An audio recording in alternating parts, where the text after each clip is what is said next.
Play.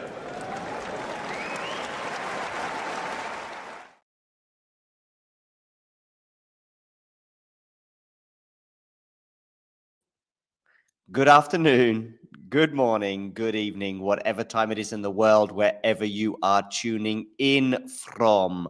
I do hope that I am coming through loud and clear.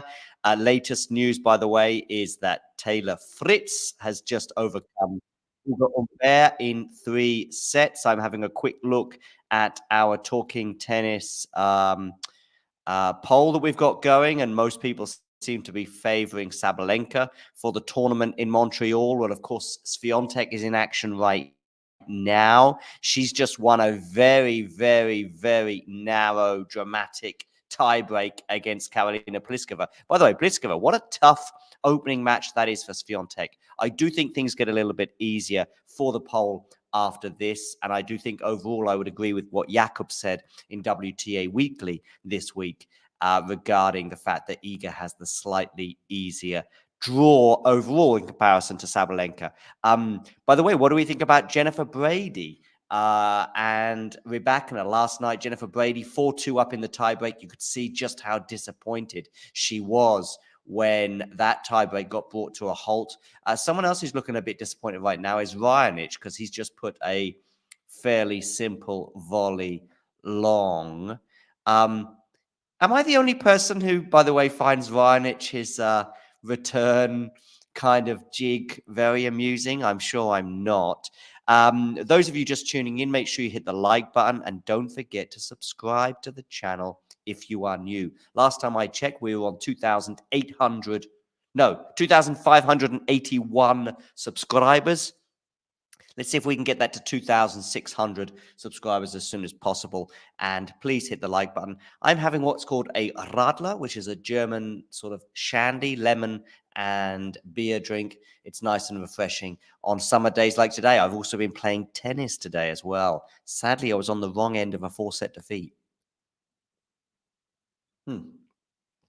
Anyway, I've got Raonic on my screen. That's a lovely return, forehand return from Milos there, who's on course right now for a straight sets win over Taro Daniel. That would be impressive. Back to Montreal and the women. We've got Pegula, who has a match point against Putintseva. It's on the Putintseva serve. Bencic has just this minute, or just a few minutes ago, overcome Alicia Parks in 3 tight sets. They're 6-3, 5-7, 6-4. Swiatek is threatening to get an early break at the beginning of the second set over Pliskova. That would put her in charge there. Daniel, by the way, has a game point on my screen in front of me. And Qinwen Zheng is out in straight sets to Samsonova. Matches on earlier included a very comfortable win for Coco Gauff. And this is that Jennifer Brady match that I was referring to. She is currently at 4-2 in the tiebreak. It got rained off about, I don't know, about 8 o'clock local time last night, maybe a bit later. And she looked very disappointed because she had just taken the advantage in that tiebreak. I mean, I think it was the right decision to call it off. The rain was teeming down, but there's no doubt that Rybakina would have been the happier of the two players to come off court at that stage, given how that tiebreak was panning out.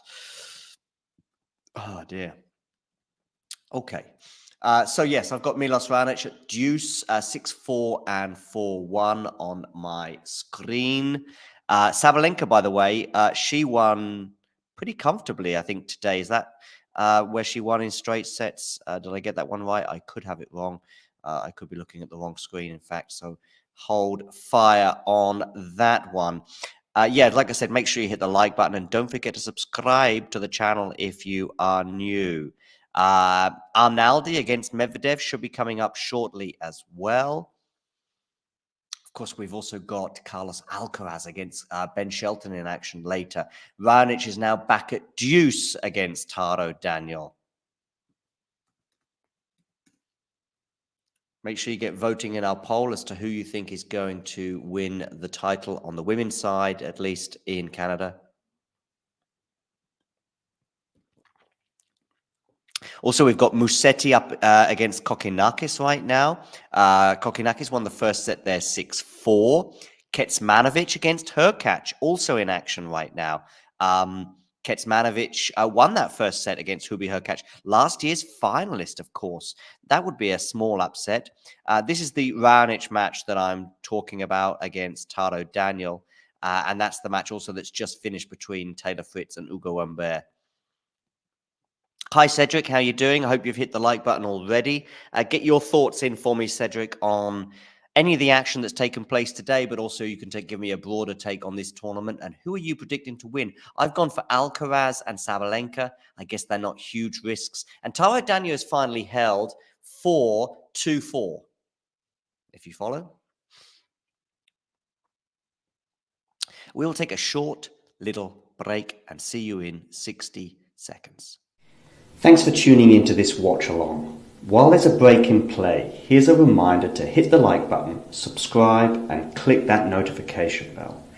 Your support helps to keep the channel going. While we're here, you can now become a member to enjoy perks including badges for the live chat, but also bonus material such as interviews with top players from both ATP and WTA tours. The membership link is pinned in the live chat. You can also follow us on Twitter, Facebook, and Instagram. So whether it be serves or volleys, forehands or backhands, serve bots or drop shots, we've got you covered. Whether that be via our website, talking-tennis.com, where you can read features and interviews from our top writers. Or if you prefer us in audio form, you can subscribe to our podcast on Apple, Amazon, or Spotify, or wherever you get your podcasts from. Remember, we offer you wall-to-wall coverage via our regular watch-alongs, magazine shows such as Nick's WTA Weekly or Damien and Mario's ATP version. Plus, we deliver top content from people on the ground, actually at the tournaments, so you get even nearer to the action. So, what are you waiting for? Hit that subscribe button so you don't miss out on all things tennis. Indeed. What are you waiting for? Make sure you subscribe if you haven't done so already. Somebody's going here. We've got Cedric going Alcaraz and Shelton. So basically, all three of us, Cedric, Terry, and I, are all going Alcaraz. But where we differ is regarding the women's tournament, where you two both think Swiatek, and I've gone for Sabalenka. I've put other in that poll. I probably would have gone Rybakina and then other, but actually because Rybakina's in a spot of bother in that first set tiebreak against Jen Brady, I was wondering now if the odds on her have lengthened a bit. So I've gone Sabalenka, Swiatek, other as a balance there, and I think that's about right. I think all three. Raonic is held, by the way, so he's now at 5-2. He's at 5-2 now in that match. What do we think about Kecmanovic winning the first set over Hurkacz? I didn't see any of that. And by the way, I didn't see Coco Gauff, by the way, today, who won in straight sets 6-2, 6-2 over the Brit Katie Boulter. But that is also a very comfortable win. And are we high on Coco Gauff now all of a sudden? It would be a sudden high. I guess we really need to see her up against the top 3, 4, 5 players in the world, i.e. Rybakina, i.e. Sabalenka, i.e. Swiatek, before we get too carried away. I think that's probably the same for anyone really on the women's tour right now, with the exception of perhaps Ons Jabeur on grass, where I think right now that's a bit more of an even matchup.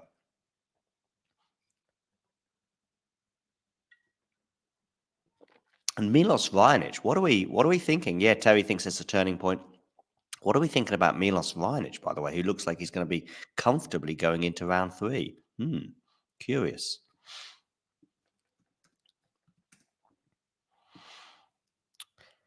As I said, we've also got Arnaldi Medvedev coming up very, very shortly. Later on, of course, we'll have Andy Murray in action. We've got Kokkinakis as well in action right now against Musetti. Kokkinakis winning that first set, by the way. 6-4.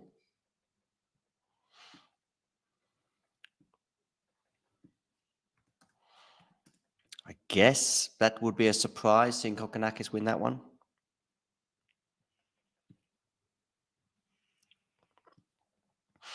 What about US Open in general? Who are the runners and riders there?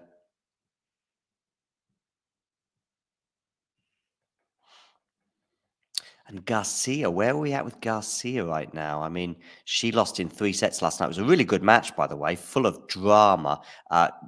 Partly because a lot of it was coming off the racket of Garcia, really, with some unbelievable winners and some also unfortunate, unforced errors. Yeah, Cedric, yeah, without the headband. Well, of course, his hair now is, it doesn't justify the headband. Oh, that's a loose forehand, though, from Raonic there. It's not something you would normally associate with him. I just love this return. I'm going to do a little impression of the Raonic return. Are we ready? I don't know if you can see this very well. Here we go. Here we go. But it's the feet kicking each other that I really love. It's the little kick that the 2 feet have together.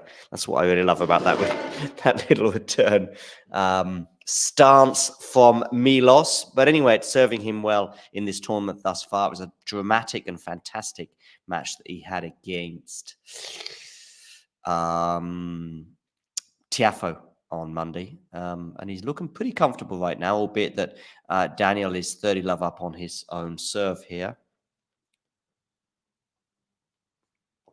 Terry, you like that little impersonation I tried there? So yeah, Jen Brady, Rybakina, they are currently locked at 6-all. They were last night before the rain came teeming down and their tiebreak got halted. Jen Brady had just taken out, eked up a 4-2 lead at the change of ends, but the rain was just too much to continue. Medvedev has just got underway. He's on the verge of holding serve against Arnaldi. Taro Daniel has held serve, by the way. So Raonic is going to have to serve this out against Taro Daniel. Hurkacz and Kecmanovic remain on serve. And Musetti and Kalkonakis are just beginning their second set.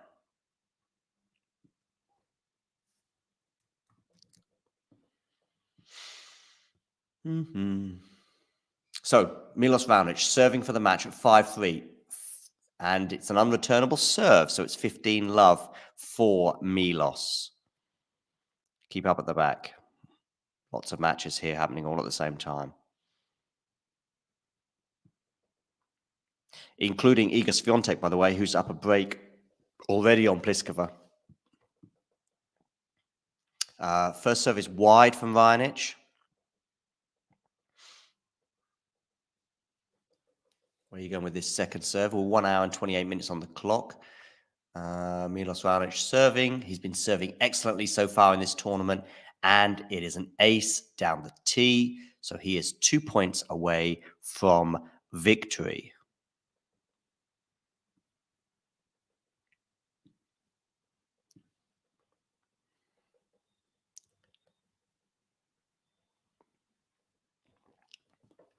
Milos Raonic serving to the forehand of Taro Daniel. Comes in for a serve volley. It's a lovely volley at the net there from Milos. Rolling back the years. And it is now 40 love. And the Canadian has 3 match points. Where are you going with this one, Milos? You are going down the tee. Not quite. It's landed out. So it's going to be a second serve for Taro Daniel to look at here. And double fault. Went big on the second serve. He was going big on those second serves against Tiafoe as well the other day.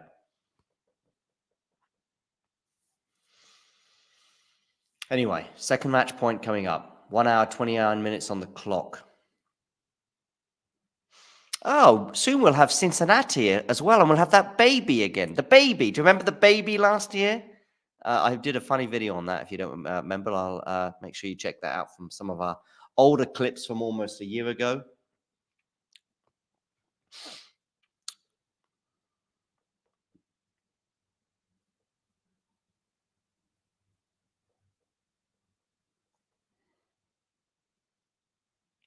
Raonic serving here, 40-15. He goes down the tee, and it's an ace.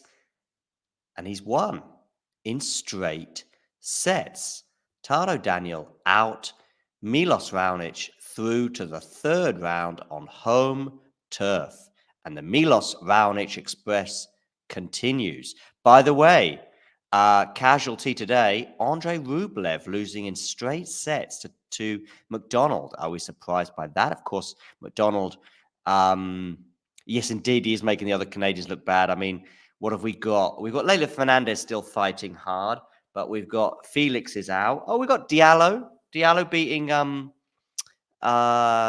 Evans, which I thought was a pretty remarkable result. But this is pretty remarkable too. I mean, since Australia, I don't really remember McDonald doing too much on the tour. I could be wrong on that, but his notable win there against Rafa Nadal, last time we saw Rafa, of course, hobbling around the Melbourne court.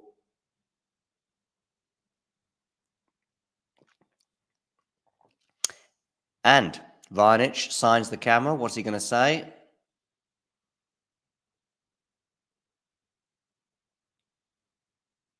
Don't know, if I'm honest.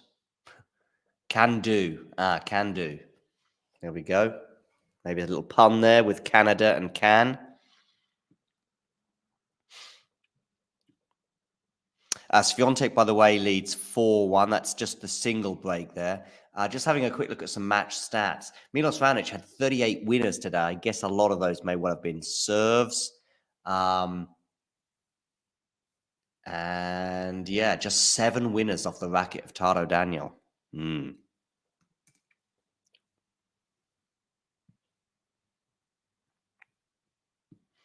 Make sure you hit that like button. We've only got 4 likes so far.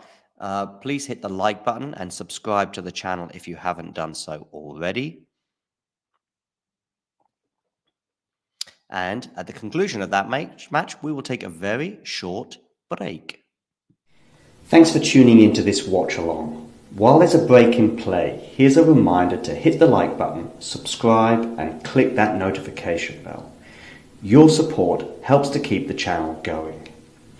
While we're here, you can now become a member to enjoy perks, including badges for the live chat, but also bonus material, such as interviews with top players from both ATP and WTA tours. The membership link is pinned in the live chat. You can also follow us on Twitter, Facebook, and Instagram. So whether it be serves or volleys, forehands or backhands, serve bots or drop shots, we've got you covered, whether that be via our website, talking-tennis.com, where you can read features and interviews from our top writers. Or if you prefer us in audio form, you can subscribe to our podcast on Apple, Amazon, or Spotify, or wherever you get your podcasts from.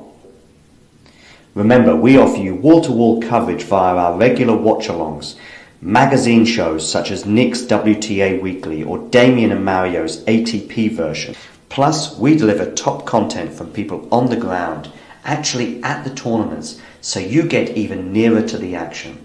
So, what are you waiting for? Hit that subscribe button so you don't miss out on all things tennis. Yes, what are you waiting for? Make sure you hit the like button and don't forget to subscribe to the channel if you are new. Let's see how many likes we have now. We are still on, no, we're up to 6. Very good. A couple of people have reacted. That's nice to see. So McDonald will play Raonic in the next round. Casper Ruud is obviously through. He could potentially play Davidovich Fokina in the next round. Looks like we've got a tweet from Coco Goff. What's she saying? Okay.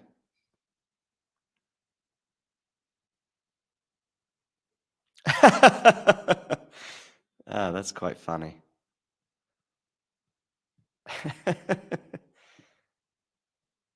Good old Coco. So Musetti Kokkinakis here is now on my screen. I can see, of course, as I said to you earlier, Kokkinakis won the first set there. Iga, by the way, is threatening to go a double break up. So we've got Arnaldi against Medvedev on right now. We'll have Zverev against Davidovich Fokina on later. Yes, that could be interesting. I've also got Tommy Paul against Cerundolo, which will be rounding off the night. Not quite sure if we'll still be live by the time that happens. But Arnaldi Medvedev is now. They are on serve. At least they were last time I checked. Then we'll have Zverev against Davidovich Fokina. Then Berrettini-Sinner. and then Tommy Paul against Cerundolo. That's the order of play on the grandstand court. Of course, we will have Andy Murray as well up against Purcell.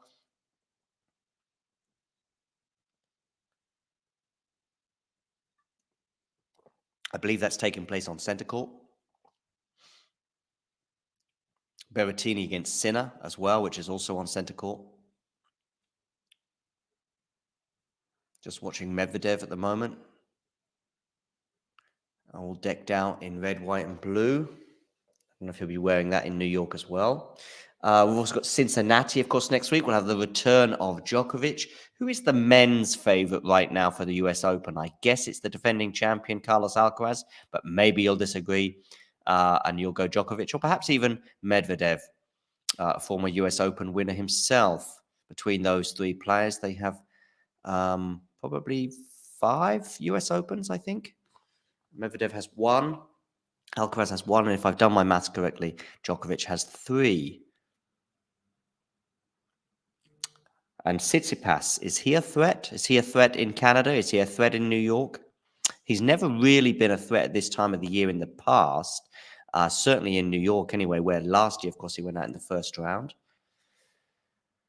Medvedev, I think, has won a title in Canada in the past. I think he's won 1, if I'm right.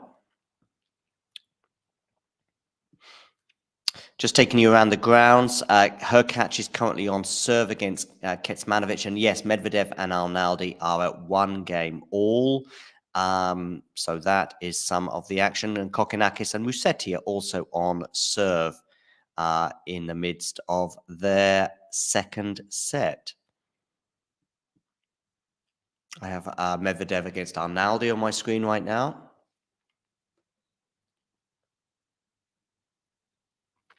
Medvedev double fault, so it's 15 all. 1 game all, 15 all.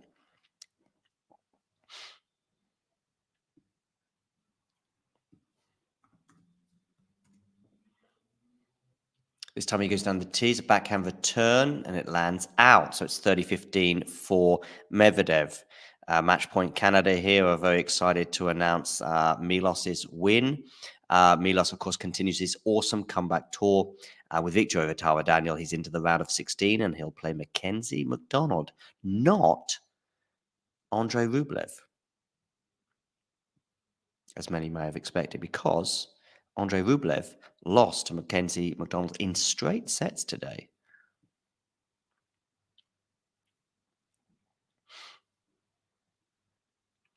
Kecmanovic is serving at 3-4. Kokkinakis at 1-2, but both of those 2 players won the first set.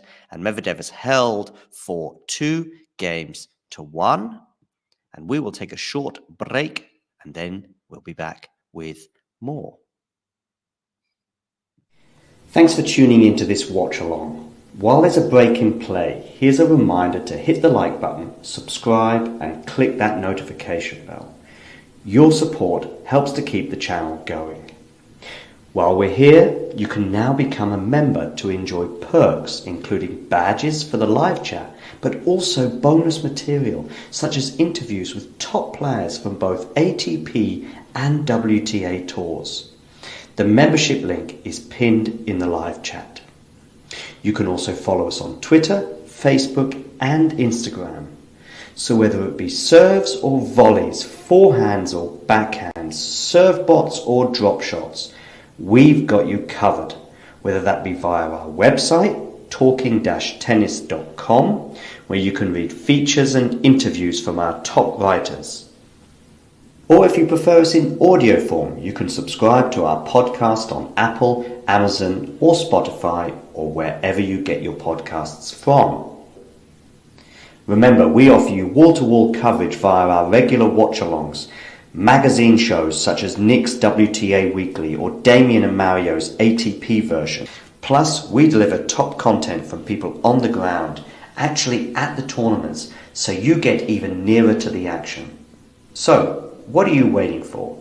Hit that subscribe button so you don't miss out on all things tennis. All things tennis. Cedric there suggesting that he thinks Raonic can win that. I think if he reproduces the form that he's produced in the first 2 matches of this tournament, Absolutely. Would Raonic give Carlos trouble? I think that might be a step too far. I think also the thing is, with these guys, you're probably going to have to get them early. And Raonic is not going to get Carlos early, so you need to get them cold. Carlos hasn't played a match since Wimbledon. And if we think about Carlos, like we would with a lot of players, it's often in the first round. Think Madrid, Carlos. Probably the closest he came to losing that tournament was in the first round against Ruusuvuori. I know he had obviously troubles in the final against Struff as well. But from memory against Struff, he was never behind. Against Ruusuvuori, I think he was down a set and a break. He was certainly down a set and on the verge of losing his serve in the second set at various points. And again, Queens, what was the biggest test he had there? First round. I think he may even have saved a match point. I'm not sure.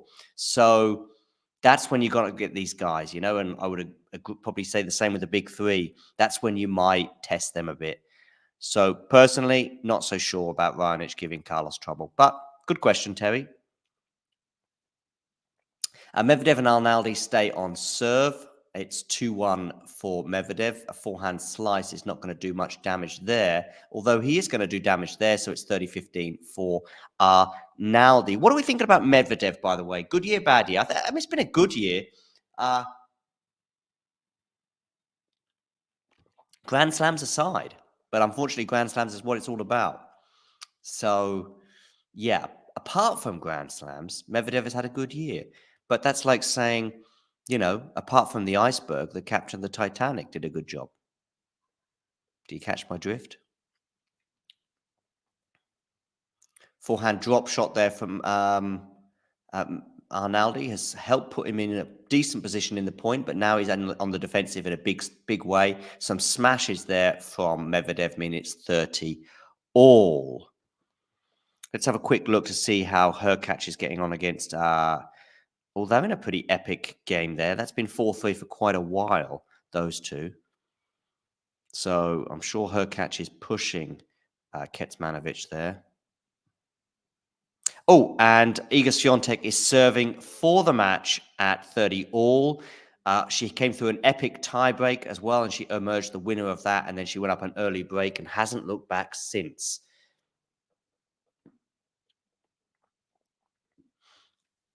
Arnaldi now facing a break point here, by the way, at 30-40.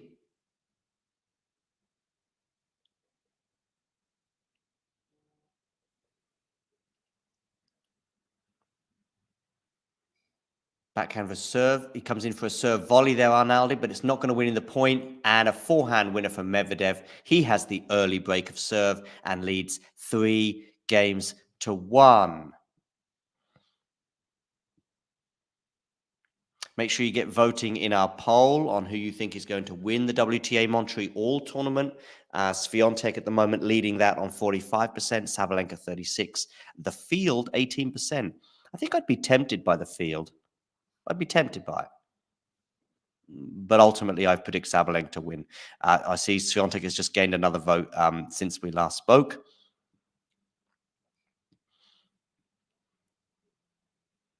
Kecmanovic, Hurkacz still in an epic game there. Kokkinakis, Musetti on serve. Unlike Medvedev against Arnaldi, because Medvedev leads 3-1 and 15-love. We've got a break point for Pliskova against Swiatek.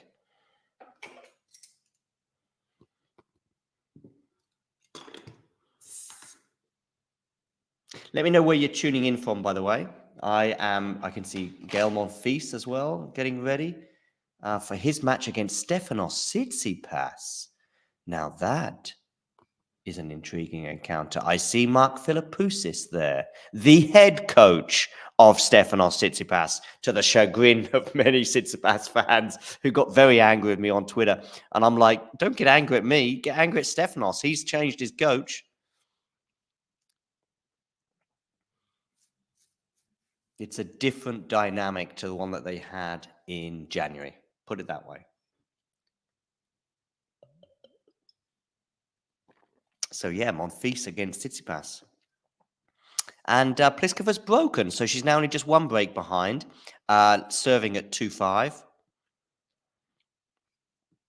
Medvedev, by the way, has a 4-1 lead now against Arnaldi, so Arnaldi very much in at props. Oh, and her catch has broken Kecmanovic.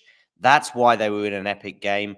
Her catch was pushing and pushing and pushing and is now serving for the second set. Last year's champion of Canada, albeit in Montreal rather than Toronto. No, sorry, he was the runner-up. My bad. Against PCB. Oh, PCB. Come back soon. Drop shot there from Medvedev doesn't work. Kokkinakis 2-3 on serve. But yes, her catch, of course, has had a lot of success in North America, none more so than Indian Wells when he won the tournament there. Was it Indian Wells he won? I think it was 3 years ago, I would say. Might have been 2. No, 3, I think.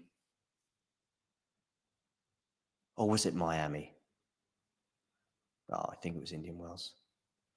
Anyway, backhand here from Taro Daniel goes long, and that's given Medvedev the game for 4-1, as I said.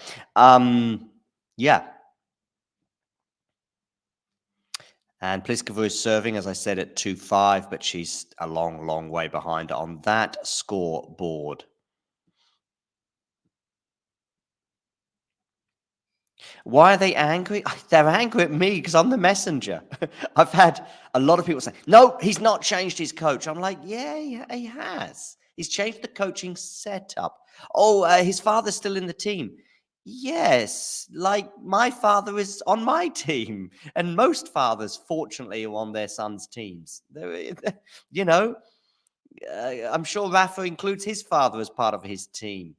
Okay, there is a slight different dynamic in Tsitsipas in that his father is in the coaching dynamic, but that dynamic has changed, whether they like it or not.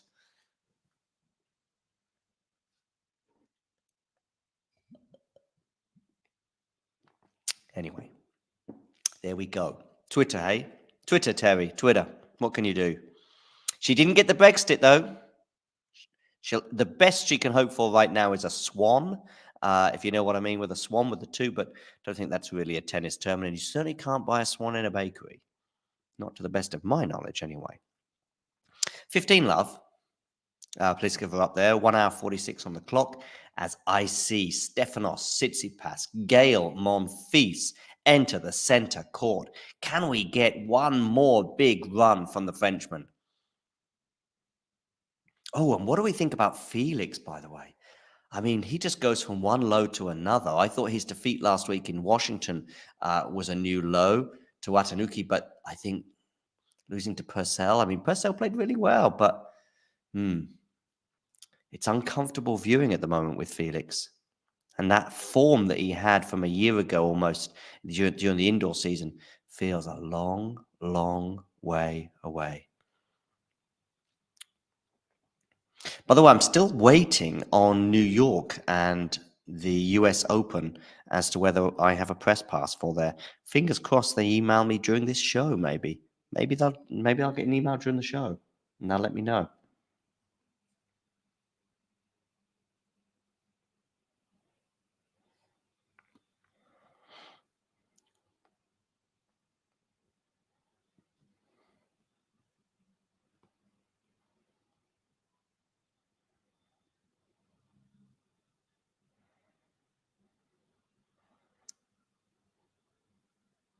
So I just had a WhatsApp to send. There. So Arnaldi's leading 30 love on his serve. Does Monfils have a chance against Tsitsipas? What do we think?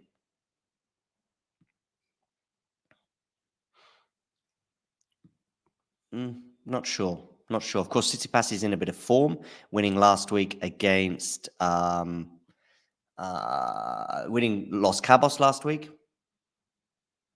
Medvedev is so far back, he's almost in Montreal again on his return there. 40 love Arnaldi.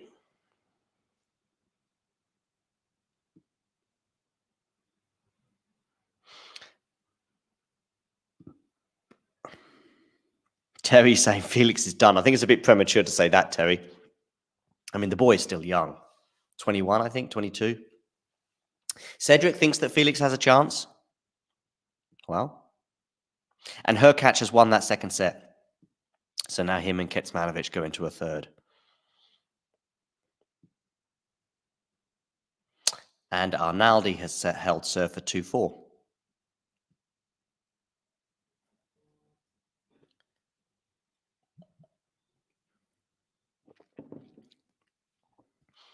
Hope so, Matthew. Hope so. He caught fire against Eubanks the other day. And he's had a 2-day break, which is nice for Monfils, his age, and, you know, with some of the injuries he's had. Oh, Iga's won, has she? Thanks, Terry. Yeah, 6-2. So she broke again. That's a good, comfortable win. I mean, okay, the first set was sticky, but that's a good win against a tough opening opponent for the Pole. Oh, it's a loose forehand there for Medvedev, 15-all.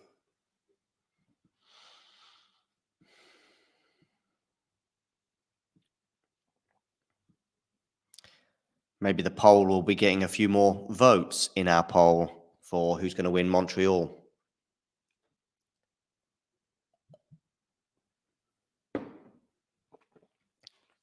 Drop shot attempt there from Arnaldi didn't work, and that's good news for Medvedev because he was love 30 on his serve. He's now 15-30.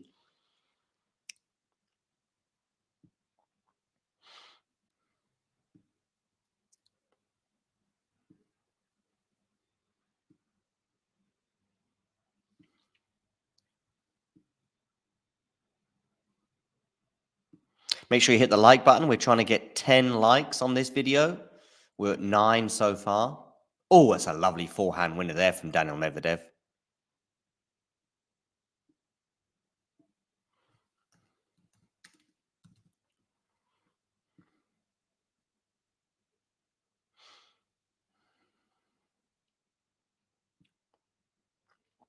So yes, the number 4 seed, Stefanos Tsitsipas.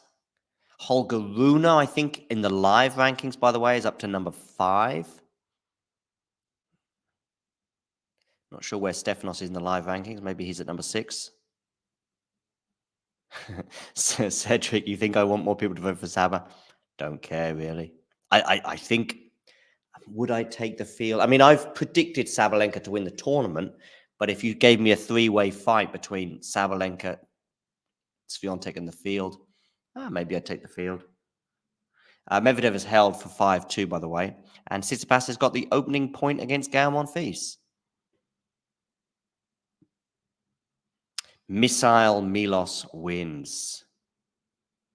This is a great story going on at the moment. Oh, we've got a medical moment for Daniil Medvedev. I assume he's okay. I mean, 5-2 seems to be moving all right, but he's chatting to the medics at the moment. I'll see if I can just turn this up and see what's going on.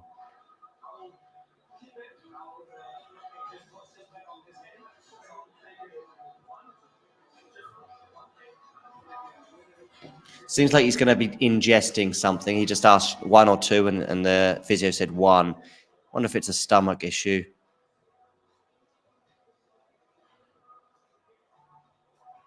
Nothing too serious, I don't think, anyway, for Medvedev fans to get worked up about.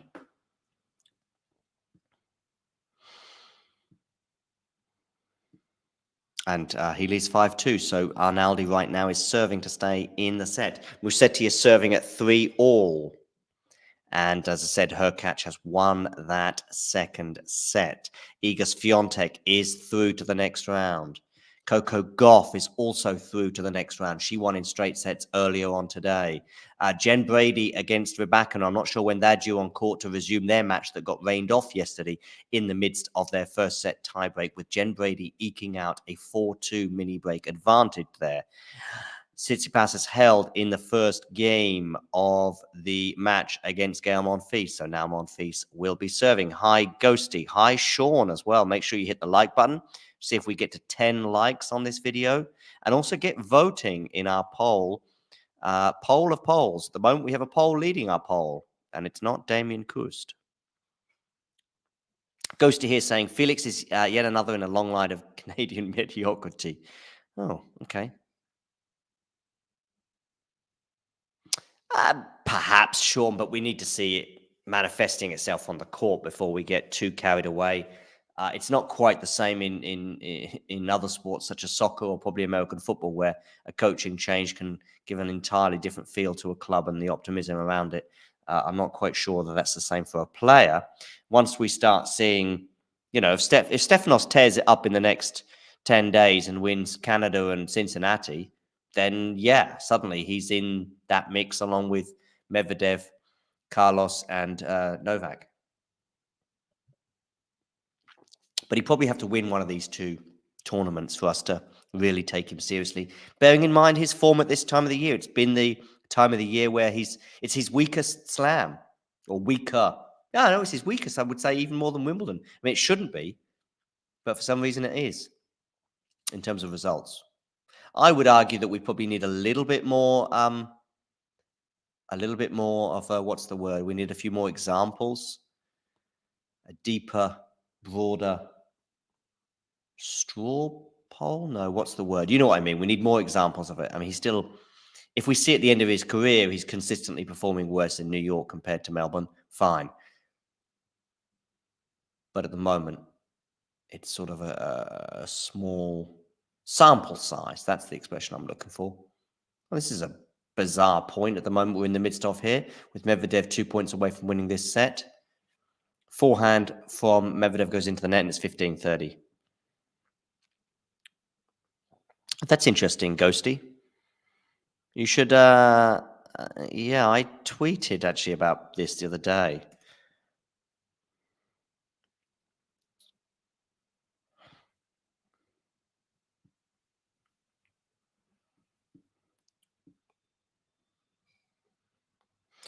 I mean, the problem is, I tweeted in response to Renee Stubbs, actually, who was sort of saying, she was lamenting the fact that there was not enough, people playing pickleball in New York, and New York authorities and councils, I think, were investing in pickleball courts and not tennis courts. And basically, the tennis community has ignored and neglected the working class public for far too long. And now suddenly the working class public are being listened to by pickleball a little bit. And tennis is going, well, tennis has been sleeping on this for far too long.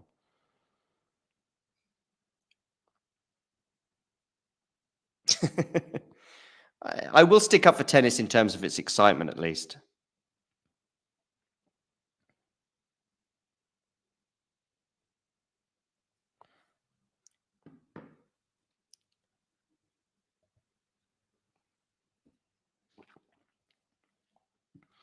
Indeed. And we've been, I say we, I would include myself, I guess, but tennis as a whole has been sleeping on its elitism for far too long. Far too long. And now it's like, well, people have been banging on tennis's door saying, let us in. Tennis has kept that door firmly closed.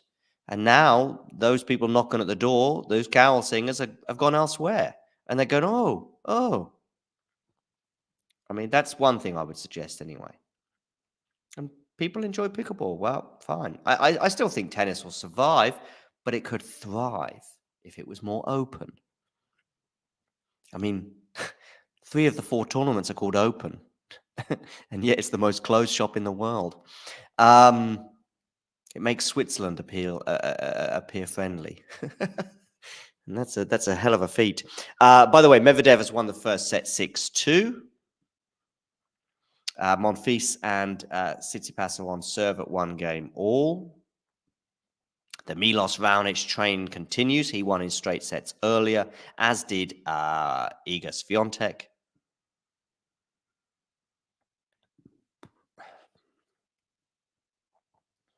And her catches up a break already on Kecmanovic.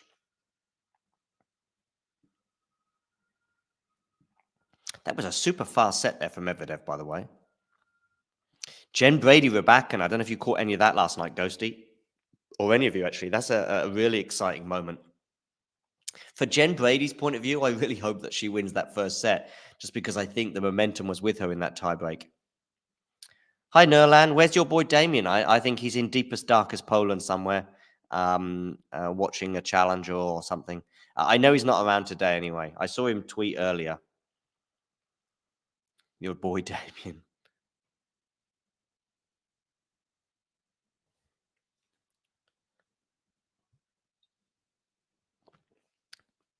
Well, that's certainly a more appealing thing rather than the hundreds of pounds or hundreds of dollars you have to spend on a tennis racket. Tsitsipas serving at 1 game all. Keep up, ladies and gentlemen, at the back. Approaches the net. Monfils is bringing it. Monfils is not bringing it. 15 love, Stefanos Tsitsipas.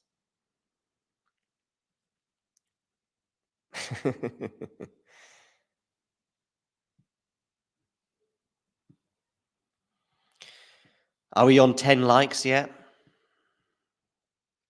Oh, Sabalenka's just got a vote in our poll. But a poll is currently leading our poll. And it's the last time I'll be making that joke.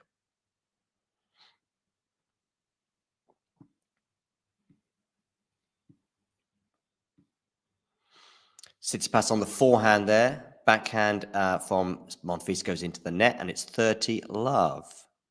By the way, stands are a little bit empty today. A little bit empty there for this blockbuster.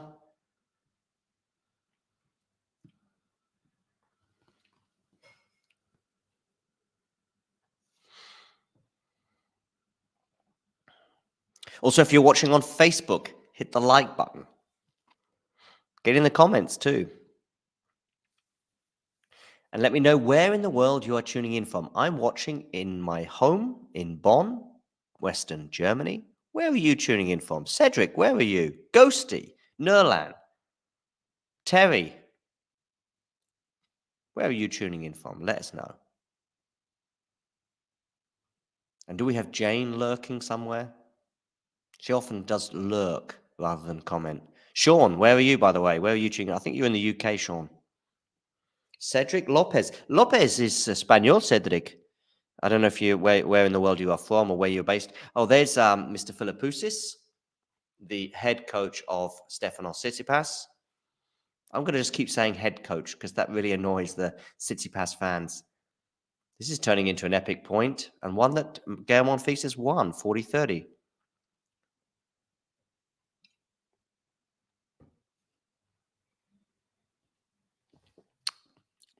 Nice background knowledge there on Jen Brady. Thanks, Ghosty.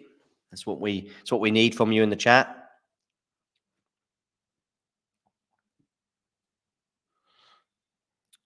Ghosty, I guess we've been familiar with each other for about a year. I guess in a way, the anniversary of Talking Tennis was also our anniversary, Ghosty.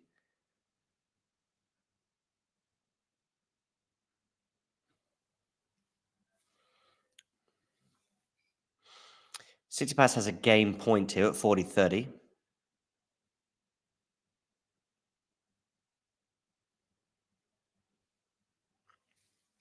And he's held serve for 2-1. And we will take a short break to remind you of our weekly show on the WTA.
So this week's WTA Weekly with Jakob, I guess, will be on Monday at some point.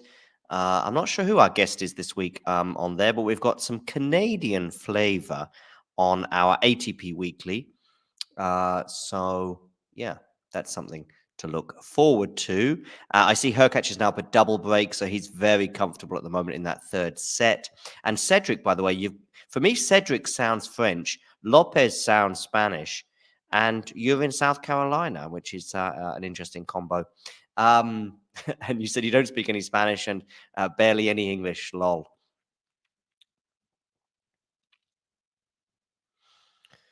Anyway, Monfils is serving at 30 love.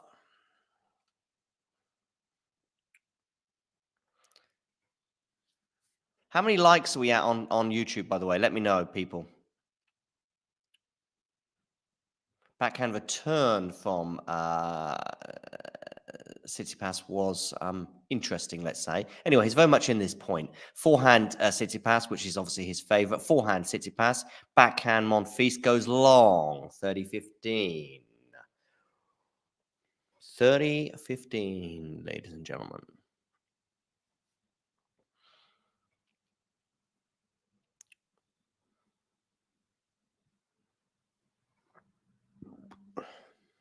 Those of you just tuning in, make sure you hit the like button and don't forget to subscribe to the channel if you are new.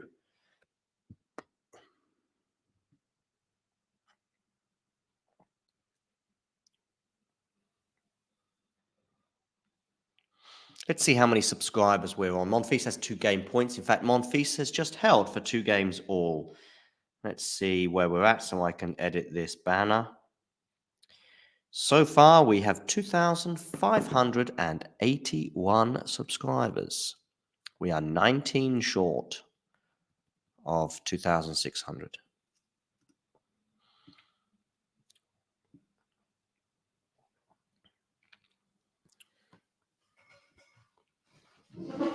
We're on 10 likes, are we, Ghosty? Fingers crossed we get to 20 by the end of the show. That's always a good one to aim for. Forehand there from Tsitsipas. It's a forehand winner. 15 love. Paula Badosa. Watching Steph. Of course, she's injured at the moment. I don't know if she'll be taking part in the US Open.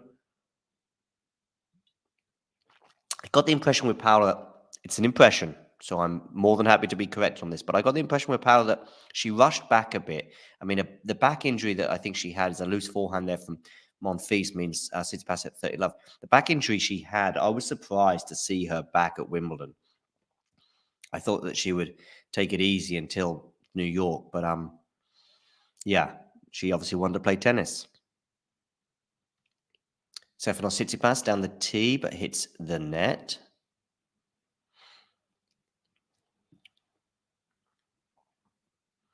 Musetti and Kokkinakis are at 4-all. And Hurkacz, by the way, is on the verge of bageling Kecmanovic in that third set. Smash here for Stefanos.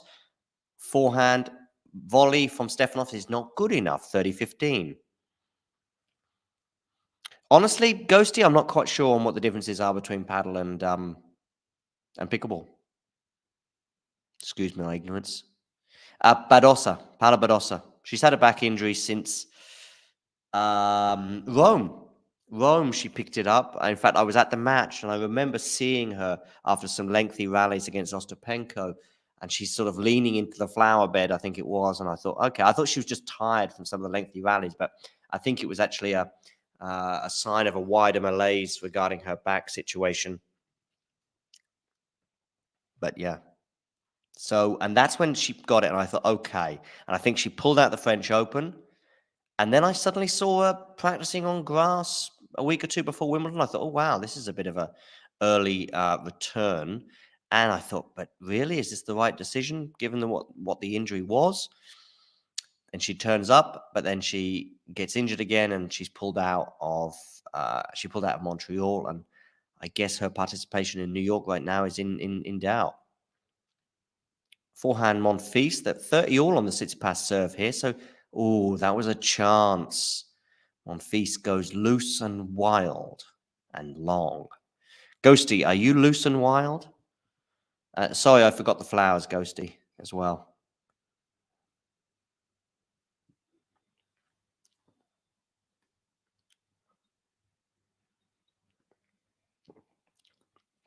Who would you compare yourself to as a tennis player? On the return, I had a bad day on the return today. I lost a match that I played in 4 sets. Yes, we were playing a best of 5.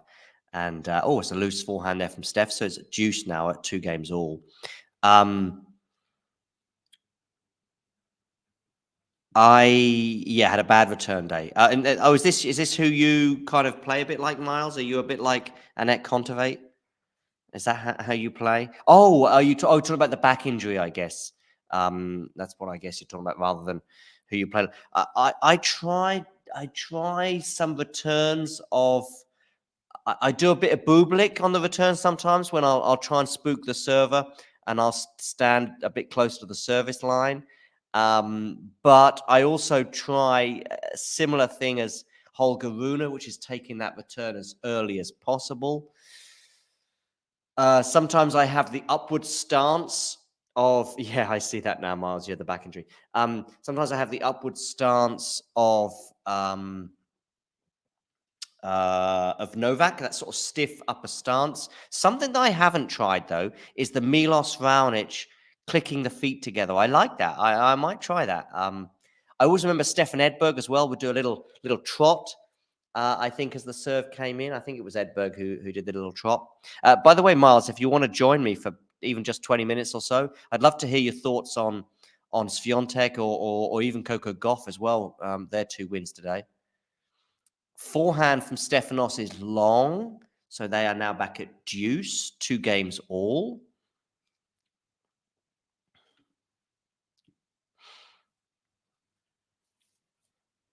And Musetti and Kokkinakis are at 4 all, and I'm pretty sure, I could be wrong, but I would imagine that Hurkacz is through, given that he was 5 last I checked. Medvedev and Arnaldi had a little break at the end of that set, and 1 game all at the beginning of the second set. There we go. Let's share some scores with you on the screen.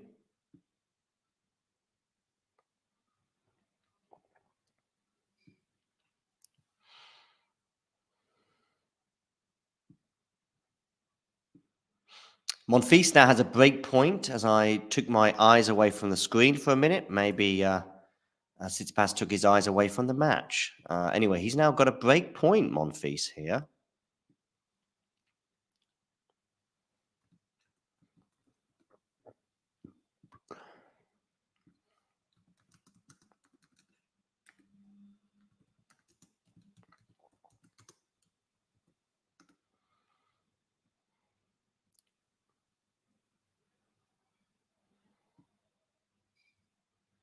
Oh, what's that? It's gone out. That was the serve. So it's the second serve here. Monfils, forehand return. Not good enough, in my opinion. But nor is the forehand from Tsitsipas. And Monfils leads 3 games to 2 with a break. How about that, ladies and gentlemen? Boom, boom, boom. Indeed, Terry. Indeed.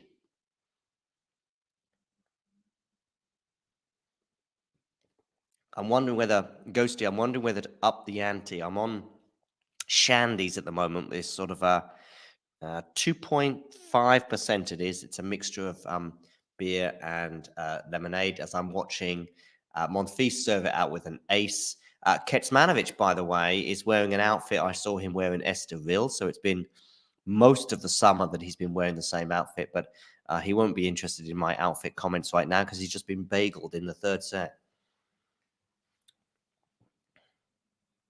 Cedric, I'm not sure what told you so. I think it's about Monfils. Has Monfils got a chance against Tsitsipas? Okay, yeah, fair enough.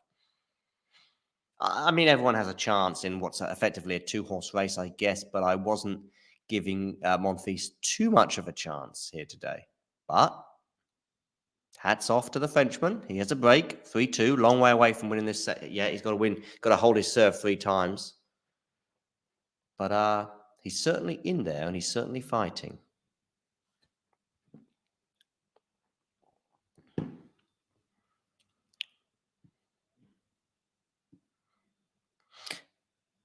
Talking of being in there and fighting, we will just take a short break.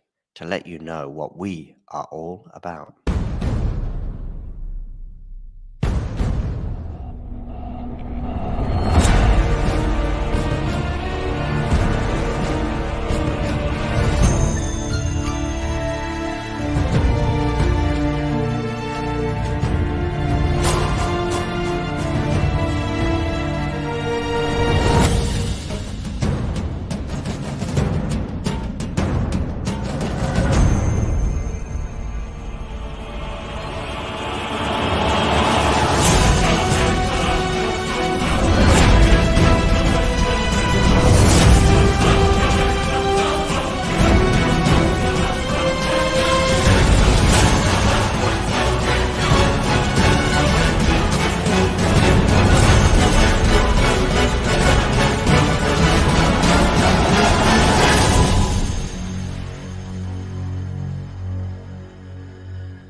Back 15 love. Monfils has eked out a mini advantage at the beginning of this game. Kokkinakis is currently serving to stay in the second set. Of course, he won the first set, and Medvedev and Arnaldi are on serve.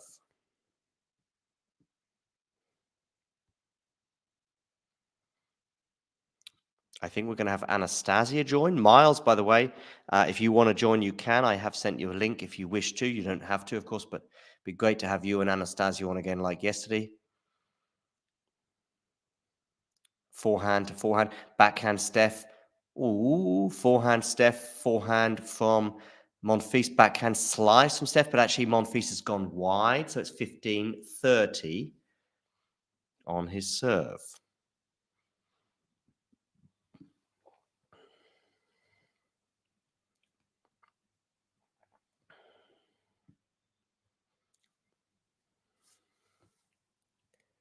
Okay, Monfils into the net on the first serve.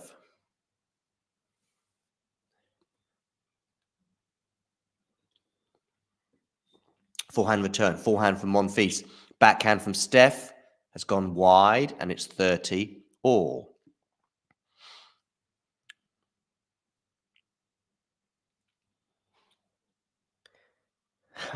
I don't know what Costco. I think Costco is a shop in the US, Ghosty. That's about all I know.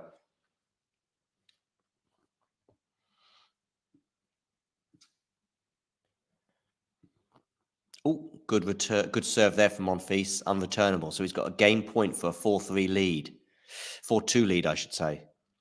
Because of course he's got that break advantage. Goes over, mops his brow, wipes his hands, returns. Will Tsitsipas return? Nerland, friends of the show can, yes, such as Miles. Miles and has been a regular on this show for quite some time.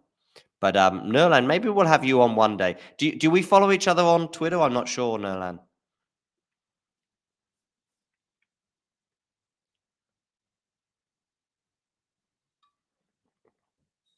I'm sure you would like, Nerland. I'm sure you would like to join when your pal Damien is on.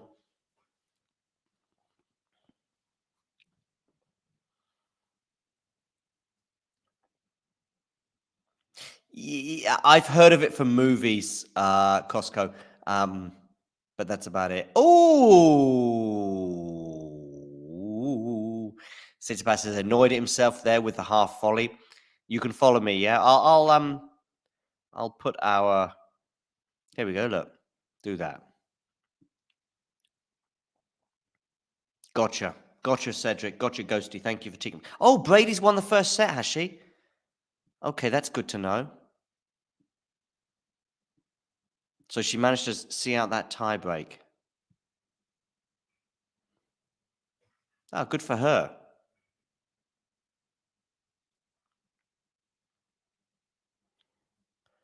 A Jen Brady comeback. Pump that into our veins, ladies and gentlemen. She's on serve as well at the moment. Nice, Ghosty. I was a bit worried from yesterday, Ghosty, because she was 4-2 up and the rain delay really sort of halted her in her tracks. But good for her that she's managed to see out that tie break. In fact, She of the tiebreak, it looks like she won 3 of the 4 points that they played. So well done for her. At her best, Nurlan on a hard court? Sure. 40-15 now for Tsitsipas on his serve here, 2-4. I can see Anastasia in the background. When she's ready, we'll bring her in. She's got to switch her camera on, but I think she's probably just prepping herself. Tsitsipas is at 40-15, and he's held serve, so it's 4-3 for the Frenchman. Indeed, the way she hits the ball is something else.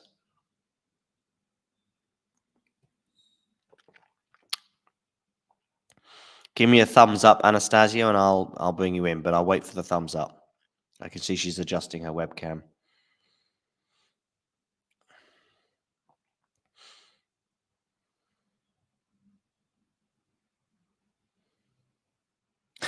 Ghosty, I don't know. I think it was a bit of a special performance from the Canadian against Dan Evans, but yeah, he wasn't at the races. Hello. Hey, Anastasia, how are you? I'm good. How are you? Good. Ghosty wants to know what on earth happened to Dan Evans. I actually watched the match, and yet I still can't give him much of an analysis, other than the fact that, Dallo just played just lights out tennis at times, and he did, and he was serving great. He was, I mean, it was really, really good, and you can't discount home crowd advantage. They were so behind him, and I think that really can carry you really, really far. Hey Ghosty, how are you? So yeah, that was a bummer. Yeah. I mean, you do expect it. There is that. I mean, luckily Coco won her match, but there is that sort of like the winner of the last tournament. You don't know how they're going to do. And, there's that. So, hey, Cedric. So yeah, but it was still a bummer. He should have. I think he should have won that. Yeah. Andy Murray apart, it's not been a great week for the Brits. Katie Bolter, of course, losing today to Coco. Yeah, I know what you mean with Dan Evans and that sort of post-tournament blues. I also think it's probably going to affect Dan a bit more than Coco. When you win a tournament from nowhere, like a bit like Coric did in Cincinnati a year ago. Yeah, I sometimes think it's the next tournament. Yeah, I mean, sometimes we sit before a Grand Slam where someone wins a 250 in Australia, and then they're on court again 2 days later in Melbourne, and they're just cooked. Right, and they're out in round one. Exactly. So yeah. it's not completely out of the ordinary, but at the same time, it sucks because you do want to see him go far. I think I have a soft spot for Dan Evans. I think he's had such a tough year. Mm-hmm. So coming into DC, that was good to see him. And you hoped he would carry that wave through. Let's see how he does in Cincinnati. Hopefully he does better there. Yeah, right. But anyway, what are you watching? I'm watching Monfils against Tsitsipas, and Monfils is break up, but he's at love 30 on his serve right now. I reckon my stream will be a bit behind yours from listening to you yesterday. If you're watching Monfils Tsitsipas, I reckon I wouldn't be surprised if I'm about a point behind. It's 15-30. I was watching Medi. Yeah. I can't tend to, but I can put on the because that should be good. I'll put on. I mean, just watch whatever you want. I actually prefer it when you're watching something else, so that way you don't spoil my. If you are a point ahead, but you can watch whatever you want, Anastasia. It really doesn't matter. I mean, I think Medi's already set up, so that might be done. Yeah. Soon-ish. Jen Brady, by the way, is in action right now against Rebecca. Oh, they have to finish that match, right? That's right, and they've just restarted, and Jen Brady's won that first set. Really? Yeah. Ooh, okay. Yeah. Let's see if I can, because I have because I watched that last night, and a bit of spectacular tennis here from Monfils. I watched that last night, and you could see Jen was really disappointed that they couldn't finish. Yeah. Yeah. Yeah. Yeah. I Yeah. mean, it was the right decision. It was just the rain was too much by then for them to Right. continue. And she was 4-2 up, and I understood what she thought. I thought, she wants to just get at least the first set done. But I'm really pleased that she won 3 of the 4 points I think they played in that tiebreak today, and therefore she won it 7-3. And I think they're on serve in the second set. Yeah, let's see how. I don't know what do you think of Rybakina this year? I mean, I think there has been that defeat to Ons took me by surprise a little bit. I mean, I think she won the first set, for example. I mean, Ons did the same basically to Sabalenka in the second, the next match as well. So no shame in that. But she had a few illness issues. She was she lost to Vekic in Berlin, and that caught people by surprise. I still thought that she would win the Wimbledon title. She was at the French Open, don't forget, and she was looking good, and then suddenly pulled out of her match there. So from Rome until now, it's been stop-start. It's been like, okay, I think she's coming back to her best, and then she loses, or she pulls out because she was ill. I don't know her illness that she had that took a while. It did. It was in Paris for the French Open. Yeah, exactly. I mean, I think when you're not, I'm not a professional sports person by any stretch of the imagination. I mean, I love sport and I play it a lot, but I think we don't quite understand how these athletes are actually a bit more vulnerable than the rest of us when it comes to illness, funny enough. Yeah, because I mean, I come from a track and field background, so it's sort of, I mean, when you are in training, you are weakening yourself a little bit. You know what I mean? Because you're constantly in training mode and constantly depleting yourself a little bit. So I kind of do understand that. But her season has been so weird to me. And it just started in Rome, where it's like, what is happening? And it wasn't her fault. It wasn't her fault, but she had the weirdest run to the finals and winning that trophy. Yeah, in Rome. Yeah. And just like you said, stop and start. It was like, oh, we're stopping. Oh, this person has to retire, or this person's sick, or that person. So she had the weirdest run into it. And then she got sick in Paris. And then even coming into Wimbledon, I was like, I don't know, how she's looking. So I was not actually surprised by the Ons victory, because I think a lot of people were on the sort of revenge train with Ons. So it was sort of like everyone was seeing it from the Ons side of it, where it was like all about Ons getting revenge and all of these people. And at the same time, I was like, but I never even thought Rybakina was going to win that, just from her form and how she had been playing. So that's interesting. I probably didn't see Monfils winning this match against Tsitsipas, but right now it's 3-5 on the Steph serve. I don't know where we are with. Just one more thing on Rybakina. I mean, she has won 2 big titles this year in Indian Wells, I think it was, and in Rome. And she also got to the final in Australia. And if she won the US Open, you win 1 Grand Slam a year. You've had an unbelievable year, despite other disappointments you may have. So her year couldn't yet have a crowning glory on it. Right. Yeah. But again, she has had a good, I don't know. It's interesting for someone who, like you said, won Indian Wells, was in the finals of Australia, why it's so quiet on her front. Like, I don't think you would, The problem is you've got, first of all, you've got Iga Swiatek and you've got Sabalenka.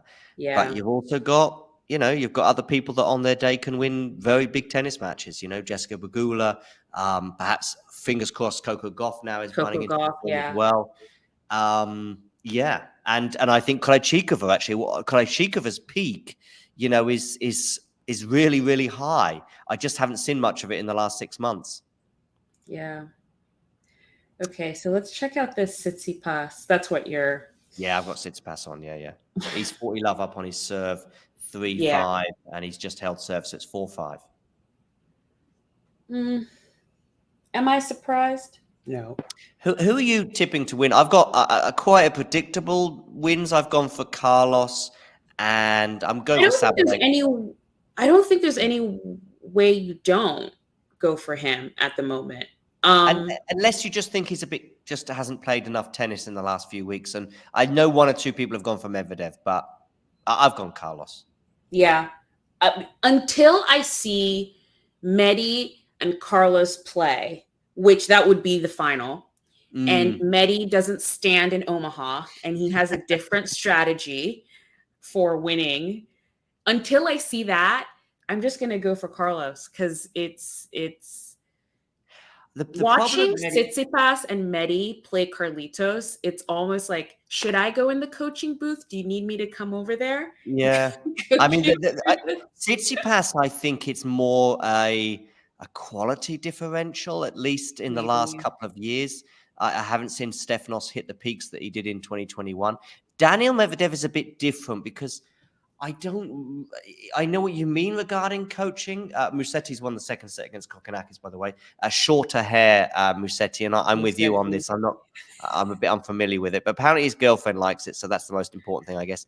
I guess. Regarding Medvedev, you can't teach an old dog new tricks, and that was a point I made yesterday that maybe just this is the only way. It's almost kind of a way in which people talk about Coco Gauff's forehand, where it's like you can't change that in, a match or a week or, and maybe this is just the way he plays and the way he wins.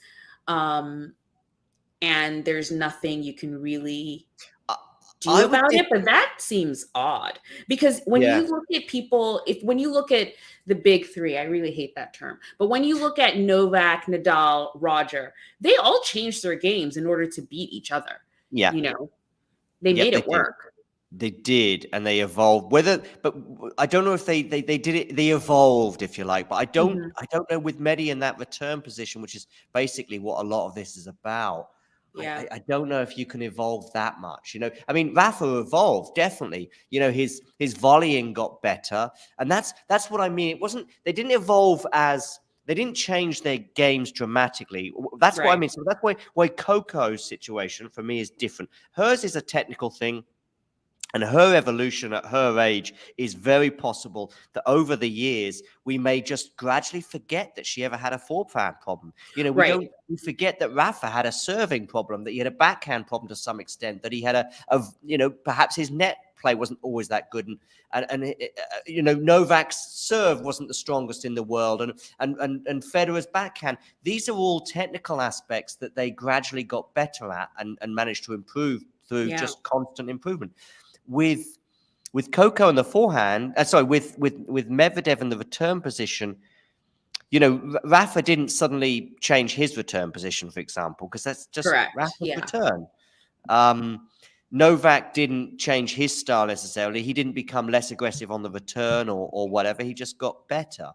But don't you think, specifically on the return position, that's just a trend now in the ATP? Yeah. It's not just Medi. I mean, Medi, I think his is just so, obvious. But a lot of guys stand way back. Yeah. And that's more now than ever before. Yeah. But that's also because of the way the match is a bit slower. The rallies are a bit longer. It's now about big hitting more than ever before. We don't have serve and volley as much anymore. So that would be serve and volley would mean you didn't want to stand so far back. Terry, you're way ahead, Terry. We said he's won the second set. What's he at first? Yeah, I've just had Monfils winning the first set as well. Oh, so then I'm behind. Maybe. Don't know. I'm behind because I'm at 40 love right now with Monfils. Yeah, you are behind then, yeah. And there was a mammoth forehand from Gael at one point, by the way. And Gael just went like this after he hit the forehand. Surprising him, even himself. Yeah. Okay. So I think we'll see but I don't know when sometimes you just got a situation where, to some extent, Rafa's had issues with people that had backhands down the line. I mean, Coric springs to mind, who's got a winning record against Rafa, and Novak, of course, as well. Mhm. And sometimes there's not all. You just hope you don't run into them that often. Right. There may be another way around this. There may be some smart tennis analyst out there maybe can say, you know what, he can keep that return position, but he needs to do this on the return. Maybe he needs Right. to go more for the lines or go a bit lower on his return rather than a high sort of loopy shot over the net that Because Carlos will just come up. I do remember listening to commentary during Wimbledon when he did come in a little bit, but then Yeah, he lost all, that it didn't work all the either. It didn't points work. there. So he went back, and I'm like, maybe that's it. Maybe he just, it just is not going to work. So, I mean, if he has an unbelievable serving day, that may also help. And he does right. have those days, but Carlos is getting better on the return as well. So there we go. We'll see if that happens. Back in. That's right, Ghosty. I mean, listen, what I mean, of course, Medvedev wants to win as many titles as he can, but realistically, we're looking at someone who may win 2 Grand Slams, may win 3, may win 4. And that should be the, just try and win tennis. You can win Grand Slams and not play Carlos Alcaraz. True, and that is true. His record against Novak is much more respectable. I mean, he's got a losing record, but he's won several times, including, I think, their most recent clash in Dubai earlier this year. So, Novak, maybe he gets in the same half as Novak, and that helps him in a way. And it's very rare that you would be thinking that on a hard court, but maybe he's thinking, I want to be in the same half as Novak at the US. Right. Yeah. But how do you think? Because I saw some photos today of Philippoussis with Tsitsipas. How do you think he's played so far? Because I'm just catching up on the match. How has he been doing? I mean, he hasn't been doing very well, but I mean, we're not going to see. I mean, I'm not a big fan of American football, Anastasia, but I'm a huge soccer fan. But I imagine this applies to both sports, where a coaching change can make a huge difference. Tennis, yes, but it's going to be slow. You're not going to see much of a difference in Tsitsipas, I don't think, with a coaching change overnight. Maybe right. I wouldn't have thought so either. It's kind of with the Coco thing. It's like I didn't expect really much of anything, although I think it improved her mood. But could have done. With Philippoussis, he was with Tsitsipas before. Yeah. So that's why I figured, it's kind of going back to something you already know, but maybe something more stable. I find because a few people got annoyed with me on Twitter after I just I didn't understand that. I still don't understand it. I spread the news basically, and I think people listen. I think I was talking to somebody about this the other day with fandom, and with soccer, for example, the enemies is everyone except the club. So it could be the coach if you don't like the coach. It could be the players if you're annoyed with the players. It could be the owners. It could be the weather. It could be the media. It could be anything, basically, you want to take your anger out on. In tennis, the sacred person is the player. So because you're the player is like the badge, if you like, whether it be the Yankees or whether it be Liverpool or Manchester United. That's your person, and you will stay with them. It's never you want them to win every match, and if you don't, there's another reason behind it. It's Ben Rothenberg. That's why your player lost, Yeah. Or it's tennis Twitter, or it's the weather, it's the wind, it's the whatever. It's all the person across the net, or it's COVID, it's whatever. Yeah. So they're the reasons that you're, and so therefore people will turn on the coach too. And also I think a lot of fandom will see the media as an enemy, if you like, and people on Twitter as the enemy. And unfortunately, me just tweeting the news was like, no, there's no change at all. Well, I've just seen Stefanos Tsitsipas's box, and his father isn't in it for the first time, I think, ever. So I don't think he wasn't in Los Cabos either. Right. So whether you like the change or you disagree with it, that's a separate debate, and we can have that one too. And whether, by the way, it might not work. I'm not saying it'll be, because as you said, but there was a big difference in Australia. when they were there in Australia, it was a tandem thing. Yeah. It was Mark Philippoussis and they were just there together. And even then, it still felt as though Stefanos' father was probably still king. And the Philippoussis was temporary because actually earlier this year, Stefanos said that two was a crowd or 3 was a crowd or whatever, by suggesting that actually he's just going to stick with his father. But he also then said that he sort of felt that, the emotional attachment that understandably parents have, and he just said, this is the time for a change. And his father will still, because people are saying he's still on the team. Yes, of course he's on the team, and I'm sure we'll still see him at tournaments. And there might be tournaments when Mark isn't there, and we see the father there, a bit like we see the second or third coach in Rafa's team sometimes is there because Carlos Moya is having a break. But it doesn't mean Carlos Moya is not his head coach, and that's what Mark Philippoussis is. What effect it will have, I don't know. I think for me, and in just for the tennis we're watching, Monfils is breakup. A set and breakup. I've got Medvedev on again now. Oh yeah, I'm gonna stick with this anyway. But so, and maybe this is just me being too rational about it, and too like I think this is but he said,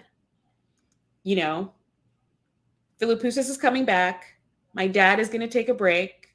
Yeah. And my dad will still be around, but he will be there only during the Grand Slams. I mean, he said that. So when you posted this, I thought, yes, you're just reporting what he said. And then it was like chaos. I was like, what's happening? I mean, it was still a minority. I think probably probably about 5 comments I got in all. And of course, I don't have a huge following on Twitter. But still, it was even if it was just the 5 comments you got, the comments were very sort of like, no, you're wrong. I was like, he's just repeating something that the player himself said. Yeah. But here I am being Miss All Rational, being all like... There you go, Anastasia. How dare you bring rational? That's the way reporting works.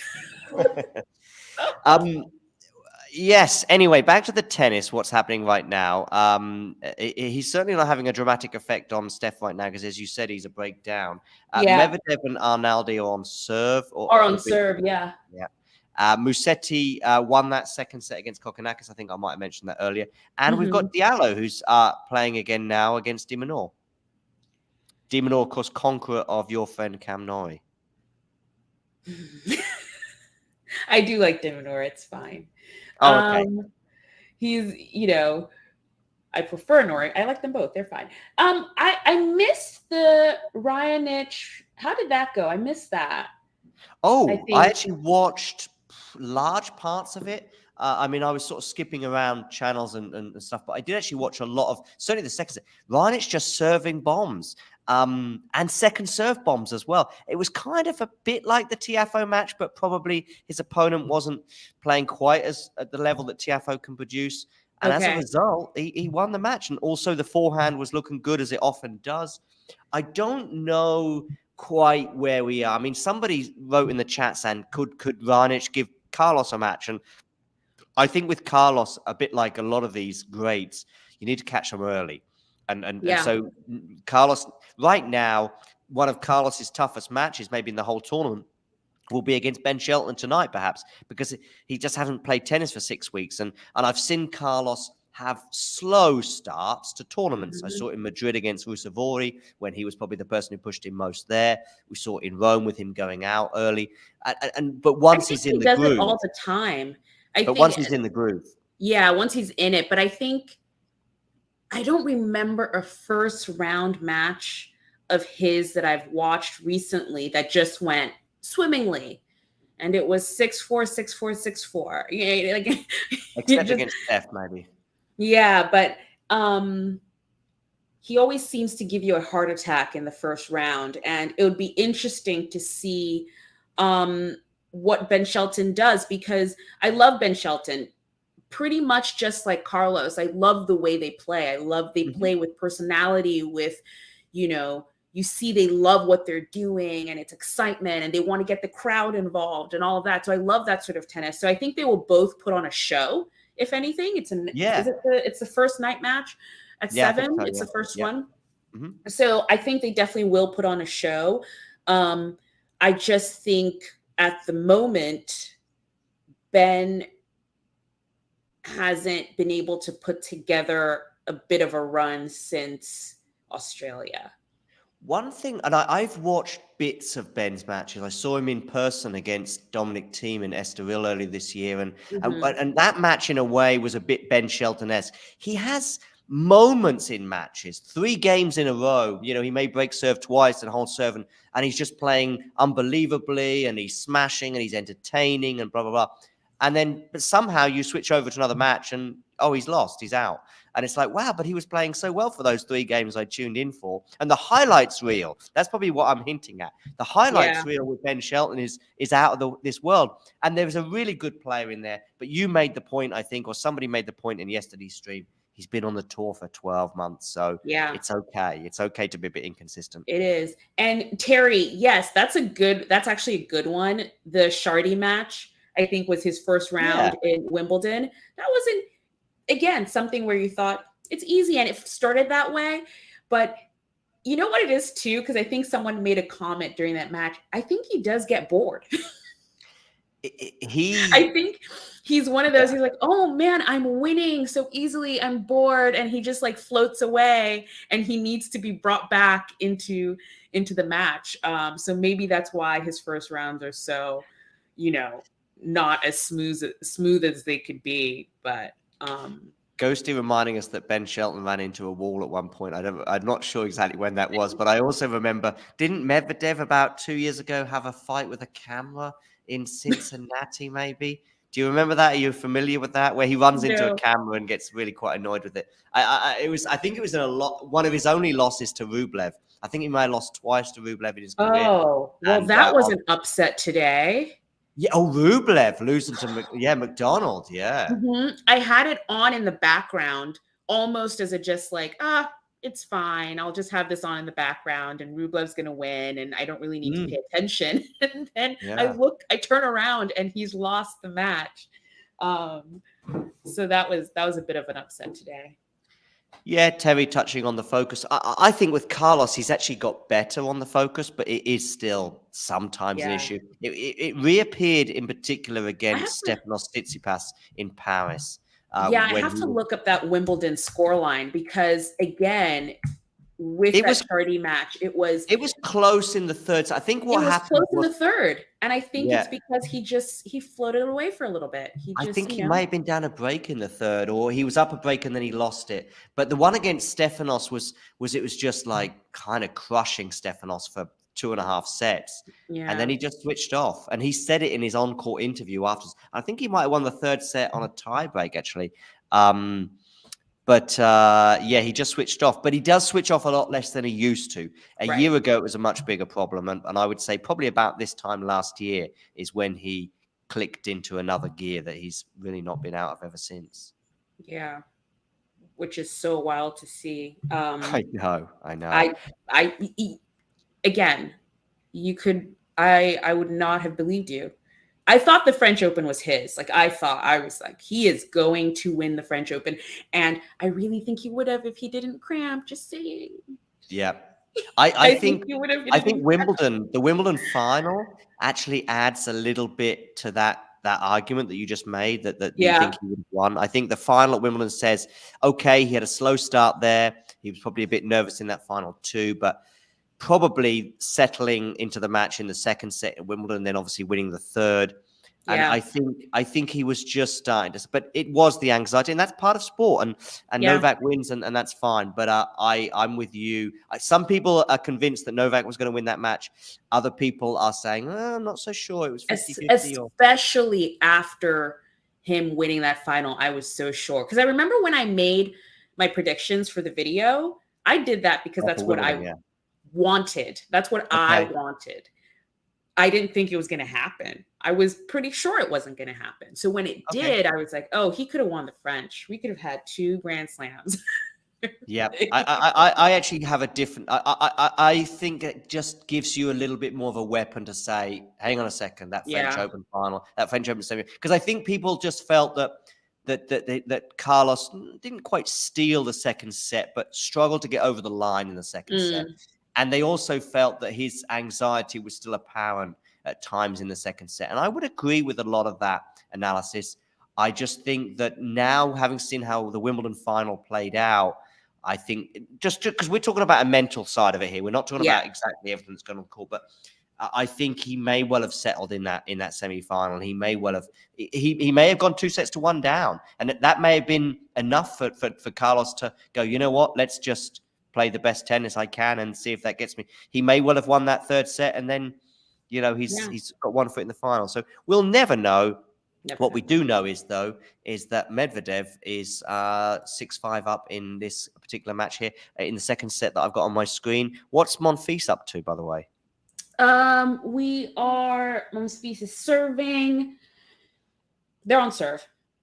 Yeah. No, he's up a break. According to my screen, he's up a break. He still has, yes. I was like, wait, what am I looking at? I was like, there's a million matches going on at once, and we're talking about the past anyway with Carlos and Alcaraz. Who's favorite for the US Open, Anastasia? Carlos or Djokovic? Head, not heart. They might be the same. Not heart? By the way, Anastasia, they might be the same for I think Carlos. I don't know why I feel like, because not no one, obviously, but the U.S. Open hasn't been defended in a long time, and I do think Carlos is the first person in a long time that I think, oh, you know what, he might be able to defend his title this year. It's true, it hasn't been defended in a long time, but I think there was for the women, by the way, I think there was a run of somebody I saw tweeting today, and I think it was like 24 Grand Slams in a row where nobody defended their title from the previous year until Swiatek did it this year at the French. I think that's what the tweet said. And quite possibly it's true. I mean, for example, in New York, I can't remember the last person to defend the title there. I guess Serena, probably about 10 years ago. Yeah. I almost want to say, hasn't Serena defended a whole bunch? But probably not for 6 or 7 years. And 24 Grand Slams would be 6 years, I guess. Yeah. Wow, that would be crazy. I mean, because Ash Barty won a few slams, but they were all sort of on different surfaces at different tournaments and spread apart. Yeah, and I guess also when we look at the WTA, it's kind of that's the MO. Yeah, we haven't had a big three. We haven't had a consistent person or two until recently, I think, who can. Ooh, a wild forehand drive volley from Arnaldi means that Medvedev has 2 match points. Yeah, 15, but it's on the Arnaldi serve, but 15-40 on the Arnaldi serve. Tsitsipas has a break point. Oh, does he? Yeah. In the second. Back to what we were saying earlier as well about Alcaraz and Djokovic. I know that tennis nerds such as us, we sort of go, yeah, but the draw. And I do think the draw is huge. So where Medvedev lands as the 3rd seed will be big. But it's big if he lands in Djokovic's half. It's not big if he lands in Carlos's half. Exactly. Ooh, I have just seen a Medvedev return of serve to win the match. And that's exactly what he needs to do against Carlos Alcaraz. It was a return of serve, a winning return of serve on the forehand side, an unbelievable return. I see it. I just saw it. That's exactly what he needs to do about a dozen times against Carlos. It was one of those little banana ones too. Yeah. It just came right around him and past him. Cool. So anyway, So I love his kit. I do love this. Yeah, you like that sort of. It's also perfect for the U.S. Open. I was thinking that. Yeah, he was in one of the carts on the way to the court that I see often at Indian Wells. I didn't know they have them in Canada as well. He was sitting in the cart before the match, and it's always quite a humbling experience just to see them bumbling around in these carts. But anyway, I've got sidetracked as often we do on Talking Tennis.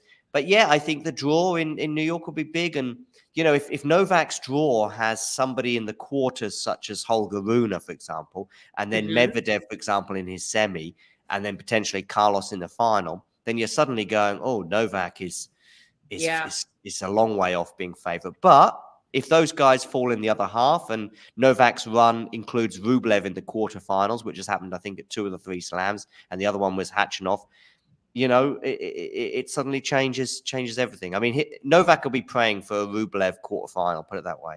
Yeah. And also, I think he is going to come into the U.S. swing with a very, he's just doing Cincinnati and then the U.S. Open, but he hasn't been here in so long.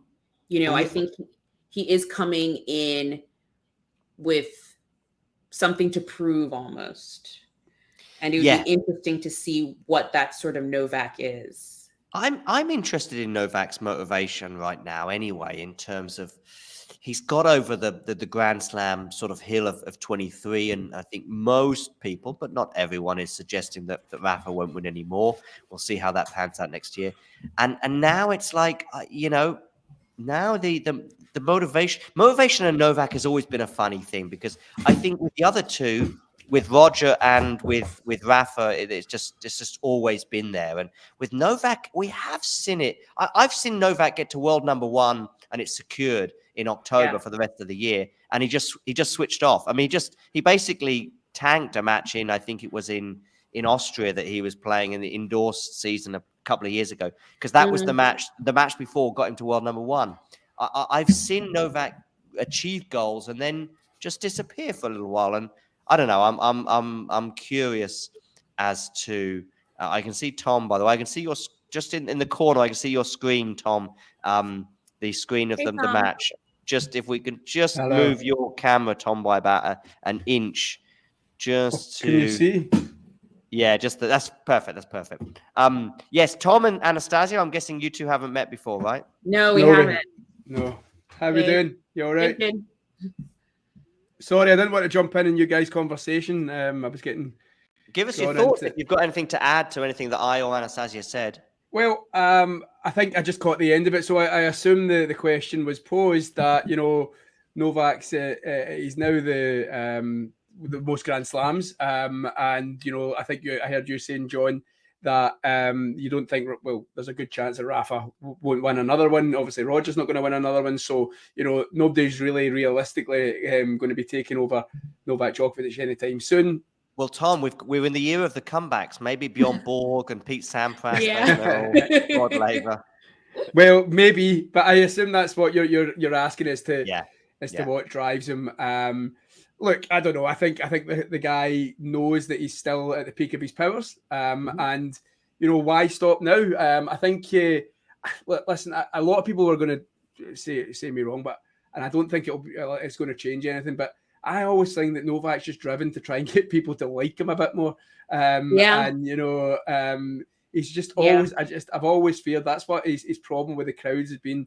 As the fact that he's come into it a couple of years after the people have chosen their camp with Federer and Nadal, and it's just been unfortunate timing for him that he's tried to wrestle into people who have already picked their side, and he's had to battle that, and that's why the Nolly fam are so kind of protective of him, because he is.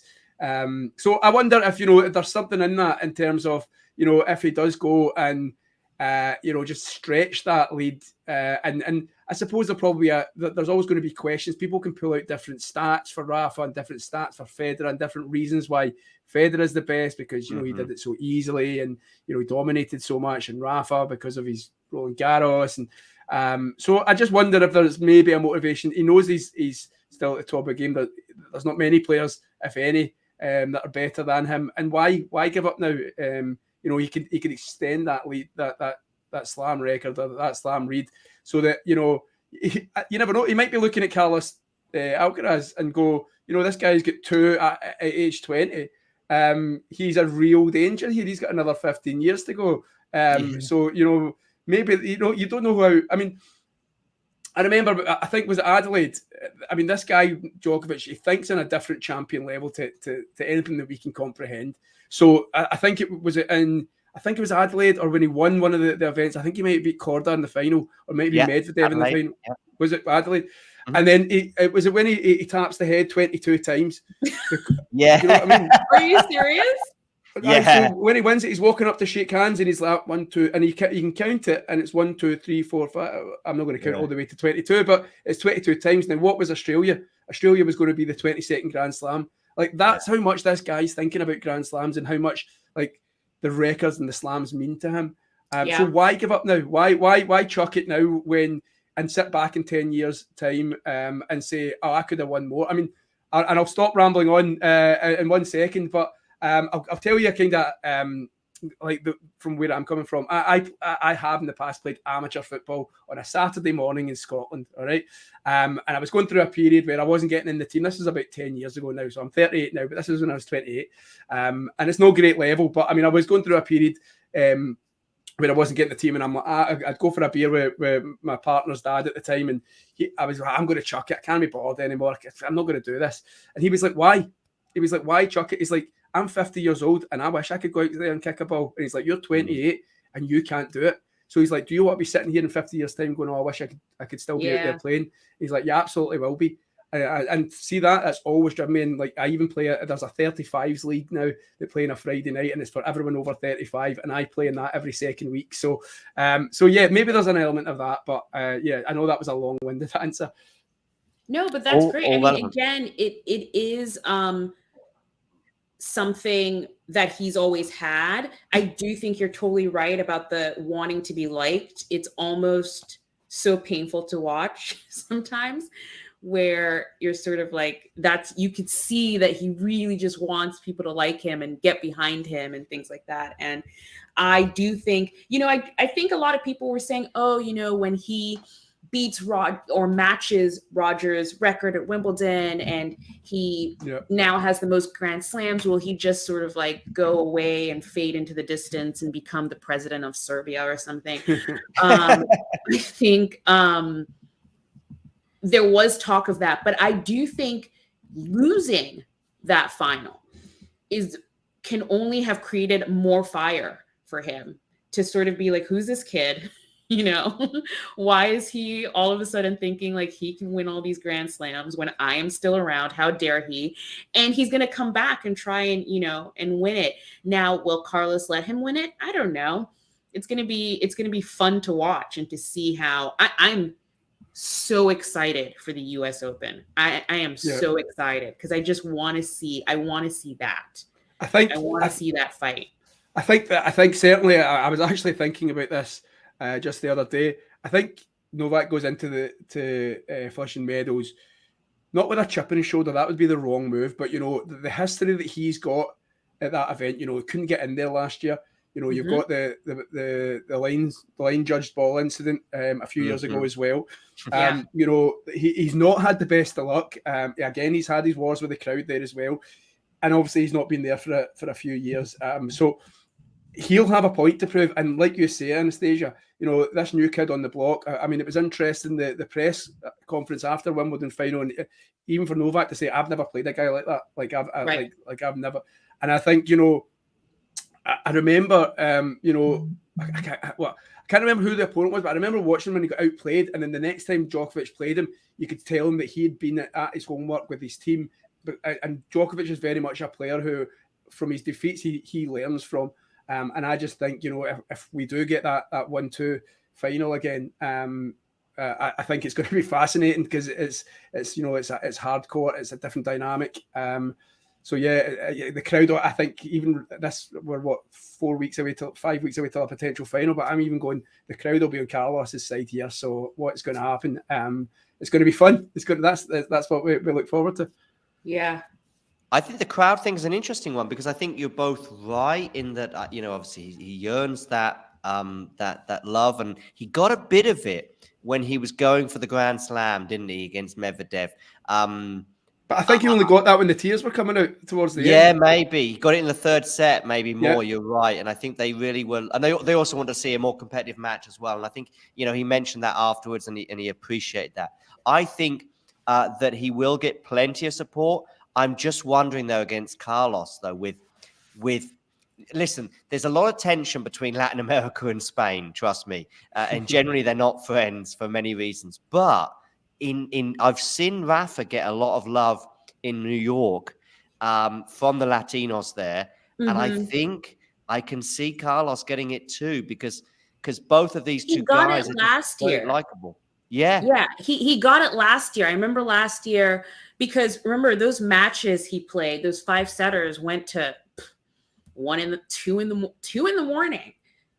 It was packed in those in the stadiums there. He's just inherited Nadal's fans, because as much as he says it and everyone, and they're like, he's not baby Nadal, he's his own person, and he's his thing. But the casual New York fan, he's baby Nadal, and Nadal had been kicked out of the tournament, so they were like, okie doke, just go over to baby Nadal and support him. And then he won. So him coming back to New York as the champion is going to be huge. Like, they're going to all, go for him. Djokovic, I mean, he'll have his people, obviously. He'll have his crowd. I just don't think, I don't know. It's New York, it's the East Coast. I think Djokovic gets get as much support as he thinks. I think he gets his biggest support in Australia for obvious reasons. There's a big Serbian, population in Melbourne. Same as like Tsitsipas always gets with the Greek over there. And then you've got the French, which is Rafa's home basically, and then you've got this kind of sorry. No, it's okay. We're at a tie break now with the Rybakina Brady match. Sorry, I've got it on. I've surprised myself, right? I from going from Saturday night now.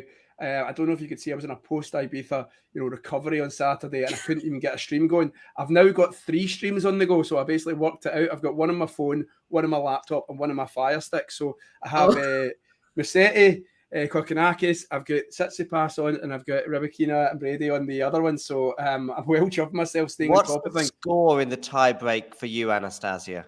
Now I'm 1-1. Okay. All right. Okay. Yeah. I'm slightly ahead, but I have Zverev and Foki about to start on my TV, and then I have Rybakina and Brady. That's Zverev, Fokina. That's a 3-set match if ever you saw one. If you're a gambling, you just get it on. It's going to be so fun.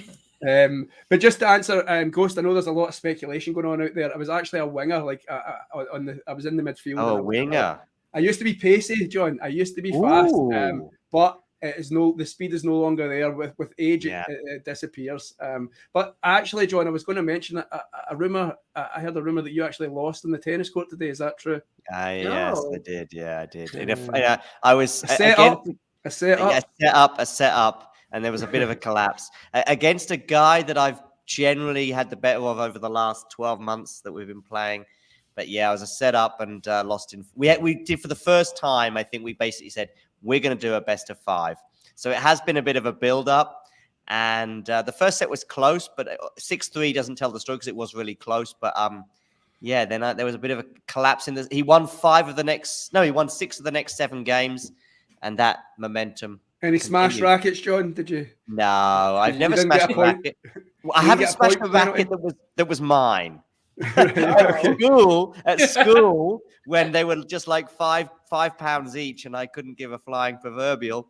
There was a few that were actually ping pong was the bats that got the most abuse from me. I used to get really annoyed at ping pong, and I still play. Right behind me, I've got a ping pong table actually, so I still play a bit of ping pong. Do you know what's funny? Me and a friend, now this is again many years ago now, but we decided we were going to start getting into table tennis ping pong, right? So the local leisure centre had a ping pong table, and we went, but before we went, we didn't know.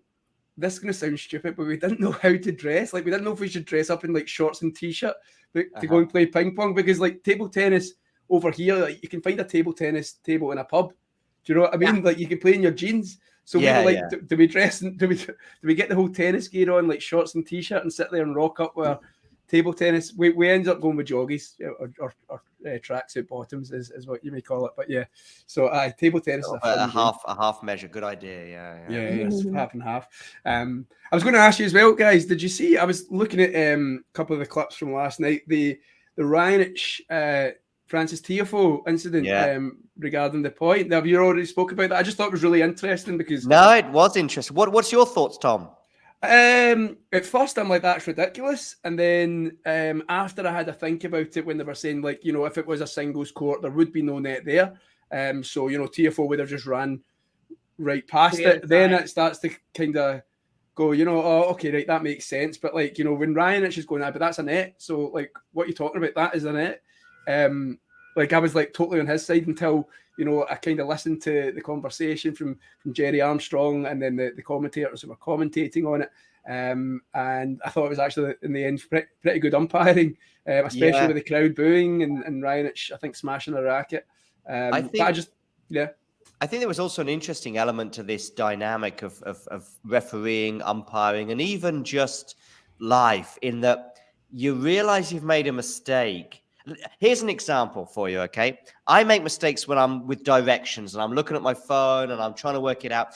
If I'm on my own and I've walked down the wrong street and I think, oh, this is going to be much better if I just go back and admit my mistake to myself and go on. If I'm on my own, I do that. If I'm with somebody else, I'll just sort of walk to the end of the street and take the next two lefts. You know, you just take you take two lefts and hope that they don't realize that we've gone round in a circle, even though it's cost us more time and more meters in terms of walking. But what Fergus Murphy did, of course, is what I'm referring to, is the fact that he changed his mind, because it was like, I've made a mistake. Yeah. That also annoyed Milos. But ultimately, if you've made a mistake, it's better to rectify it than just sort of be stubborn and walk around the block. yeah. I was thinking that's a therapy conversation completely there, John. Like, you know. Go. What should you do in this situation? But we'll not go there. How's the Rybakina match then going for you, Anastasia? Are you? I'm at 5-4. Mm-hmm. Okay. And Rybakina is about to serve. I know what happens in the next couple of points because I've okay. But I'm not going to, and I'm going to say because I've actually got Tsitsipas Monfils on my TV. There's been some unbelievable points in this Tsitsipas. So many points that Monfils has sort of just ended up hitting the ball into an empty court. It reminds me of a point that I should have won today. I decided to take it easy. I took it easy on a ball into an empty court. Thinking, you know what, don't be flash and try and hit a crazy winner when the court is basically open. I did that and I hit it way too soft, and my opponent got the ball and he ended up winning the rally. And it was actually an interesting moment in the match, and who knows whether I carried that into the third set. I don't know. But listen, people are not tuning in to hear about my 4-set match today, I don't think. You know, you never know. You never know. I'm sure there'll be some people who will be engrossed by the tennis life of John Silk. So just in terms of the Tsitsipas match, I mean, he's obviously a set and a breakdown. Yeah, I'm watching a point at the moment, which he's pretty much given up on the point. And Gael Monfils has put it away. I wanted to ask, I was thinking about this before this match, and which I thought that Tsitsipas was going to win.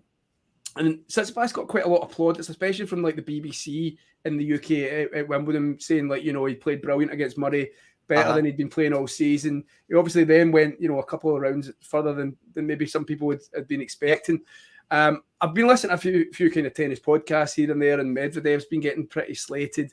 And I'm just trying to think, like, Medvedev, like the way as we start here in August is the way, like, obviously he won Los Cabos, and I'm thinking, like, you know, Tsitsipas hasn't had that great a season. Obviously won last week, but Medvedev had that run in the springtime, the UK or the UK springtime, and I was just thinking, like, maybe two questions really: has Tsitsipas had a good year, or has it been below what he's been producing before?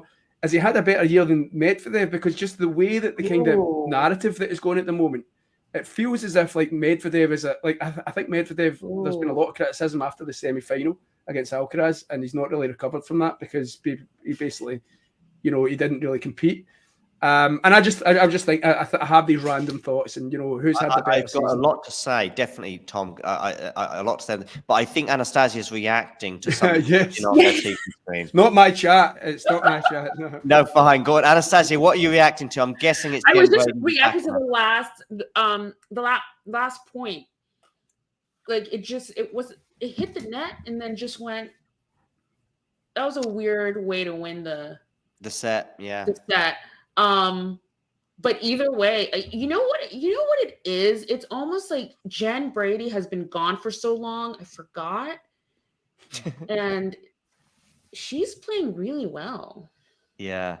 Listen, there's really 2 or 3 of these comebacks, and I will address what Tom said, partly because actually it's quite, I have quite a few opinions on it. Yeah. But there's 2 or 3 of these comebacks I think have been cool, and I'm all for it. Milos Raonic, for example, who won earlier today.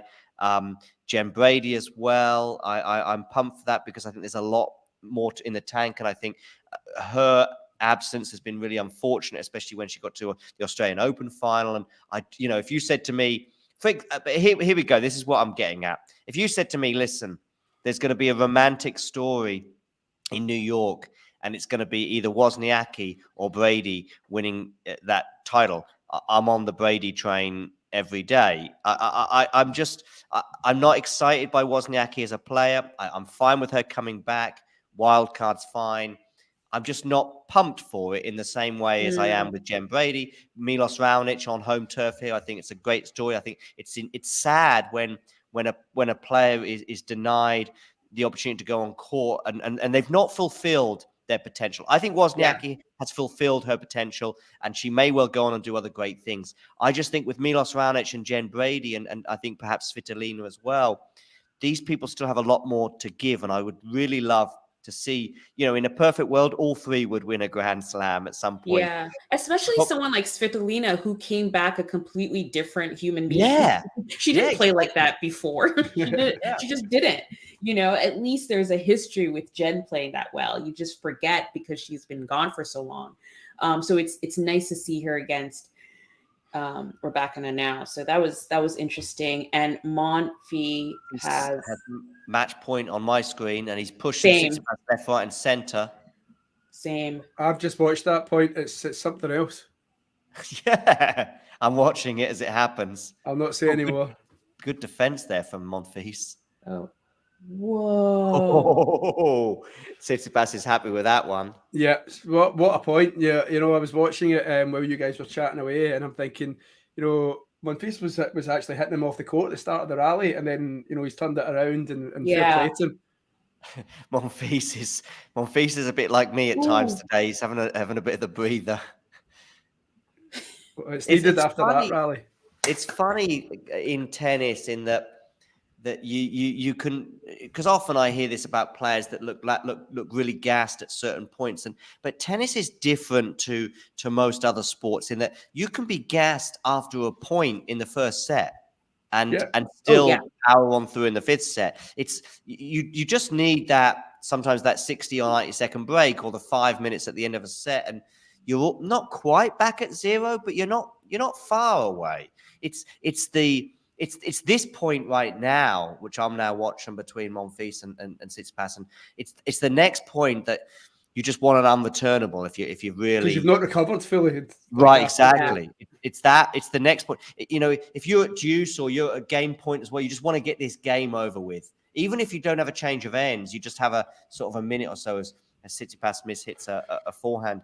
That's it. In other sports, and I think football, I think you probably, I know football is also about bursts as well, a bit like tennis, but generally it's also about the clock and how many minutes have you played and how many hours and how many matches have you played this season, and there's a tank that just gets lower and lower. Well, if you think about it. Footballers play, once every 3 or 4 days, and they play for 90 minutes. Whereas, you could be playing for 5 hours, and then 2 days later, you could be playing for another 5 hours. And some people are going, so what, are tennis players like that much fitter? And I'm sure they are, let's be honest. But I don't know. I wonder, have you ever played 5-a-side, like football? I have, yeah. Right? But I think that's like an hour of sprinting. So because the ball's you're around a cage and you're only stopping for a goal, which somebody takes it out of the net and you start again. 11-a-side football is, it could be the other side of the field if you're a winger like me and you can have a wee rest. Tennis, there's a lot of stop starting, so it's a different kind of cardio. Oh, Monfils has won. He has, yeah. What's happening? I'm very happy with that. Not because of the 5 tweets I got, Anastasia, about Stefanos. I'm happy for Monfils. I really am. I mean, no. Again, all these comebacks. It's, you know, I remember when he came back from injury at the French Open. First of all, that first round match was, to me, was that bias? Yes. Yeah. That was the match of the year. Yeah, hands fair down. enough. I mean, it's not over yet. Let's see what happens at the US Open, but that was the match of the year. And was he 5-1 down in the fifth set or something, or 4-1 down or something? I can't remember. I think he was at least a breakdown, maybe even a double breakdown, and he brought it back. And just to come back and now, I mean, he's playing beautifully. Like, who knew baby making and making a baby and having a baby like just completely, you know, changes your tennis life. Yeah, completely change your tennis life. They should all go have babies, all of them. Just take a break, go have a baby, come back, crush it. Well, you know, they may have started a craze. If one of them wins a major tournament, then they'll all be doing it. And it'll be Tsitsipas and Badosa next. So don't. Let's not talk about that. I can't do it. I can't. Well, he's been beaten the day, so he might be saying, right, what back to the drawing board. What do I do? How do I copy that? There's a lot of support for one piece in the chat. Yeah, there is. Yeah.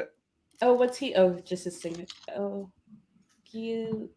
Oh, for Sky. See what I'm saying? He signed Sky's name on the camera. Oh, okay. Monfils, you mean? Yeah. He signed Good Night Sky. It's the baby. The baby did it. Yeah, because she's not on tour. The baby's not on tour. Yeah. She's at home. So that's wow, that's rough. Can you imagine? Who's looking? Well, obviously there'll be a nanny or something, won't there? By the way, when she says rough, I was thinking of Tsitsipas. You're thinking of the kid. But here's the thing. For Tsitsipas, this might also kind of be a little bit of a Dan Evans thing. You know, just won a title, coming back, first match back from winning a title. It might just still be sort of like, you know, beer goggles of winning a title in here, you know.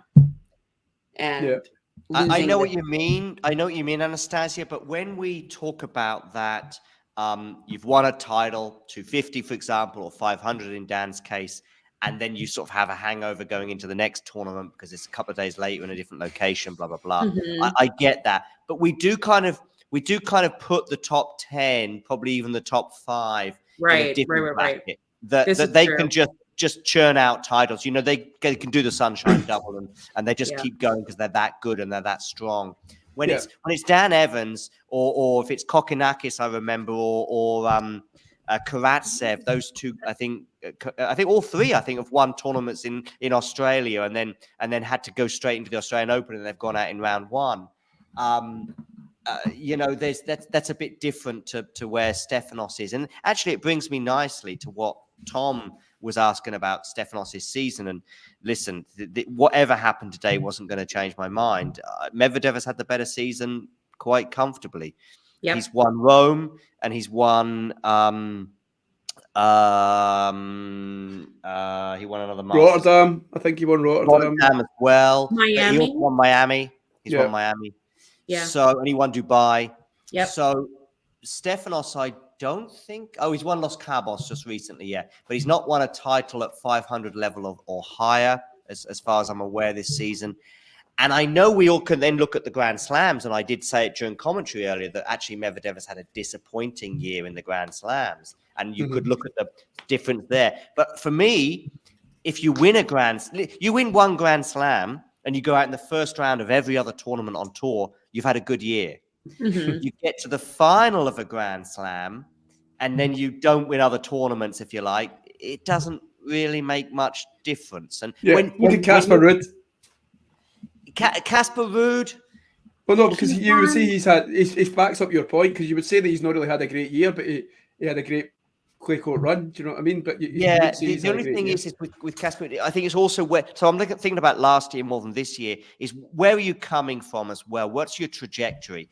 Mm-hmm. When I look at the 2021 season for Tsitsipas until that 2-0 lead he had against Novak in the final, you know, from that moment until this day, 2.5 years or 2.25 years later, there hasn't been the same level from Stefanos in a tournament, I would argue, never mind through a patch of the season,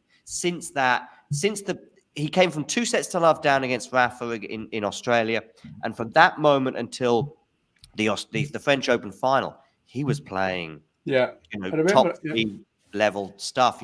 He pushed Rafa in Barcelona. He had match point, and I actually spoke to Stefanos. I said, "What's worse, getting crushed in Barcelona? What's worse, getting crushed against Carlos, or losing to Rafa a championship point, and that's painful too. Both are." And he went off in a real, as Stefanos only can, went off a crazy tangent about, well, football is 11 players and tennis is 2, and I'm like, no, that's nothing to do with my question. And my question, I think he could give an emotional response, which is all about now, and it's horrible. And I think that would also be true. I actually think if you can take a step back and go, would you rather, what would you rather, Tom and Anastasia? Would you rather lose a Grand Slam final 2-1-3 if it's on the men's, or 2-1, or would you rather have a championship point but end up losing the match? It's a tough one. I'd rather have a championship point and lose it. I think if you go on to win the tournament, this is to both of you, by the way. If you go on to win a tournament, if you go on to win a Grand Slam later in your career, I think it's okay. I think the problem is the pain of getting so close. That's what it's a difficult one. Well, I think if you've come that close, you've got you run the risk of being say that you choked it or you bottled it. And maybe you're just not good enough. Whereas if you've maybe take the set of one of the greater players, then I think you get more of you have a valiant effort there. You're not as good a player, but you put up a fight. Do you know what I mean? I know that's ridiculous, but I get both arguments. I think it's about the effort and the fight. I would rather fight till the end and lose it. Yeah. The problem is that both of us, all three of us, are thinking is regret, isn't it? It's like you'll forever think about, Roddick's smash, I think it was at Wimbledon, or you'll always have that moment of going, what could I have, should I have done on that championship point? What is easier to address though is the broader evolution as a player. And if you look at Stefanos Tsitsipas getting crushed by Carlos week in, week out, as he did during the clay court season. Or actually, week in, week out is a bit of an exaggeration. It was twice, but you get the point. It's not quite the same as football, where you have that kind of test week in, week out.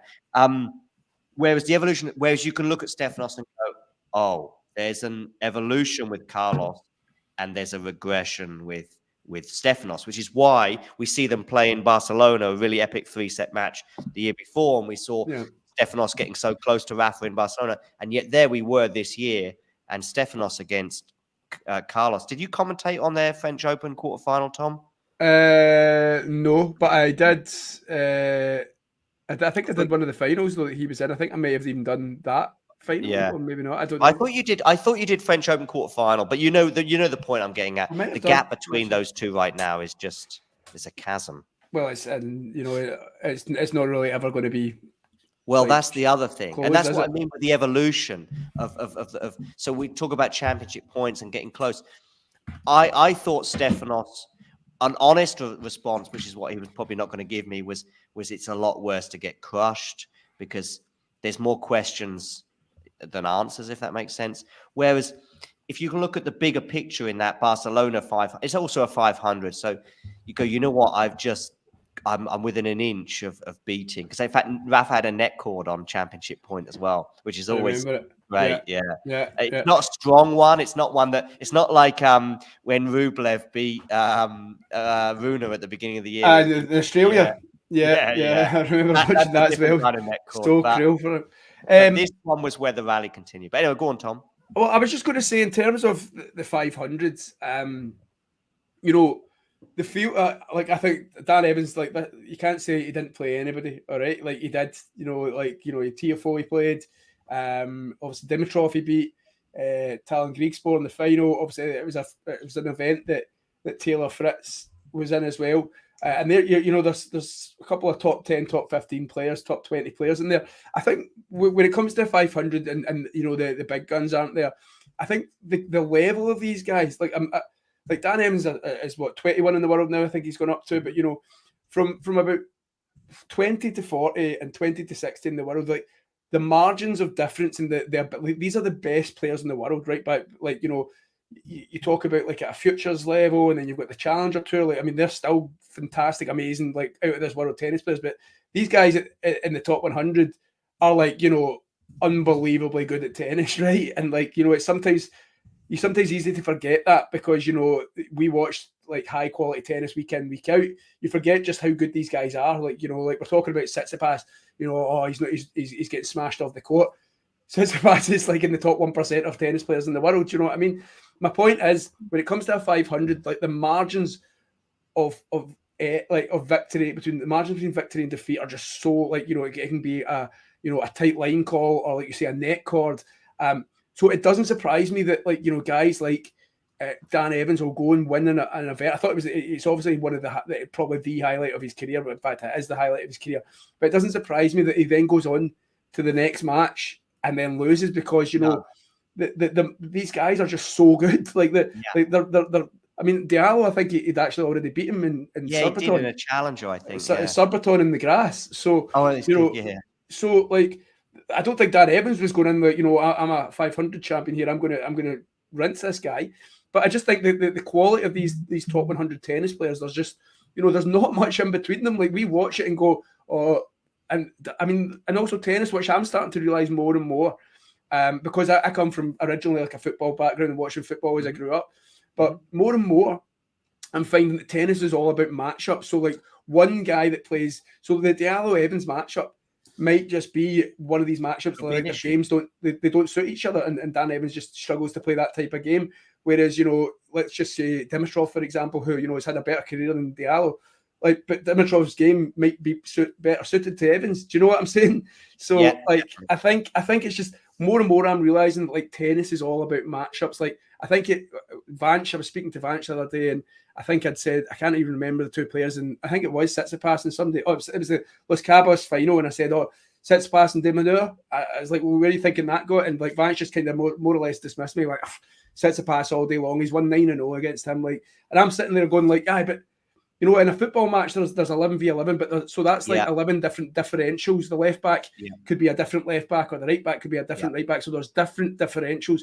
Whereas in tennis, those differentials are a lot smaller. Do you know what I mean? And so, I mean, I know that conditions can change, court can change, but you know, it's also it comes down to man v man or women v women. So, actually, a good football response to that as well is you might see like a matchup in football. I always remember Ashley Cole and Cristiano Ronaldo would have some epic battles for Chelsea and also England against. And so you might see something, but that's one element on the field. It won't necessarily. It might have an influence, but it won't win or lose. Plus.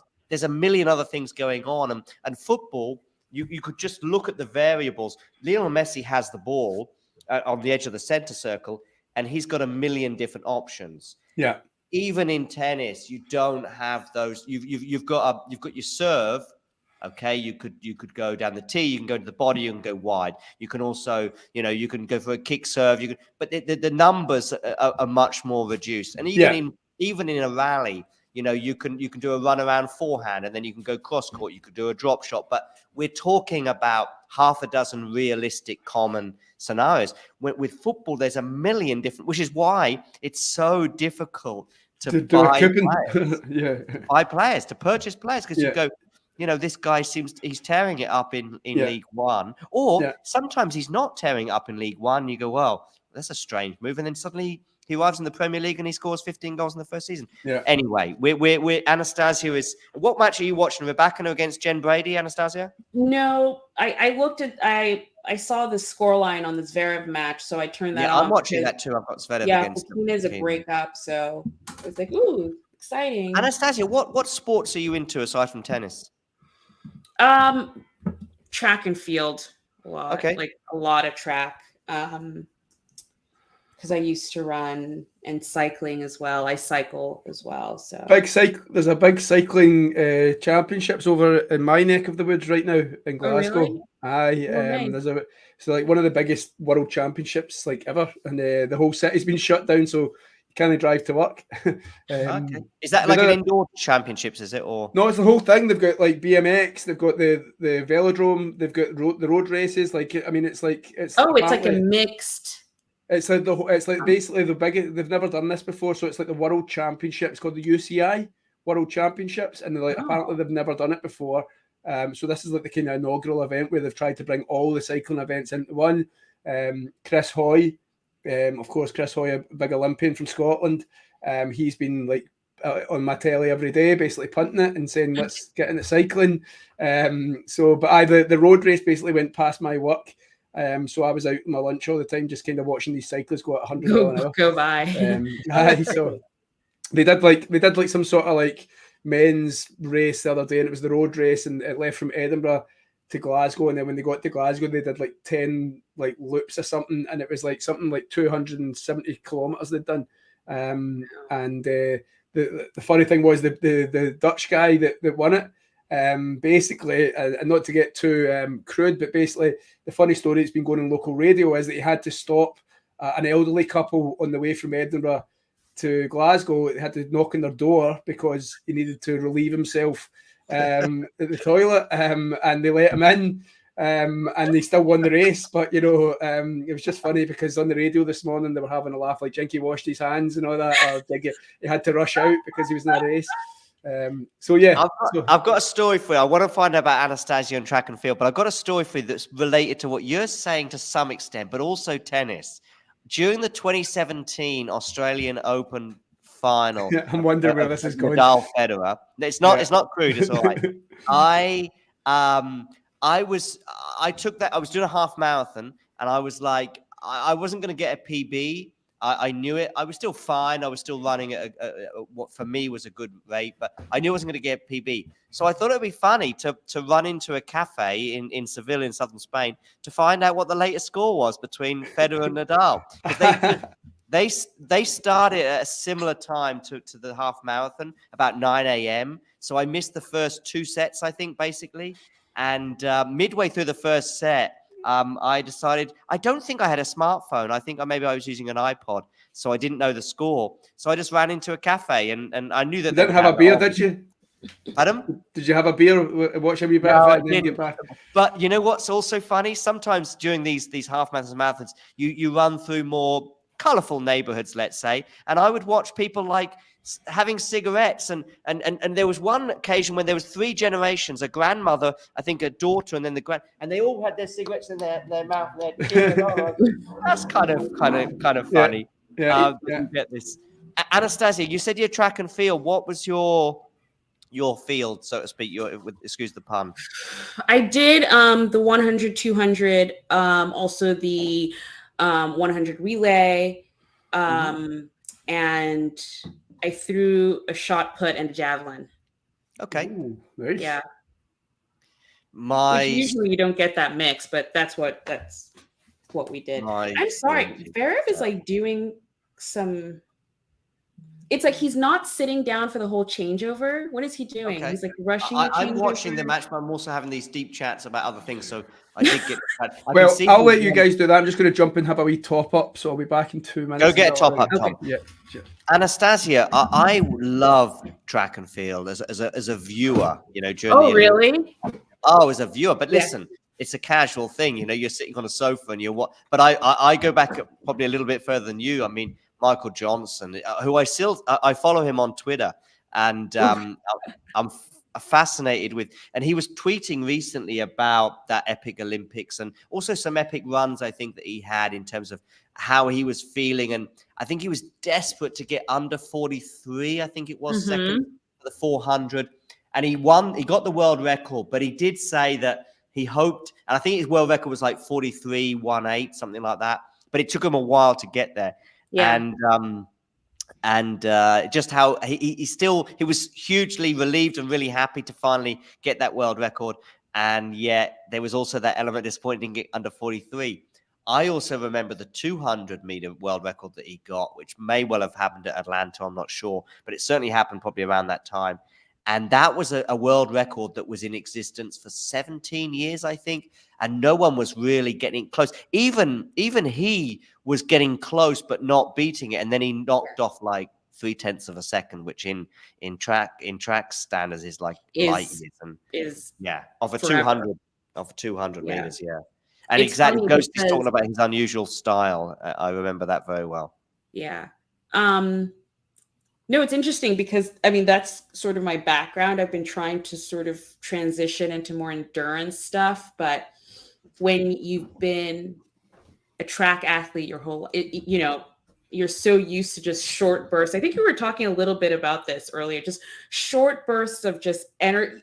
You were talking about it with sort of with tennis and the rallies and stuff, short bursts of energy, and then it's done. And then you have a moment to recover and whatever. And you could probably do multiple races that day, but it's just this short bursts of energy. And you go full out. And with endurance, it's a different muscle. It's a different brain. To stay in that pain for that long. You just like, it's different. I mean, you know, with tennis, we talk about playing 5 sets, you know, potentially, you know, on the men's side, 2 matches in 3 days, for example, or whatever. But it's different. I mean, like even rugby, for example, the rugby guys tend to wait a week between matches just because of the level of endurance is greater than even soccer, which is every 3 or 4 days can be. Yeah. In a Rugby World Cup, for example, they will have a week between matches. The Rugby World Cup will have less nations, and it'll also probably be 5 weeks rather than 4. So they have this length of time. I mean, it's just different. I mean, I haven't played rugby, but I've played football and tennis, and I can see why you can do a best of 5 match today and potentially play tomorrow or the next day. It does get tough. It does get tough. I mean, I've been to the Rafa Nadal Academy, and I can tell you they push you. They push you, and it's just a weekend. For example, Friday evening 2 or 3 hours, Saturday morning a couple of hours, Saturday evening a couple of hours, and then Sunday morning. After that weekend, you've had So I still think there's a level of admiration that I have for these guys. You know, definitely that are doing it. But football is just another level. Tom, I was also mentioning rugby. In that, generally in rugby, it's a week between matches. Anastasia is gesticulating. Are you still watching Davidovich-Fokina? Because that was a special shot. That was so special, but also he's serving for the set. Sorry. Yeah. What is happening to Sasha, Terry? Do you know? Could you? I mean, what? Didn't he? He's a fan. He likes Sasha. Yeah, he does. Yeah. What's happening? Tom looked at you like you got his name wrong, but Anastasia's referring to someone in the chat. No, I was wondering if you know. I was actually wondering. You were talking about one of the shots, and I was wondering if you were meaning the set point that. No, I haven't. I've seen that. I'm on a second set point for Davidovich-Fokina right now. I'm talking about a forehand sort of spinny one that just loops. Watch the volley. Watch the volley. Okay. He wins to win the set because it's something else. I love Davidovich-Fokina. He is so much fun. I love him. Oh, wait for me. I'm not there yet. So, are you behind me as well, Anastasia? Yeah. So I think we've got Tom ahead of me and I'm ahead of you. I like that reaction. I like that reaction. Both of you. Yeah. I love Fokina. I watched him live really close when he played Berrettini last year at the US Open. Okay. And the way he throws himself on a hard court. I'm like, how are you not? How is not every bone in your body broken? There used to be it's true, but it's more painful on a hard court, that's for sure. There used to be a Twitter account. There is, isn't there? Isn't there one in I don't know. There might be. Has Davidovich-Fokina jumped on or been on the ground in the tennis court? And it was like, yes, every time with a screenshot of him. But he throws himself at every ball, and you're like, it's a hard court. Stop! You're gonna hurt yourself. I said this last time, or one of the times we were speaking about him. He has a cat and dog home in Spain. Okay. So basically, he all the stray cats and dogs that are kicking about the streets of Spain, he basically opened up his own cat and dog home, and they have like 700 animals that they take in. It's crazy. This guy's a pure interesting guy. Yeah. I'm watching Carlos Alcaraz with a football backstage, and he's pretty mean. He's doing some keepy-uppies and looking. They're all good. amazing. They're all amazing. Like Rafa was amazing with the ball. Rafa, Federer, like even Andy Murray, right? I mean, he's Scotsman, and he's always doing the flicks and the tricks. For some reason, they're always really good. Wait, is he about to come out? How's he? Oh yeah, Andy Murray. Is he about to play? No, he's after De Minaur and Diallo. And no, I meant Carlos. You said you saw Carlos. Oh no, I saw him backstage. No, I think because those two matches finished pretty quickly. He's not on before 7 p.m. local time. Yeah, why is that? I was looking at that today. Like, can they not just throw him on? Like, I guess it's because they want the audience. So people working in Toronto. Every time I think of Toronto, I have to pause because of Montreal. I get the two cities confused anyway. Never mind the fact that they have these two tennis tournaments. But anyway, I think just because they want the working public to be able to, come in and take their seats, basically. So 7 p.m. works better than 4:30. Is it this time right now? I think it is 4:30 there. I don't know why that is, Sean. Like, why can't it all sync? Why are we on 2-3 different? I know. I don't mind if we're all 30 seconds behind real time or a minute, but for some reason it's just Well, what we could do is I'm ahead, so all I have to do is pause my stream until I'm with you, and then we all see it at the same time. The only problem with that is the actual live scores are then ahead of us. What I do is I play around with this, Tom, and I've actually got, for example, the live scores that I often use right now are a broader one. So you don't see 15:30, you just see 4 matches taking place. It's not so bad. And these live scores, fortunately, are just a little bit behind. There's TNNS is the worst and the best because they're like sometimes sort of ahead of the I'm in the stadium, I'm seeing TNS is telling me that someone won the match. They haven't even finished yet. But anyway, yeah. I mean, I remember having Opta, the statistic Twitter account, on my alerts just because they were very useful to bring up during matches, especially. But in the end, I turned it off because it would be like, Swiatek is into her 4th final of the year. And I'm thinking, it's only at Juice. Yeah. Yeah, so this will be interesting. Oh, it kind of did it again. Who did what again? It was a net court. Davinci Fokina, yeah. By the way, this poll, I'm a bit. I think Anastasia, you think Swiatek's going to win in Montreal. I'm not so convinced. I guess for me with the WTA now, it's sort of it's Iga's tournament to lose, So it's until there's a consistent other person. And Sabalenka's close. She's close. I think Paris, I would say there's Iga and the rest, but I don't know, on a hard court. I mean, going into even before what happened at Australia, going into the Australian Open, I was thinking, I don't think Iga's winning this tournament. I actually went for Sabalenka, but I went for Sabalenka before the tournament began, which of course looked like a big call. But trust me, I had lots of doubts during her run, especially in the final. But yeah, I don't know. I think. I mean, it depends on what happens today with Rebecca and see how her hard court swing goes in North America. But for me, there's 3 very, very strong contenders going into most tournaments nowadays on the women's side. I get it with the Iga thing on clay, and I get it Iga in Poland at 250. But at these big events, I think there's a few people that can stop her.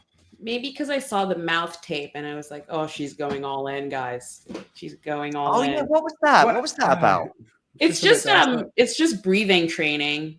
Okay. It's funny because I think because it's so odd and she's doing it with tape and people are taking photos, but it's so normal to do that. Okay.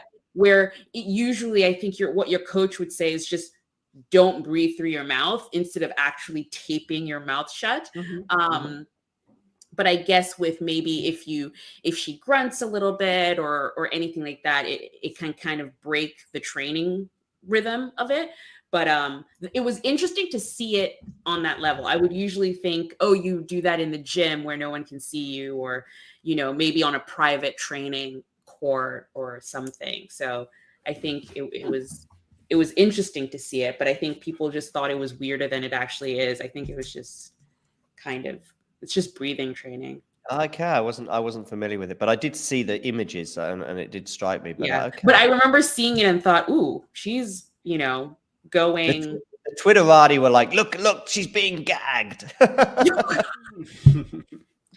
Are you familiar with the pictures we're talking about, Tom? Yeah. So I mean, to be honest with you, I did think it was some sort of first as if it was some sort of like, statement to people, like to the press or something like that. But okay, I guess I could see how you would. No, I think I would go. I mean, here's a question, Anastasia. Do they not tell you? I mean, John was mentioning a half marathon earlier on. But we're running, a guy who's been trying to get me doing better running, he does like 5, 10, 15, 20 Ks all the time. He's telling me I need to breathe more through my belly, through my stomach when I'm running, because obviously it's better for your momentum when you're running as opposed to just breathing through the nose. So when you're saying that there a minute ago, I'm thinking, right, that's maybe she's like breathing through the nose and the belly rather than the mouth. So I definitely think what you're saying is definitely more closer to, she's like saying shut up press or something like that. I don't know. Yeah. It's part of endurance training. Right. Okay. I just thought it was odd to do it in that setting. But I was just thinking, in terms of she winning her home tournament. I mean, did she not? Was there not like literally nobody else in the drawing? There was nobody else in there. I think she didn't play anyone. I mean, she's always going to play because it's a home tournament, but like, come on, like literally, like, did she not like have a bagel every match? Was Mukova in the field, but she got out like quickly, like in the first. She may well have been, and since Paris, Mukova has not played many matches because she kept losing or was injured. She didn't win the match today. She won today, did she, Mukova? Yeah. Oh, good. Laura Siegmund was her opponent at the final, and I was really worried that it was going to be 6-love, 6-love. I think it was 6-love. Was it 6-love, 6-1? I think it was, yeah. I think it was. I mean, come on, for a final of an event. I know. But I think I remember, didn't Iga beat, I think, Pliskova, maybe in the Rome final of a 1,000 event about 2 years ago? I think it was 6-love, 6-1. And it was like, I think she might have a bell, actually. She might have given, and then within 2 or 3 hours, it was like 5 p.m. Pliskova was on Instagram taking pictures of herself wandering around Rome, and I was thinking, I guess she's on an 8 o'clock Ryanair, and she's thinking, listen, I need to get this final over and done with. I'm not going to get to see the Spanish Steps and the Colosseum. I've got a Colosseum. I've got a walking tour booked for 5 o'clock. Yeah, exactly. Yeah. She was thinking to herself, I need to either win this 6-love, 6-1 or lose it 6-love, 6-1. I can't be hanging around. So just to update you guys on the Brady Raonic, I mean, we're still in the third set and it's 3-30 always where I am. So there we go, bang on it. So I'm up to date with the score. And but it's quite a good battle, still remains a good battle. You would have thought maybe, Elena maybe basically would have ran away and kind of, done the third set, maybe 2 or 3 or 1. But, fair play, Jen Brady. I could be wrong because I didn't see all of yesterday's first set, but there might not have been a break of serve in the entire match. There might not have been, which is unusual first of all on the women's tour, and secondly not on grass. There might not have been a single break of serve, but someone in the live chat can correct me. But I do see a break point right now. So who knows? See, if you say that, commentator's curse maybe a little bit. There we go. But yeah, so there could be a break of serve in. It might be the first one of the match, but yesterday I saw the latter. I saw the tie break basically. In fact, I think I saw the last couple of games and the tie break.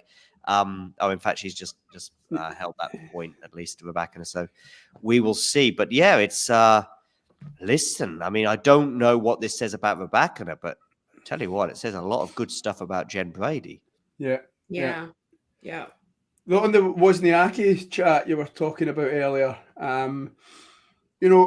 Like, would that be I'm trying to word this nicely. Like, and I obviously Wozniacki, she's a Grand Slam champion.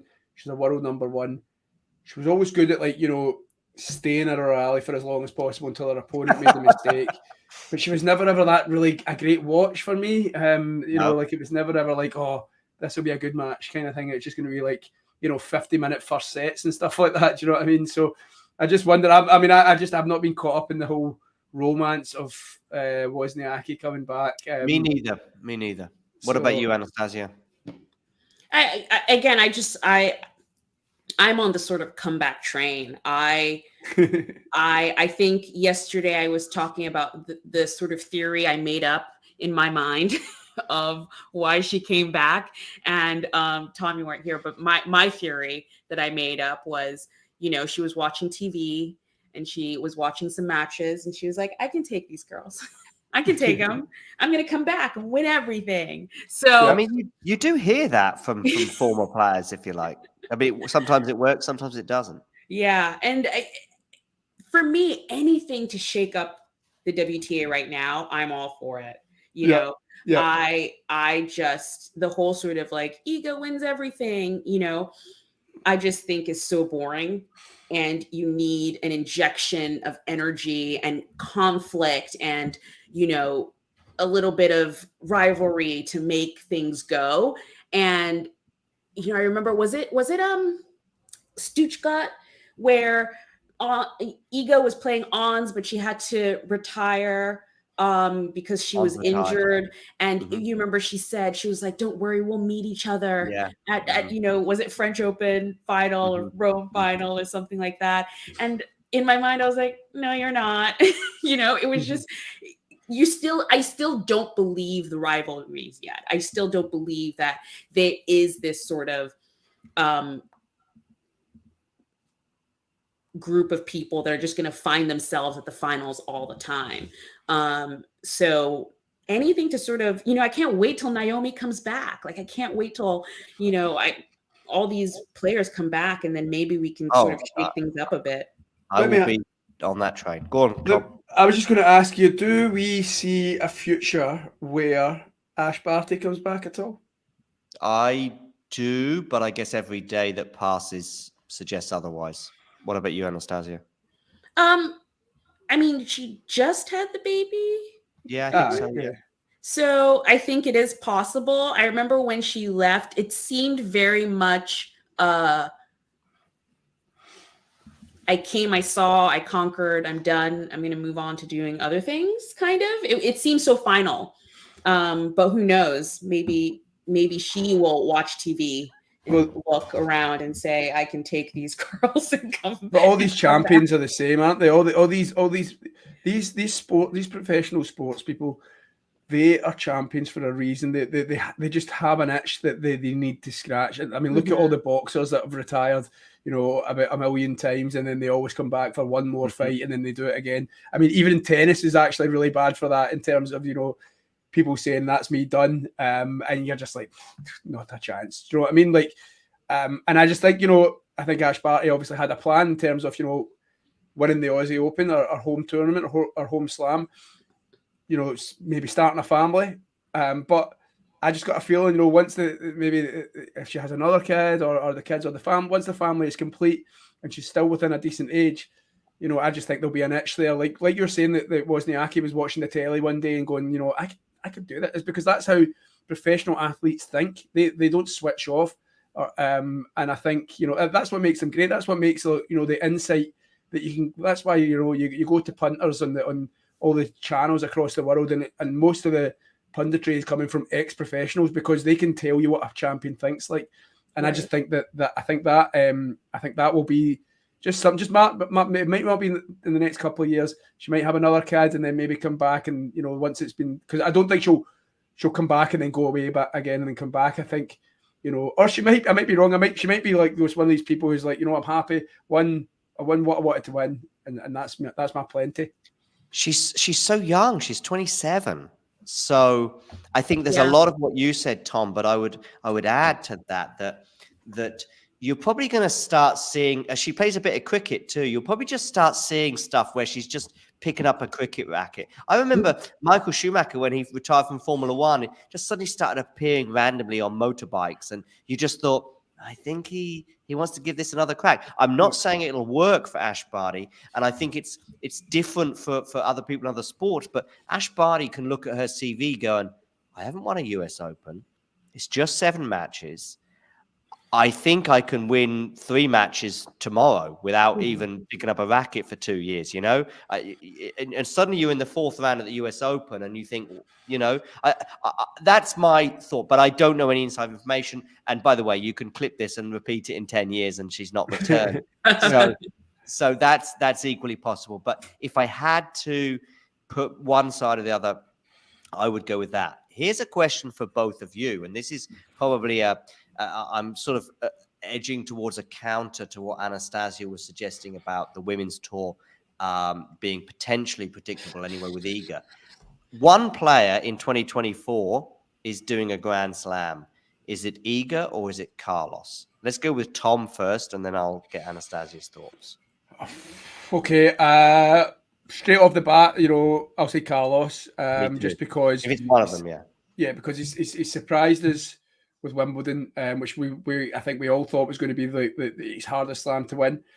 He'd already won the US Open, and then you've got the French Open, which, again, these champions, that semi-final last year will do his nothing, as we say in Scotland. Like, you know, he'll be pestered by that. You know, so that'll be the one I think he will aim for next year. Obviously, he's not really kind of ventured that he's played Australia, but he obviously wasn't there last year. So I think his hit list next year is the French. That'll be his tournament. That'll be his event. He's so good on clay, and you know, and there's every chance that he'll win the Australian Open as well. We know he can win Wimbledon. We know he can win the US Open. So, you know, for me, they're the reasons. Now, this is going to be the worst thing to say, and I'm prepared for the Nolly fan to come for me. But Djokovic isn't getting any younger. I know he drinks spiritual water and stuff like that. But, you know, he's not getting any younger, and you know, so it'll be another year. I think he'll be going on 37 at that point. Now, again, he's one of the fittest and greatest of all time, the fittest player on tour. But what I mean is that, you know, next year it could be a different ball game. So to answer your question, yeah, Carlitos. Yeah, and Rybakina is serving for the match. Yeah, Davidovich Fokina's just a breakup, sorry, in the second set. I saw that too, yeah. I agree. It's going to be Carlos, because for me, I think the French Open this year, I thought the toughest thing for him was going to be to defend the US Open, and I thought the French Open was going to be easy. So the fact that he won Wimbledon, which was the furthest from my mind, I thought, oh, give it a few years.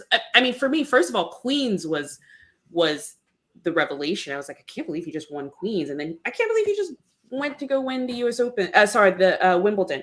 So I think it will be him. He has the French, which I think that's going to be the easy one for him. And truly, he hasn't played Australia really. This version of Carlos hasn't played Australia. Agreed. So I think it would be nice to see him try for that next year. If all the pieces are still there and he hasn't decided to do some sort of weird sliding shot and, you know, tear a groin or something. So can I add, John? I do think there is still a vulnerability to Carlos Alcaraz. Like, I mean, I don't think he's now, like, you know, at the early Federer levels where, you know, he's going to turn up and, you know, he's going to win. He's like the odds-on favourite to win the Slam. I think there are players that can, you know, potentially hit through him if they're more aggressive with him.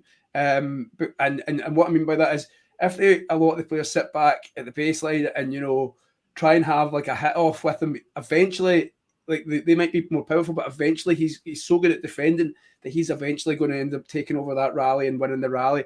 I think what players need to do is be more aggressive with him in terms of, like, you know, stepping in a little bit, like taking it to him a little bit more. And I think players like, you know, I think that's why they're like Holger Rune, like I think that's why there's kind of so much kind of hope for him in terms of the rivalry and what potentially could be between the pair, because although, you know, Alcaraz seems as if he's so far ahead, 2 Grand Slams and all these tournaments, world number 1.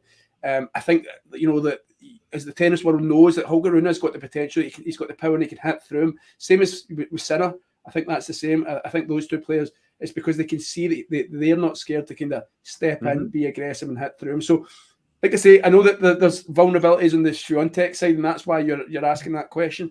And I've kind of sold it as if, Alcaraz is unbeatable. He just needs to turn up. But I do think there is still a vulnerability about it. Yep. I agree. I've just seen whilst you were putting your point across, Tom, you may have seen a smirk on my face. It had nothing to do with what you were saying. It was David Fokina did an underarm serve, so I sort of had a little smirk. Did he get away with it?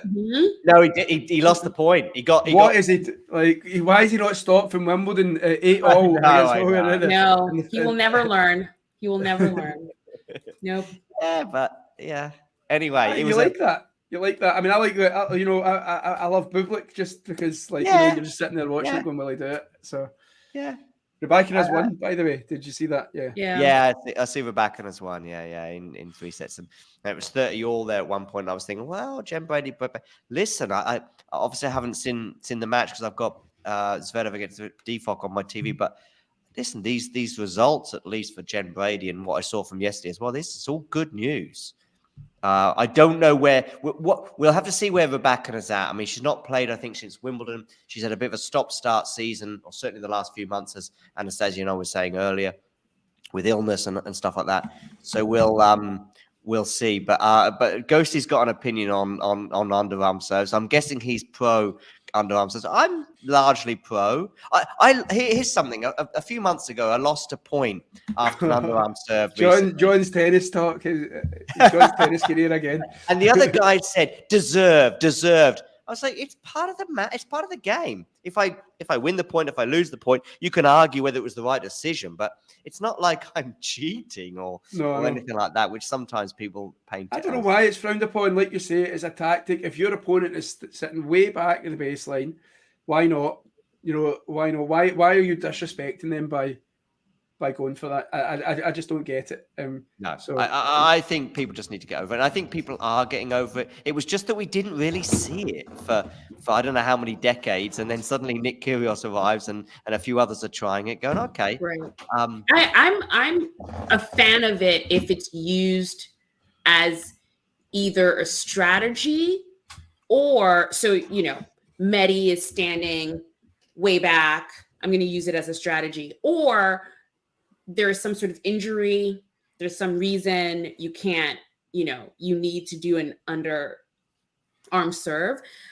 But I see people like Kyrgios and Bublik use it sometimes just because they're bored, it seems almost, or when Fokina did it in the most, I don't know, what was he thinking? And he said it. He said he wasn't thinking, and he just, it was the motion that came from his body. So I'm okay with it in some respects, but for the most part, I'm like, no. I mean, certainly strategy I'm fine with. I almost the only time probably I would ever have an issue is if you're winning 6-love, 5-love, maybe then I'd be like, well, this is a little bit. Yeah, like showboating in football. It's like showboating in football. So do you know this expression, Anastasia? Showboating. Yes. It's just showing. Okay. I don't know where. I don't know what. I never know. You know what? I know in foreign languages what people understand, but I never quite know whether when Americans. Sometimes I'll say something with and I'll go. You get. Yeah, we use that all the time. I lived in London for a while. I also lived in Madrid for a while. So wow. What was your favorite city then? Sorry. Which one was your favorite city? Oh, Madrid.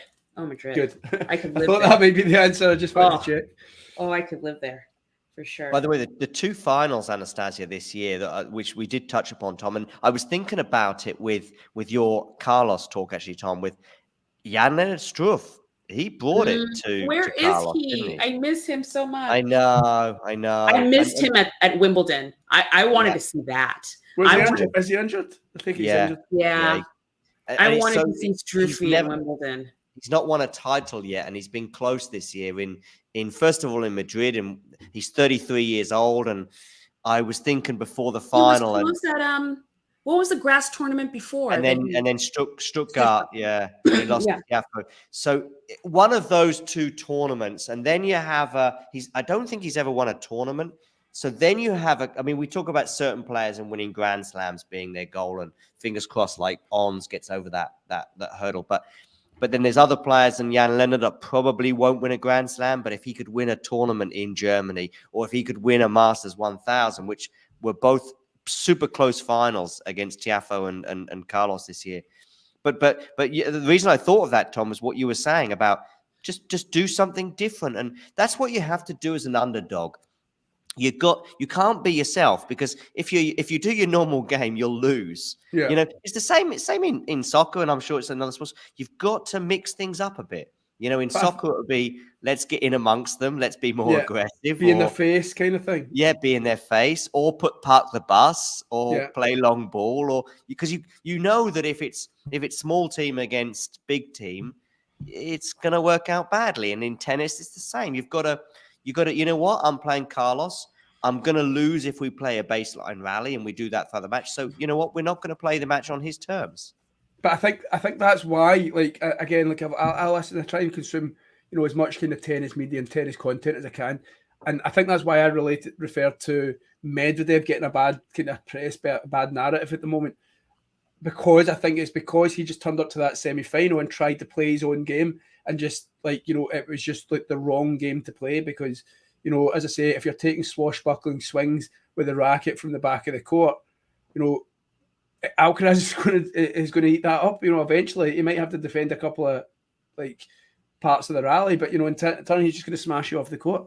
And I think that's maybe why Medvedev didn't, because he didn't mix it. He just kind of thought, I'm going to play my normal game, and this will be good enough. And folk are like, why did you do that? What tennis match right now is grabbing your attention? Are you still with Davidovich Fokina Zverev, Anastasia? I still am. I was actually going to spin the wheel a little bit and go see what's happening elsewhere, I guess. Well, my girl Layla is about to come on court, it seems like. Oh, is she? With Beatrice Haddad-Meyer, which is not fair, but okay.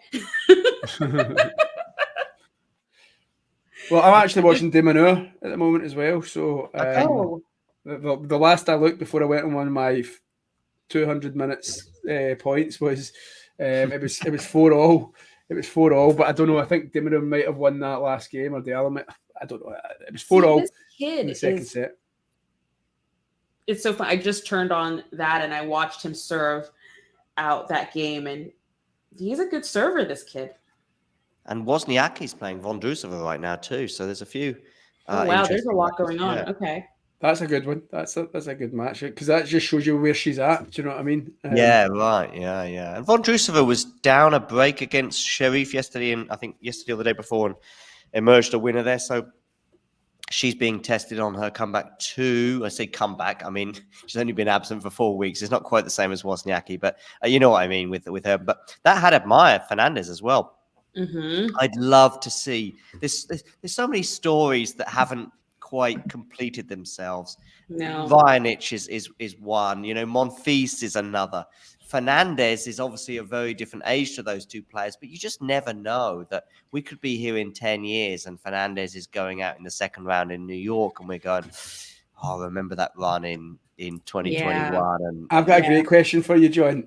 Go on. In that run in 2021 in the final, yeah, who were you rooting for in the final? That is a good question, because there was two stories on the go. Do you know what I mean? I know there were, and of course I'm close to the British media in that I'm consuming British media, not quite as much as someone living in the UK, but still, yeah, there was probably. I rooting for is a you know when I don't mind. But when you're watching it, you can tell yourself, because you can tell when at a point you're like you can tell even subconsciously you go, I know who I want to win this point, and it could even be in the second set. You don't even know you've changed, but your mind has told you that you've changed. Do you know what I mean? Yep. And during the second set, it was Layla. Yeah, it was Layla.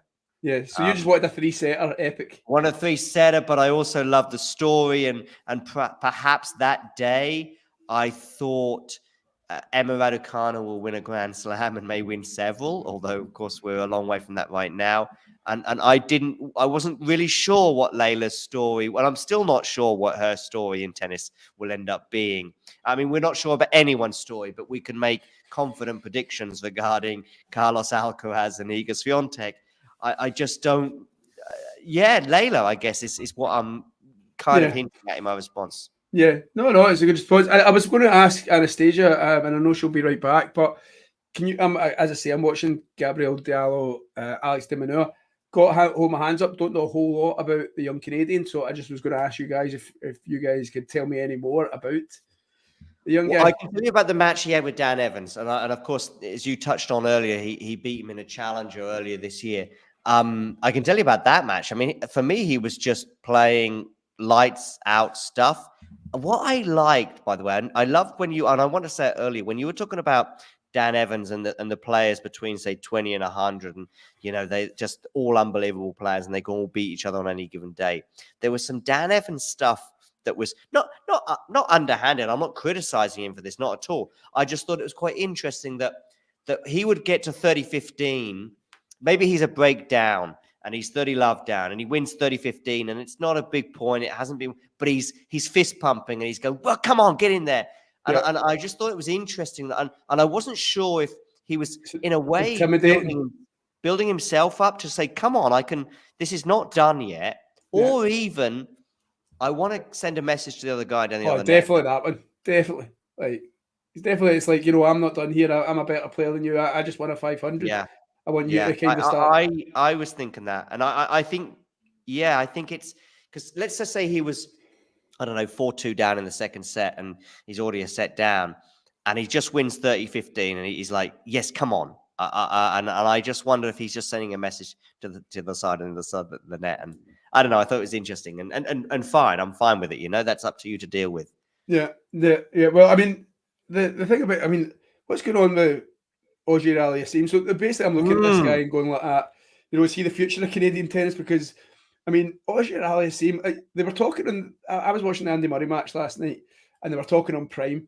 And the way they sold it is they were like, oh, so Andy Murray will probably be playing Felix Auger-Aliassime, although Max Purcell has a 1-0 record against him, and you're just thinking, what the bus?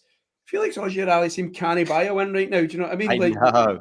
Why are you guys dismissing the Australian? And then obviously I went to my bed, woke up, and I'm like looking at the thing, going, there you go. Do you know what I mean? So I'm just wondering, like, where does Felix go? Is this guy the next hope?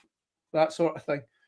I'll just answer Sean and then I'll get to you. Probably Berrettini, Sean, just because Sinner comes from a part of Italy that's sort of semi-Austrian, a lot of German speakers, but I'd have to do a poll of Italians on that one, Sean, but that's my guess. Regarding Felix and that, well, first of all, Purcell again was just playing at the height of his powers and he served it out and was nerveless doing so. Well, actually, he did double fault when he served it out, but that aside, he was great. And it was a lot of fun to watch. And there was something with Purcell. It was like, he looks like a kid from the outback as well. He had his hat on and stuff. And I enjoyed it. But regarding Felix, I mean, to lose, is it 4 on the bounce now? I think it is 5 on the bounce, something like that. Over a bit of a stretch of time because he's missed a couple of tournaments. But compared to where we were with Felix in October, November last year, when best player on the planet at that point, he was like, we went into the ATP finals in Turin, and I was thinking, there's one guy who could beat Novak here, and it's Felix. That was my feelings. I was completely wrong. I think Felix went out in the group stage, as we'd call it in football, but in round robin terms, I think in tennis.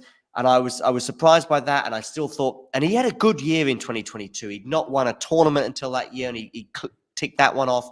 He was a match point against Medvedev, albeit on the Medvedev serve in Australia.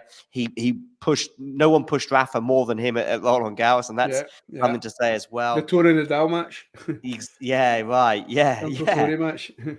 And then you had, Wimbledon was a disappointment because that's where probably he thinks he's got the best chance and he goes out in the first round. But then people look at the draw. It was against Max Cressy, blah, blah, blah. So 2022 was a huge plus, but this year has been a huge regression. And I said after his loss to Watanuki in Washington last week, I thought that was a new low. Well, he's ticking off new lows every couple of weeks right now because yesterday was another new low. Was it yesterday or the day before? I'm losing my no, overnight. Yeah. I mean, just to quickly alert you guys, Davidovich Fokina, where I am, is 3 match points, 5-2, and he's 40 love up. So he's about to see off Sasha Zverev. I've got 15 love. I've got 30 love now, but you're not breaking it too much. I mean, 6-1, 6-2. This will be I mean, Zverev, 59 minutes, I think I just saw on the clock as well. It's been a quick one, yeah. Yeah. Well, that's good. Oh, he's just won it. I'm sorry to ruin. No, you're not. 6-1, 5-2, you're not spoiling anything. De Minaur is 6-5, 15 love up in the second, so he's a few points away from that, which means that we're going to have Berrettini-Sinner on at the same time as Andy Murray. So yeah, I mean, I'll hang out for another 30-40 minutes anyway, just cool because I've got an early start in the morning, but I'm quite happy to hang about and see the start of these ones, maybe the first set or something. Ghosty's mentioning something that I touched on between Sinner and Berrettini. So is Berrettini really from southern Italy, Ghosty? I'm surprised by that if that's the case. Just because of the financial divide. He could be from Rome. By the way, Rome is a funny one because people in the north say that Rome is in the south, and people in the south say Rome is in the north. So. And it's more central, isn't it? It's central, yeah. So it is a tricky one, yeah. Because I'm sure in Breakpoint, they obviously talk. He's one of the early episodes of Breakpoint, the Netflix series, and I'm sure he's on the balcony, and I'm sure it's like just a wee province outside of Rome. Okay, yeah, there you go. I could be well wrong on that, by the way. I'm just no. Well, Ghosty's backing you up. That's enough for me. If you've seen it on Netflix and Ghosty's saying it in the chat, it's a Ghosty fact. just likes me because we talk about Iron Brew and gingers. So yeah, and Scottish wingers. Scottish wingers, yeah. So you're a winger, Tom, but not the paciest anymore.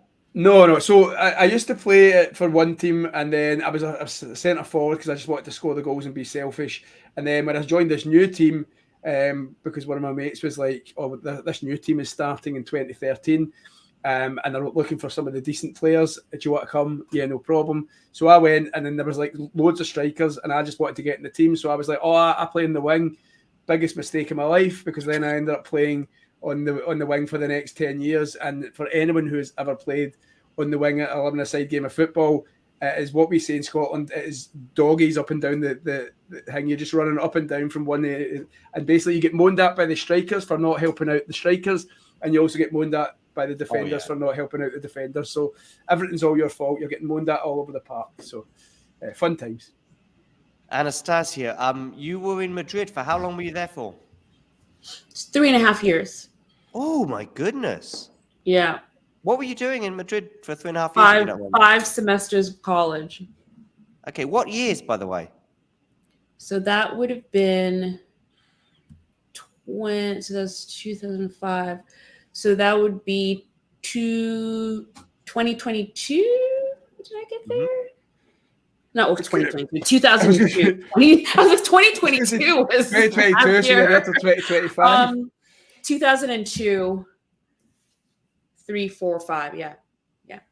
Hang on a second. 2002 or like 20 years ago? Yes. How old do you think I am? I thought you were a little bit younger. I know. It's great. Wow. I'm going to have to reevaluate life and maybe tennis too in this. Yep. You're going to have to. I've been in Madrid a few times, and I thought we may have coincided in terms of I was there in 2019 as well. But there we go. Yeah. Tom. No, so 2002, 3, 4, 5. Yeah. Okay. Yeah. Cool. And have you been to Madrid, Tom? Huh? No, I've not. No, Madrid's on the hit list. Although the next travel to Spain is and it's going to Seville in October for the Scotland-Seville or the Scotland-Spain game. Sorry. Okay. La Cartuja. I lived in Seville for 3.5 years. Did you? Right. Yeah, okay, I'm this not just copying Anastasia with the length of time either. So we are. We've got an apartment. There's 6 of us going to Sevilla. I think the game's at La Cartuja, which That was built for for the Celtic. Are you Celtic or Rangers, Tom? By the way, I'm neither, but it was built for the 2003 Porto Celtic game. I mean, it was actually built, but you're right, it was used in that final, but it was built for what ended up being a bit of a red herring. It was built for the both of them. That was also that, but they were bidding for an Olympics. I'm guessing 96, which was probably Atlanta or maybe 2000 Sydney, whatever Olympics they bid for. And they called it the Olympic Stadium, and I think it's still called that. Yeah. But they never had the Olympics there. Yeah, I've read the Frying Pan of Spain, the book. Oh, wow. I've met the author of that book. I met him in Seville a couple of times. Amazing. I've read that. I love that book. It's great. Oh, by the way, I can see it, mate. I saw it as soon as it came on. I saw it the Betis Balombe. So there you go. I saw it as soon as it came in. Anyway, Anastasia, what are you? Where are your eyes gazing right now? De Minaur just won, so I'm going to switch from that. Layla and Beatrice are warming up right now, so I have that on, and now I went and I got a second screen because I was like, I think I need more screens. So I'm going to see what I should watch on the second screen. Maybe, don't know. There's a cryptic tweet here from Caroline Garcia. All my fears I had from January happened, and you know what? I'm still alive and still playing tennis. Our fears are always bigger and scary in our head. It was nice to feel the love on court. It was a really good match that she played with Pliskova, I think it was last night. I guess she's probably addressing some concerns about her form, and she's just saying, you know what? I was worried about this in January, but because obviously she had such a good second half of 2022. Yeah. And she's just going, you know what? Like, just talk about her form? I don't know. I mean, no, I just think that she's probably just like, let's not overreact to some bad losses that she's had in recent weeks. That's my guess. It's a random tweet, but who knows what's going on? She may well have had 1,000 tweets sent her way, and who knows what? Or it could be the French media have reacted or something. But she's had a sticky 2023, put it that way, compared to what from this time last year. She's winning Cincinnati. You know, she's in the semifinals of the US Open, and then she's winning, I think, the WTA Tour Finals. That was it's like, and she also beat Swiatek in Warsaw, I think, last year. So, and she may have beaten somebody notable in Wimbledon too. But anyway, she had a great second half of 2022, and it's like, finally now Garcia's gonna kick on, and she probably came into January thinking, oh no, and she probably felt a bit of pressure. And maybe she's just trying to relieve the pressure a little bit with this tweet. I don't know. Right. That was just me second guessing. But she's had a few rough defeats, I'd say, this year. I think also what I've realized, especially with Casper Ruud, is, and maybe because I choose I choose when I'm on social media and when I'm not. I don't respond to a lot of things. I don't look at a lot of things. I didn't realize how much these players actually look at all of these comments and reports and suggestions and, all of that. So she probably is just reacting to the new, could be her commentary. I mean, it could be some internal stuff that she just wants to get out there, I came into this year feeling that expectation that was on my shoulders, and right. Maybe. I mean, there's probably about half a dozen players on the men's and the women's tour right now that are just starting. Felix, we just touched on him. I would put Garcia, and I'd probably put Pegula. Maybe because of that Washington win, a lesser extent with Goff. But there's just whether rightly or wrongly, the questions are sort of going, what's going on here? And it's what some of those have sort of been under the radar. I think with Pegula, Garcia, and Felix, and I'm sure there's two or three others that have been some are on the radar. We see Novak and Carlos in the Wimbledon final. We see Ons Jabeur and her Wimbledon story, if you like. These are people on the radar, I feel like. Even Sabalenka as well. They're on the radar. There's one or two that are sort of just below the radar that are quietly having good years, but some like such as Garcia, perhaps not good years. And it's those that we probably, that just sort of what's going on with Felix. I don't know. Maybe there's something that he wants to get off his chest. And I think with Garcia, this tweet just seems like it's you know what? I'm just putting it out there that I'm worried, or I was worried in January, but in a way I'm less worried right now. Yeah. I think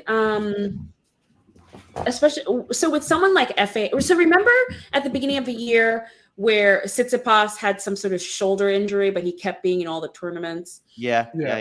So in the beginning, I thought that's what FAA was doing. I was like, is he just still not fully recovered? And he's just showing up at these tournaments and losing first rounds. But now I think I don't know. I think it's something different. Oh, Vicky, what about Waz? What did she do? Hello. Sorry. Let's go. I think she was 4-1 down, and I think she broke serve. I might be wrong, but I think she might have broken serve. She's still 4-2 down on her serve. I think she was a double breakdown and she's pulled one back. Okay. I might be wrong in that. But I think, after the first 5 games and she's 4-1 down, I think everyone's thinking this is going to be a rout. Right. But I think she's now putting up a bit of a fight, so fair enough. Oh, that's good. Okay. But yeah, so I don't know. FAA is actually very not concerning because let's be honest. It's I don't know these people personally, and I can't really say, oh, I'm super concerned about Felix. I mean, he's an athlete. That's what he does. But it's fascinating to see him go through all these tournaments and can't make it through the first round. And I'm wondering if it's something other than just the injury that's going on. Whereabouts are you, Anastasia? Where in the world? Yeah. Oh, New York. Right. Okay. I was just wondering. I'd asked John when you'd nipped away to tell me more about Gabriel Diallo, if you could. And I just wondered if you, because I'll be honest, I don't know too much about the kid. I watched bits of him today, but Same. I just wondered. All I know is what kind of has come out of the tournament. I know he's Canadian. He got the wild card, but he goes to school here in the States. So he's a college. Right.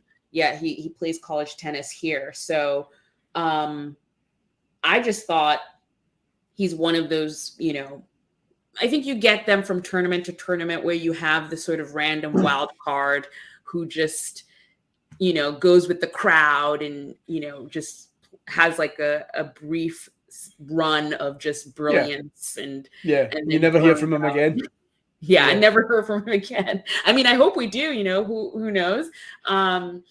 But he serves really well. I think the match yesterday was definitely him being carried by the crowd and Dan Evans maybe coming into it a little burnt out, not even a little burnt out. I think I wouldn't be surprised. I wouldn't actually be surprised if he sort of was like, oh, it's a wild card. What's the worst that can happen? Yeah. Well, John, I didn't watch the match, but John was saying stuff like, he'd be maybe like love 15-30 down in a game and, and then he'd win the next point and he'd be fist pumping. And you just wondered if that was maybe like an intimidation thing to his younger opponent to say, I've just won a 500. Exactly. Like, I just won a tournament. I'm a pro tennis player on the ATP tour and you're a wild card. You know what I mean? So I think I would not be surprised because I kind of got that vibe a little bit where I think he maybe just came into it a little too sort of, a little too confident. Yeah. Maybe a little too confident. And who's the big American hope then for the future? I saw your man Alex Mickelson. He's not going to go down the college route. He's going to try and hit the tour. Again, I think was it Newport? He had a run to the final. Yes, he had a really good run at Newport. It was great. It was great. I put him in the category of a Ben Shelton, where, yes, they are playing well. They clearly have certain strengths and, their serves are really great, and they play. I mean, Mickelson's is not as sort of showboaty as Shelton is, but I'm not expecting him to start winning things. Absolutely not. No. He's not going to be the Americans' answer to Carlos Alcaraz, is it? No, absolutely not. Unfortunately, we don't have that yet. Poor Alex. We've written him up. We've written him off already, and he's not even 19 yet. Poor Alex. But that just shows you the level that Carlos Alcaraz has brought. Like, we're now going to be sitting there looking at people and looking at new hopes and saying if they haven't won a Grand Slam by 19, that they're never going to do it. What are you doing? Yeah. You haven't won a Grand Slam? Go Jesus. Home.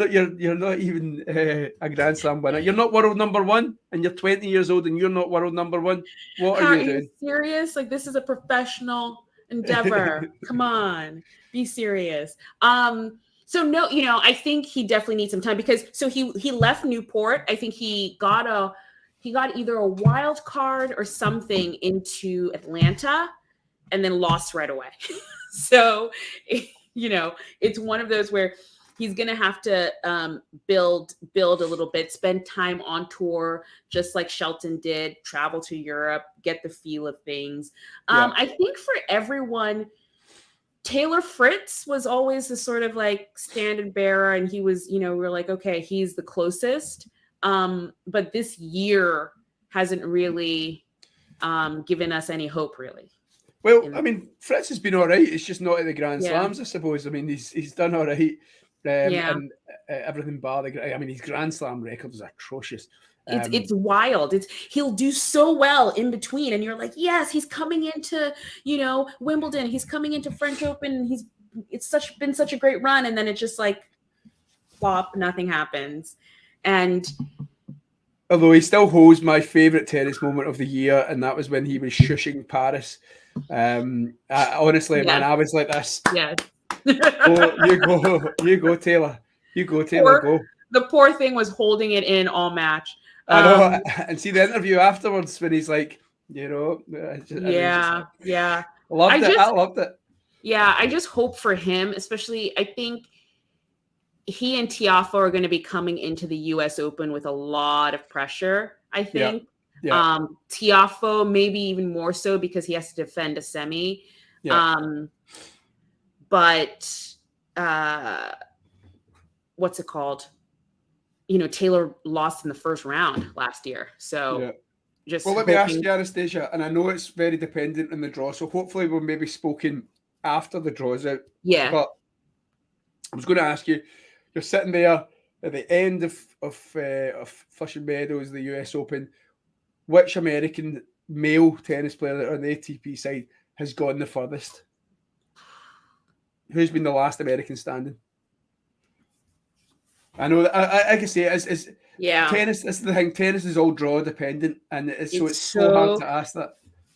It's so draw dependent. But I mean, let's look at this. Tiafoe's not playing great right now. Okay, he's lost two rounds early. Taylor Fritz, he's won an event. He's been put in the semi-finals, so he's probably playing the better form. Ben Shelton, I mean, he's up against an impossible task today, but he's always fun to watch. He's not really came back from doing a good run in Australia, but he's a hometown guy. I mean, was it not last year? He didn't even have a passport, so he never traveled outside the States. So I just wonder. I wonder. I've got a feeling maybe. Tonight's match. Tough. I'm giving a very slight edge to Tiafoe over Fritz. Yeah. Only because I think Tiafoe. No Tommy Paul in there. Tommy Paul couldn't go. No. I don't know what's happening with Tommy this year. It's not great. It's really not great.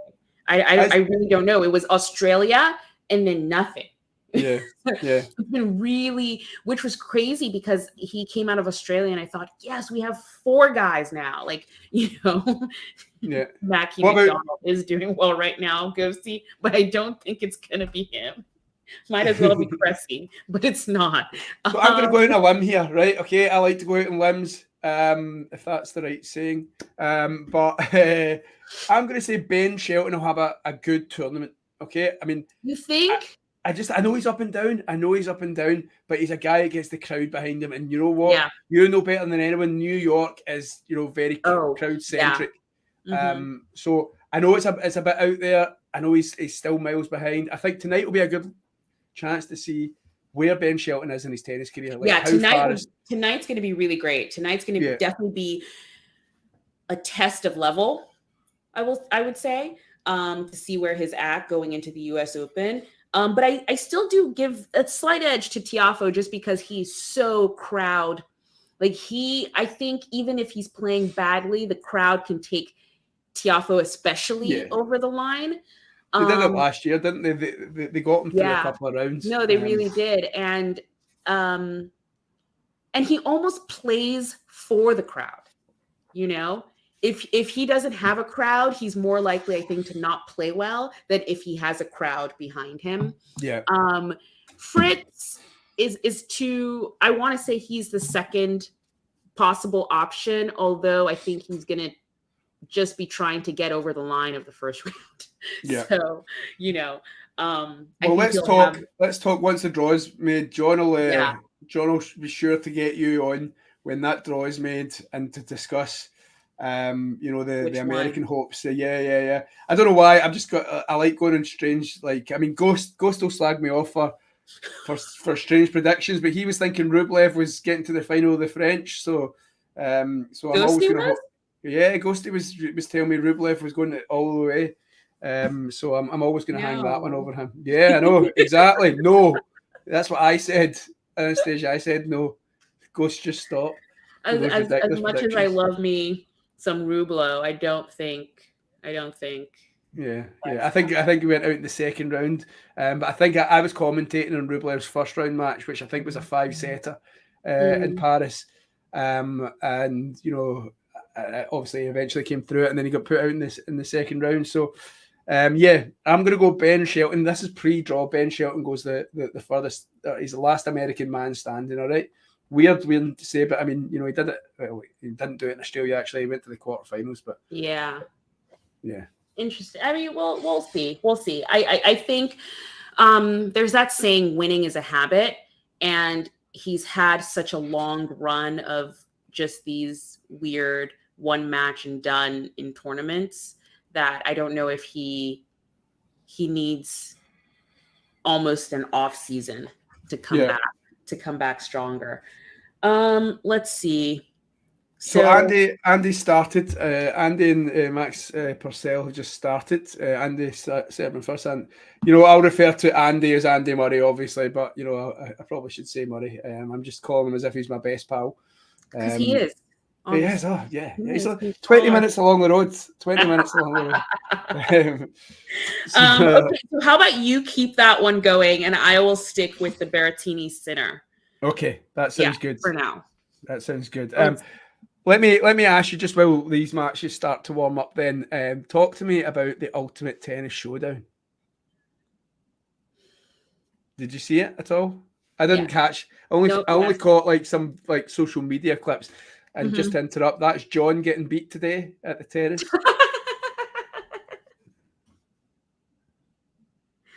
John, I love that laugh. You look like you lost. Yeah.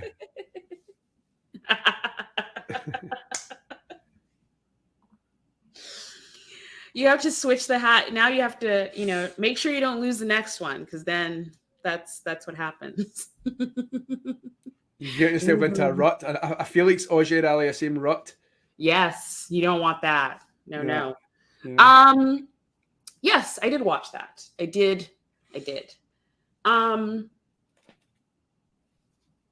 You seem unsure, but I mean, I don't know. I always listen, I'm somebody who will fight the good fight for tennis in terms of I want to,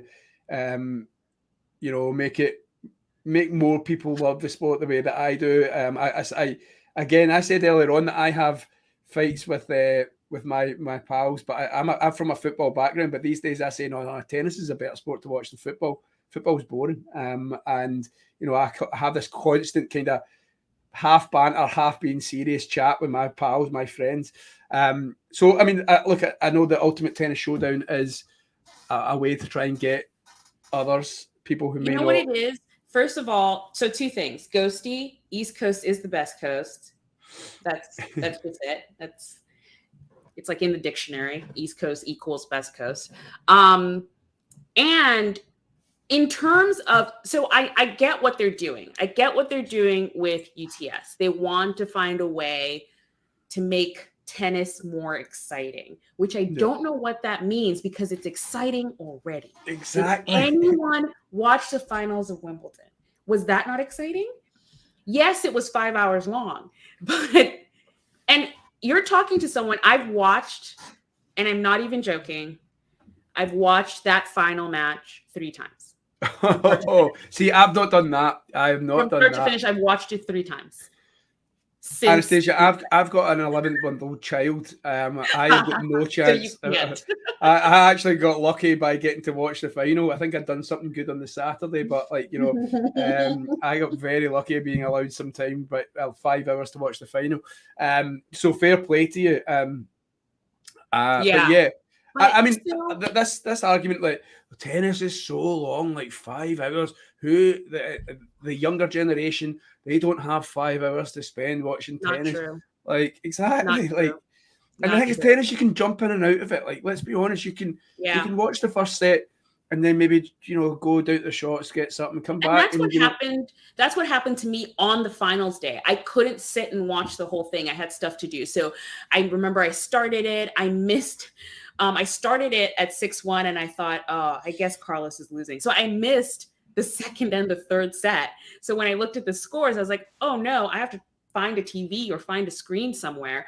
So I watched the last 2 sets. So then I went back to watch it again so I could see the whole thing from start to finish. I don't think this whole sort of narrative that, kids don't have the attention span. They will watch if they like something, they'll watch it. Doesn't matter how long it is, they'll watch it. So, people are out here watching Oppenheimer in the theater for 3 hours. Who knew the theaters would be back and we'd be watching Oppenheimer and Barbie and all these things. So I don't buy that. But also I'm not opposed to a different format of a tennis exhibition. If you want to do it that way. The Laver Cup, for example, I really love and I love it more for sort of the team aspect of it. Yeah. It's fun to see rivals, people who usually would be against each other, all of a sudden be on a team and they're playing against another team. And so that's like an interesting one-off thing to see. So, hey, if the UTS wants to do something and make it a one-off thing, go for it. But this sort of the way they're coming at it is that we have this better idea and we think our idea is better. So we're going to go for it. And I watched it. I was like, this is, other than Ben Shelton having a good time and some of the celebrations and, the interacting with the crowd. But I was like, you can do that at a regular old, like the US Open. I think the audience of the US Open is already like that. They're already they're louder. They want to interact with everything. They're not as quiet as the other Grand Slams. So I don't really see what it is they're trying to do that's different other than making it shorter and the score, the sort of score. But I love the scoring system in tennis because you can be like 2 points away from victory and then you end up 10 minutes later you're a breakdown and chasing the match. You know what I mean? Yep. Just a couple of points on that. Like, so Ghost, I'd like to figure out the book that you're reading about baseball, because that's an interesting. Ghost had mentioned that that baseball in the 70s had to change. They were in a similar position to tennis now, and they made changes, and that kind of stuff really interests me. So, if you can tell us how they made those changes or tell us the book, I'll go and research that. And second would be Josh. Josh makes a really good question to us both. What are you saying? So that's really interesting. Ghosty just mentioned banana ball. It's so fun. But again, for me, that's exhibition style. Banana ball is not the way they play baseball right now. You should look it up. What's banana ball? Talk to me. It's really like the players sing They have performances. They have outfits. They interact with the audience. It's very much, it's baseball, but it's fun. It's like an exhibition style. Let me ask you a question, and Ghost or yourself might be able to answer this, and I might be making this up in my head. I'm 38, and I think when I was growing up in the late 90s, early noughties, was there not some different take on American football, like American Football X or something like that? Was Yeah. The XFL. The XFL. What was that? Was that similar? Was that trying to do something different? What's his name? Michael Mann, was it? I can't remember. He was part of the sort of the WWE or whatever, and he decided to go into football. I can't remember the details of it, but basically Vince McMahon. Yes, there we go. There we go. Thanks, Ghost. It was me. It was you. Oh, he typed it at the same time. It was a jinx moment. It was I don't watch American football, so I don't pay attention to it. I just do. I do know that was a thing. The XFL was a thing at the time. Again, I'm not opposed to,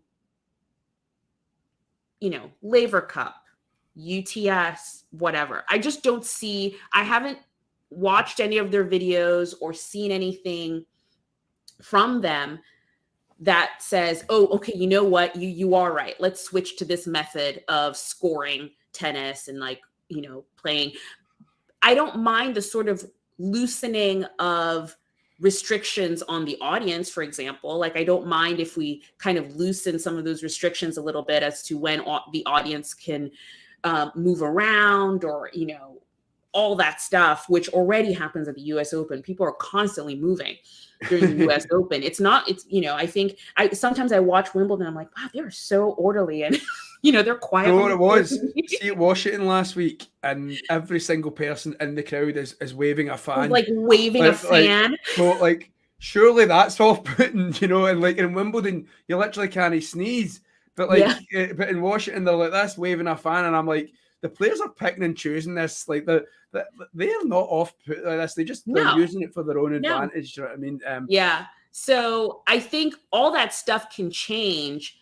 I'm just waiting for the right. I'm waiting to hear exactly what argument it would be. And let's get rid of what was it that Runa was saying to get rid of was it to get rid of deuce advantage scoring? That's been kicking about for a while. That's always been mentioned. No deuce tennis or something like that they've been hearing before. I don't know. I mean, I think you're right. I think there is space for a different format of tennis, but as long as the main tour and the way that it's set up now doesn't really alter that much, because that is the kind of ground zero of the game, if you know what I mean. And that's like the sport that allows the best players to win the matches through hard work. And they know that to win a Grand Slam, it's 7 matches of brutal tennis. Do you know what I mean? And so I wouldn't change too much, but I mean, I'm quite biased to it now and quite defensive of it. Just on this point as well, Anastasia, and I'll let you go first because I kind of briefly answered it earlier. But Josh is asking, which young player on each tour do you think could pose the biggest threat to Iga and Carlitos in the coming years? So I'll let you go first, and then I'll jump in. So young player-wise for Carlitos, I will say currently at the level they're at, it would be Runa and Sinner.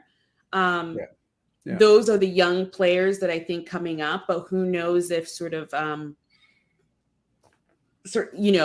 Arthur Fee had that great run at Hamburg. Like, what if he builds up a little bit and he can, sustain that level of tennis? Because that not that it came out of nowhere, because he was also in the final with Cerundolo just before the French Open at, I can't remember the tournament now. So I do think people like Arthur Fee, Runa, Sinner, those are the people coming up that I think once they get up to be a lot more consistent, they can definitely take it to Carlos, which would be great. Oh my goodness, that would be great. Because again, I'm a huge fan of Carlos, but I don't want an Iga situation where it's now, it's just every tournament where like Carlos is going to win it. Carlos is going to win it. You want something, you want a little bit of fight for at the tournaments. For Iga, currently, I think Sabalenka is the most consistent right now, and the only one I can think of. I'm watching Layla right now and really hoping and wanting it to be her, but I think she still needs some time. What Coco did in DC was very encouraging, very, very encouraging. And I was like, if Coco can put it together, that would be fabulous. That would be, if we could get like a Coco Iga kind of, basically what they did at the French Open when they first met at the finals. If they could just keep doing that, that would be great. I think the question is about young players, and I think Josh is hoping that there's somebody like literally coming next on the production line. We can't forget Mira. I was going to mention, but I mean, I think it's far too early to start hitting out. We did Coco Gauff was 15, 16. I mean, I can't believe it. She's still 19, and that blows my mind that she's still 19 years old. And we actually thought, everybody thought, that there would be a multiple slam winner in there, and it maybe hasn't gone down there that way. And it maybe has been because that's been the narrative that's been attached to her from very early days. And I'd love her to win a slam. I would. So I'm very, very apprehensive to start doing the same to Mira Andreeva because, she's done great in a couple of tournaments. Yeah, she's still very young. You can tell by temperament-wise, had a couple of cautions here and there. So I'm not going to go down the Andreeva route. All I will say is Rybakina is, me and Ghost are like this tonight.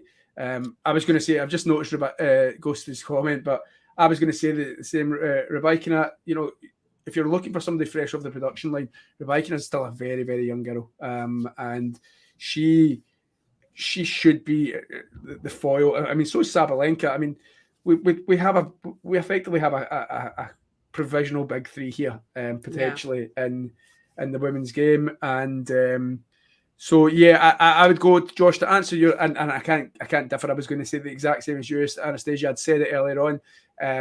The Sinner and Runa, that's why they two are getting talked about so much. In terms of they might have not had the tournament results as some of the other players like the Medvedevs and the Tsitsipas's recently, and other players, but everyone always talks about these two players for a reason. It's because their game is set up to be able to hit through Carlos Alcaraz, and I think you will see over the years, those guys probably Carlos winning, 2 out of the 4 slams, maybe 3 out of the 4 slams every year. But the other two will be picking up the other ones, and that'll be the next 10 years of tennis. However, saying that, tennis is great for being the fact that we just don't know. We don't know what's going to be around the corner. But yeah, that'll be my picks. So I am going to start to just kind of do my exit. I don't know if John is kicking about somewhere in the background, Anastasia. I don't want to leave you going solo. So we'll maybe try and rush John back here. But it's been an absolute pleasure to meet you. As you can see by the window beside me, as much as it's dark. It's dark. It's nearly the darkest hour of the night, Anastasia. You must be going, what is going on over there? But yeah, so I will maybe need to retire very soon. And here's John here. Have you, right, John? How has the Murray? Oh, I see the scores are up now. I was going to ask about the Murray match. So he's had he had a struggle in the first. They went to deuce in the first service game. He was in a wee, not trouble. I mean, Purcell was hitting him a bit back.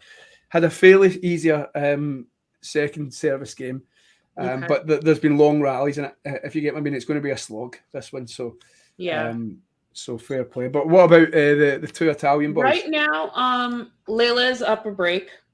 Oh, Layla, yeah, right, okay. Yeah, and then Berrettini, they're on serve with the Sinner Berrettini. Although it's love 30 for Sinner.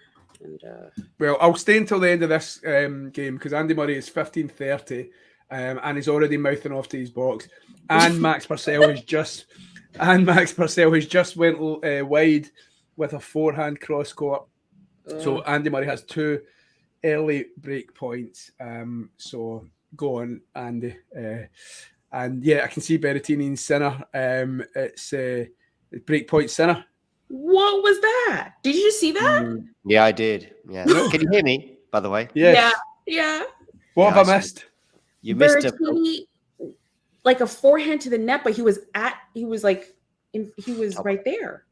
It's kind of what we saw yesterday with who did it? Can't remember now. But that was ridiculous. That was he didn't need to hit it that hard, basically.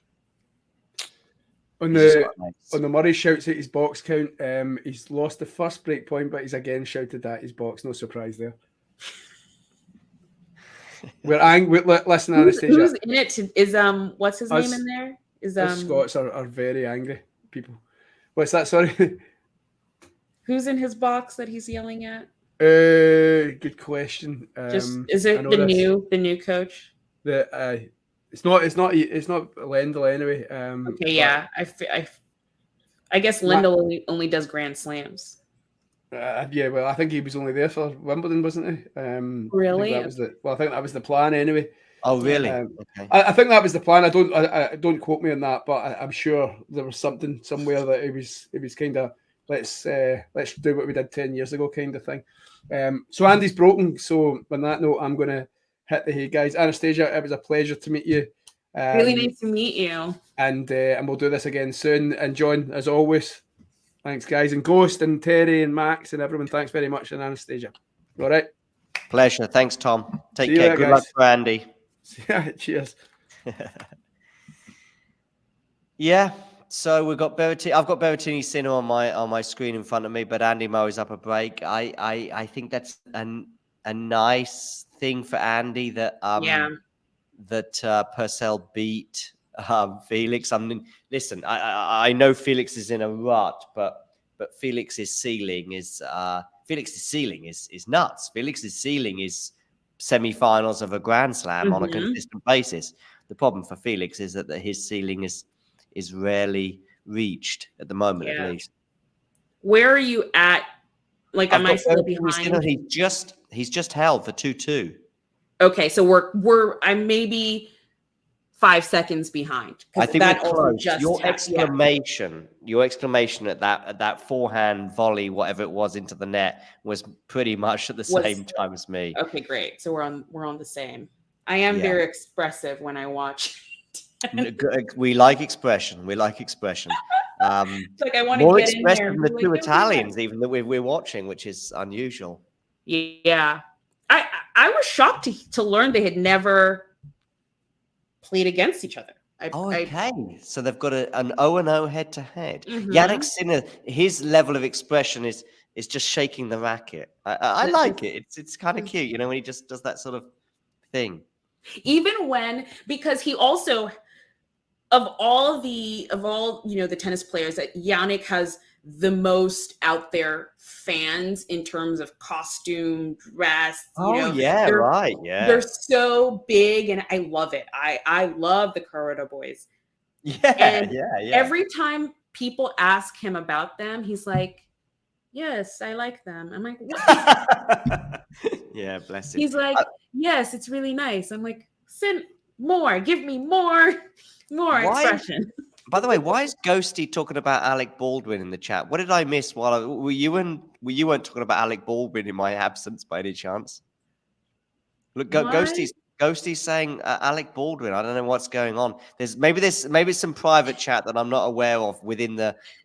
But something got said the other day about rust, and I thought about mentioning Alec Baldwin, but then I thought maybe it's not in good taste with obviously what went down on that movie of the day. Yeah. But there's all sorts of things that go on in the chat that who knows what's well, right now I just think Ghosty is listing my credits.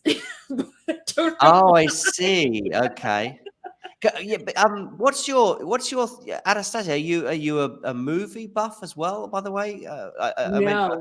Because that's what I do for a living. So I actually try not to get too into it because it's like it's work, So I'm not a movie buff. I'm just the average casual person, but I'm really getting into watching YouTube clips on people talking about movies, especially if I go and see really? Oppenheimer. When I go and see Oppenheimer, the first thing I do afterwards is get the expert's take.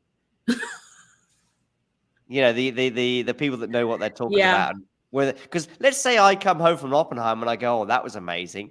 And then all these experts, it's probably like somebody watching a tennis match going, oh, I thought that was a great match. And then you tune into Gil Gross and it's like, and he's like, that was awful. He was like, it was error strewn. And you're like, oh, error strewn. Yeah. What happened to so-and-so's forehand? And you're like, oh, I thought their forehand looked pretty good. And then you change it. And then you tweet. And then you go on Twitter going, oh, their forehand was a bit dodgy today. But no, I don't watch a lot of movies these days. So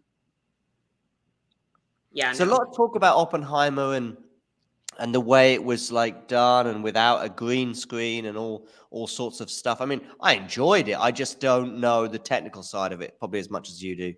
Yeah, it's interesting because it's the first movie in a long time where I thought, oh, I guess I should go see that in theaters. I haven't been in a movie theater in over 6 or 7 years. Like it's not my thing anymore. Yeah, I don't go see movies. I get a lot of screeners, so I watch them at home if I have to for work. But it's the first movie where I was like, maybe this will get me back into the theaters. Maybe this is the one. So I haven't seen it yet, but maybe soon. Maybe soon. Yep. Ghosty's out here Googling me. Yeah. We've all got a Google presence. Yes, we do. I wish I could Google Ghosty. I wish I could too. He's very cryptic. That's perfect. It's perfect the way it is. Once he got me, yeah, I know. But once he got me, I was just reeling people in. I was just really, and he was on it, by the way. I was reeling, like, it's like, where are you tuning in from? And someone said New York, and I was like, whereabouts? And they said Brooklyn. Then I was like, somebody else was like in Germany or whatever. Anyway, whatever. And I was like, Ghosty, and Ghosty said something about going to a nacho bar. And I was like, nacho bar, USA.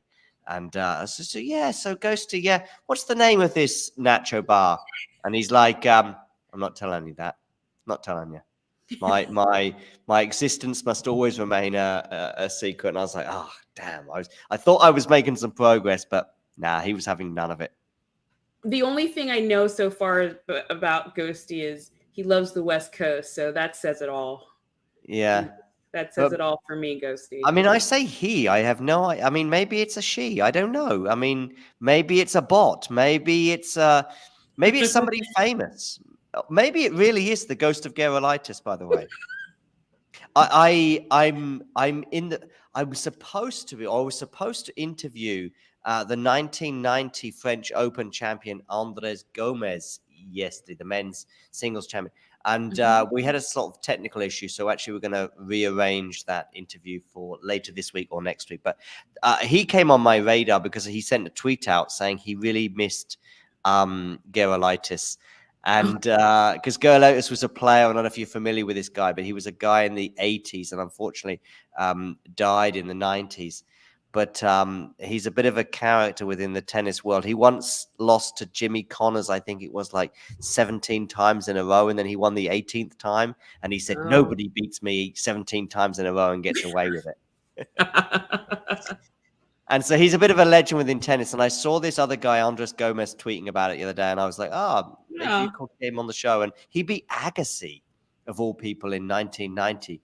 It's funny how these sort of people are winning Grand Slams once or so in their careers and could easily get forgotten. But I'm going to be interviewing him about that Agassi match and all sorts of things as well. Yeah. What is this? Do you have? Okay, so that's on. I've got 2-2 and Deuce Berrettini-Sinner. Oh, I think I might have missed it, but I think Haddad Meyer broke back. It looks like. Looks like she broke back. Oh, and Purcell has broken back as well against Andy Murray. There we go. Everyone's back. Everyone's back on serve. Except Wozniacki, but she's got 3 break points against Vondrousova right now. Ooh, and Berrettini has a break point on Sinner. Yeah, I'm seeing that now. And Berrettini was close-ish to breaking in the first game of the match as well. It feels I'm just a bit happy like, he's back. Yeah, I was going to say, it feels like Berrettini's coming back too.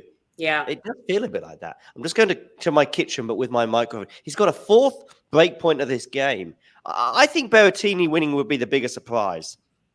It would be, but it'd be nice. It'd be, it would be one of those sort of good feeling. Oh no, that was a fault. It would be nice to see him win for sure. Because he's had a bad time of it. Yeah. In terms of fandom, do you lean more to Berrettini or Sinner, or you just don't mind? Don't mind. They're equal. Yeah. For me. Yeah. I'm not really big on, other than, I really like Carl. If Carlos is playing anyone, I'd be like, yes, I go for him. But for the most part, with everyone else, I'm just like, I hope tennis wins. I'm a fan of tennis. Was there a match or a day or a moment with Carlos that you go, that was the day I became a Carlos fan? The Tsitsipas U.S. Open, what was that?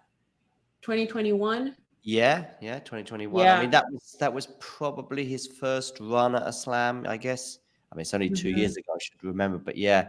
Because I'd heard of him. Did he lose to Felix? Did Carlos lose to Felix in the end at that tournament? Yes, he withdrew. He had a groin injury. Yeah. So it was a walkover.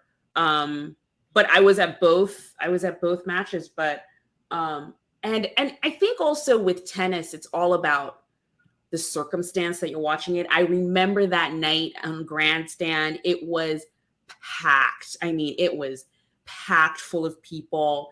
There's this kid, Tsitsipas is the one who's supposed to win. And it was definitely a moment. And I was just like, who's this kid? And he's so audacious and he thinks, he can win and all this stuff. So I made it a point. I was like, okay, I'm going to go see his next match. And then it's a walkover. And I was like, no, that sucks. But I made a point to follow him around and, see what he was doing. And I think for me, tennis, or at least the style of tennis that was being played at the time, was sort of not just, it was, at least for me, it was predictable and it was kind of just back and forth and rally. It was just, it was boring. And he was sort of this little drop of energy that just, you didn't know what he was going to do. Is he going to drop shot? What is he going to do? I don't know. And that was exciting. So I love his style of playing. Netflix should have hired me for Breakpoint. We don't want to talk about that, Ghosty. Berrettini's just squandered another break point. Yeah. It's, I think, 6 in this game so far. It's right below me. But no, it's nice to see Berrettini back in a good place because, watching him at that Boss Open, that was brutal. I felt so bad. That was brutal. And he looked so sad and disappointed. I mean, the thing is with the grass court season for him, I mean, actually there was a bit of a moment at Wimbledon where he started to play well. But it is kind of, if Berrettini is going to win a Grand Slam, probably it will come on the grass and probably he needs to avoid Djokovic. And so when he's in the opposite half to Djokovic last year at Wimbledon, and he gets COVID on the eve of the tournament. And then also this year, he's sort of building his physical comeback. And then, as you said, he plays one match in Germany, I think it was. And he goes out early and then he sort of doesn't play the next tournament. And he ends up playing Wimbledon and playing to a decent level. But now there's another guy called Carlos Alcaraz that's there to get in his way. And that's where we're at with Berrettini. And he's just lost this game in the end. So it's 3-2. Yeah. So,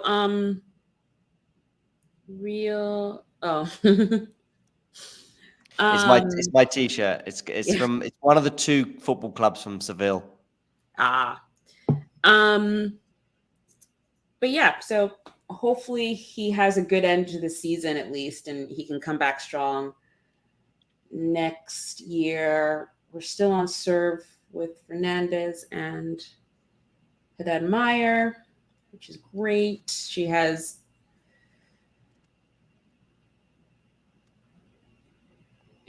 okay. What's the Murray? That Monfils win was big.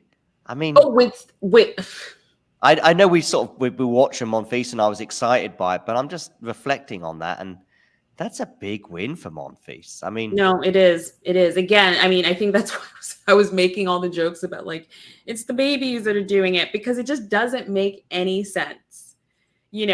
Remember there was talk when everyone was like, oh, he's coming back for the French Open, blah, blah, blah. And literally there was talk of, is this the retirement? Is he, is this it? He's going to play and then call it a day. And now watching him play, I'm like, retirement? No, like watch out Olympics. Here he comes. And, so it's nice to see that he's back playing well. It's so funny. It's like, I'm excited for US Open. I'm excited for this. I'm like, I can't wait till the Olympics. Yeah. I mean, the thing is, it sounds really easy, but it's just 7 wins to win a Grand Slam, It's 7. But, okay, talking of Gael Monfils, actually, on that exact point, Yannick Meyer, a winner of the French Open, I think, in about 83. I could be wrong by a year or two, but he was asked, like, this is about 2 years ago, I think. What does he need to do to just get over that Grand Slam, hump, if you like? And Yannick Moore said, just needs to just knuckle down for 10, 12 weeks and give yourself the best chance possible of winning the French Open is what he was focusing on. And I mean, that's what I mean with Ash Barty, for example. She may just wake up one day and it's 6 weeks away from the US Open, and she thinks, I'm going to give this a go. It's the one that I want because it's missing, or it might be just Australia that she's just starting to get some vibes, and we'll find out. But listen, I'm not predicting that Monfils has got a Grand Slam in him, but you mentioned Paris, for example, next year. Who knows? There may be a medal there for him on the clay of the French capital, but we'll see. For Berrettini, I have, weirdly enough, his physical situation is pretty good, and he's younger, but actually I've probably got bigger concerns about him and the tennis world than others, because I don't know. I just don't see. I don't see a way of him winning a Grand Slam. I see. Like I said to you, if you avoid Novak, you're in good condition in some respects for certain players. But he's got to avoid a few things now. Right. And I also think realistically, the grass is his surface, and I don't see him. Rocking up to the French Open and being like, I'm going to win, Don't think so, no. I mean, he does okay he's okay. He's decent on the clay. He's been in the Madrid final. He's been in a French Open quarterfinal. But you're right. It's kind of grass or bust. Right. Probably. I think there's some players that are, I think they are just some players that are like that, I think last year was a chance for Berrettini at the US Open, by the way. I was going to say, he lost to Casper Ruud. That took me by surprise. This is before. So the last 12 months of Berrettini, we've seen stop-starts, we've seen injuries, we've seen inconsistencies, we've seen not great form. But the previous 18 months, he was Mr. Consistency. Here's a Grand Slam. I'll be in that quarterfinal. See you there. If you had a quarterfinal ticket for the men's, there was a good chance you were going to be watching Matteo Berrettini at every Grand Slam, because for about 18 months, that's what he was doing. And then he comes up against Casper, I think, in the quarters, although it could have been the 4th round. And actually, it was the quarters, because the 4th round was for Kina, and I remember watching that. And then I came back and I watched. I was there in person for the Casper match. Yeah, and it was. I mean, a little tidbit here for Ghosty, because we with the Netflix crew, they were following him.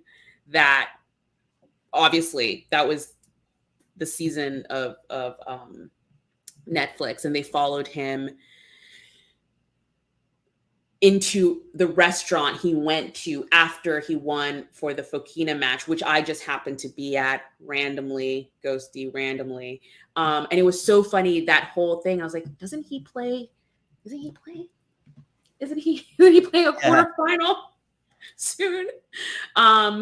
But yeah, I remember watching that match and thinking, I mean, I think, Casper Ruud won it, but Berrettini wasn't in it. It was like he was lost on the court and didn't know where his serve was, didn't know where his forehand. He just looked so lost. So, I was flying at the time. I was flying to New York at the time of that match, and I landed, and I was like, "Oh, I wonder what maybe I'd landed in like an hour in." I was like, "Oh, I wonder what the Casper Ruud Berrettini score, how that's going."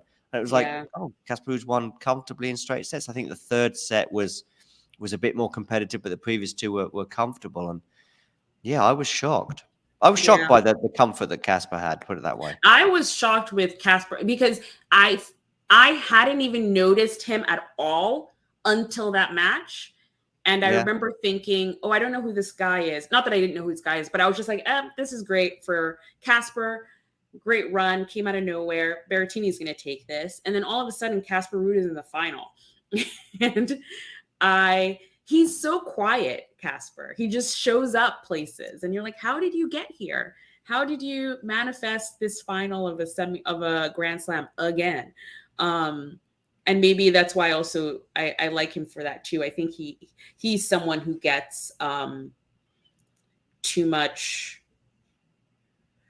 I think too many people care too much about what he's doing outside of tennis. I'm always like, mind your business. Yeah. He should do whatever he wants to do because he still keeps making these finals. He keeps winning his 250s on clay. That's a life. That's a life. Not every tennis player is going to be Novak Djokovic, who's like in the mental, wearing a friggin' coin on your chest to get the best results. Like, not everyone has to be that. Some people can just be happy to make finals and win 250s on clay. I wonder if Ghosty wears a coin on his chest. Probably. Definitely Ghosty. I see Leylah Fernandez is still on serve, 40-15, 5-all. Berrettini-Sinner remain on serve as well with. I was going to say the Italian is leading 4-3, but that doesn't help people. Jannik Sinner leading 4-3. And Wozniacki did break back, and so she's on serve with Von Drusser in the second set. Stop it. There you go.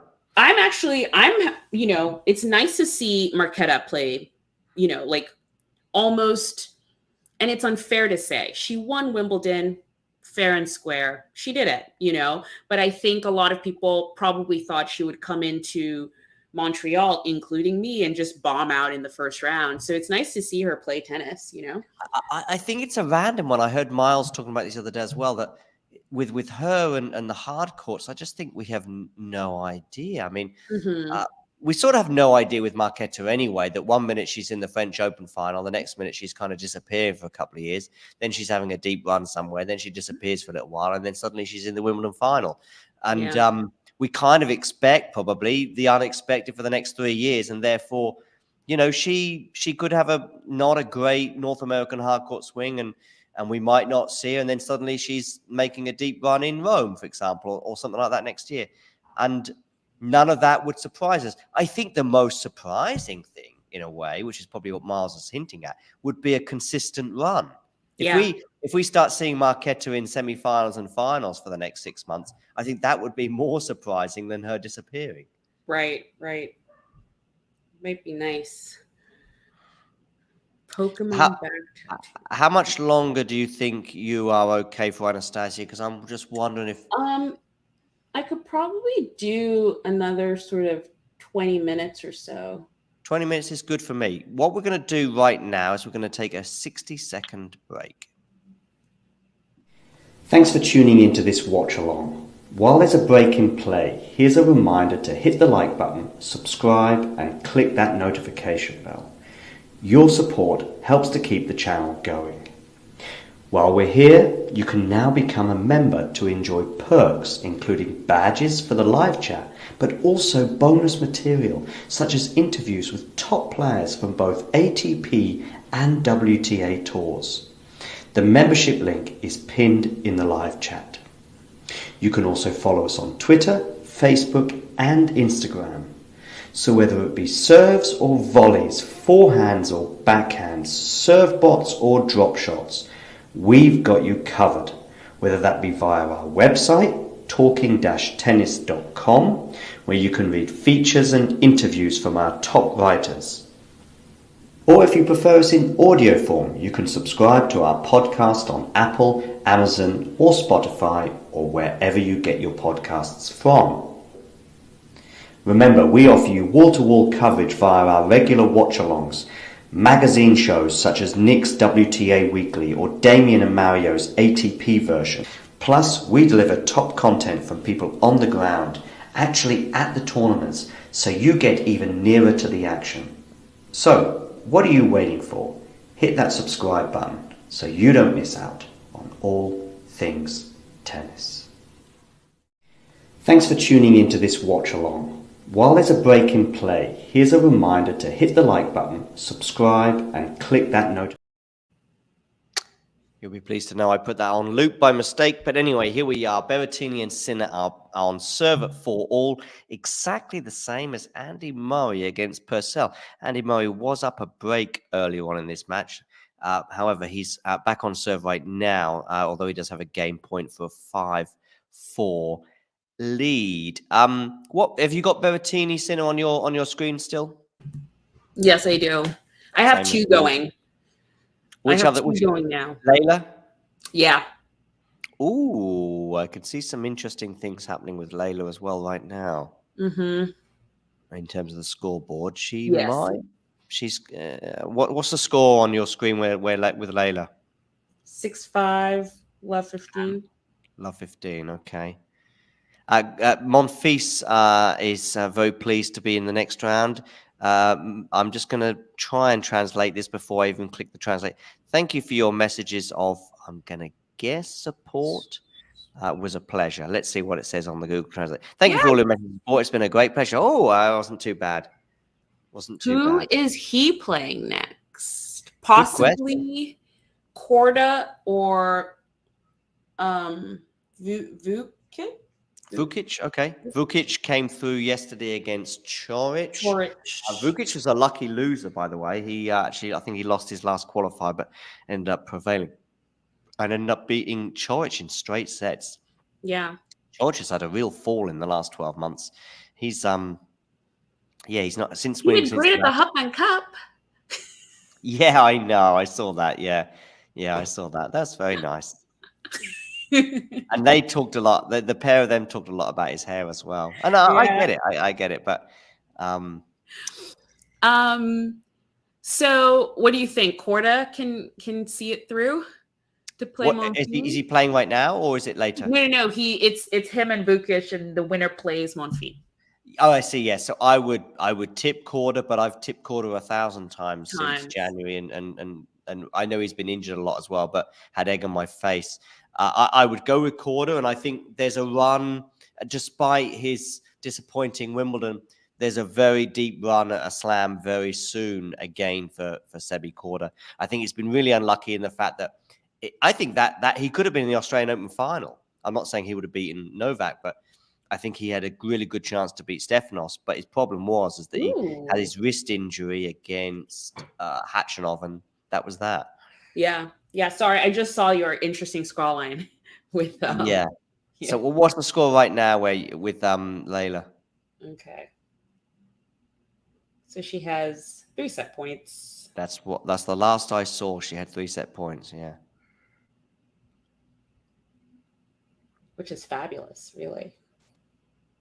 Yeah, I'm all here for a Layla run, especially on home turf. There you go. 7-5.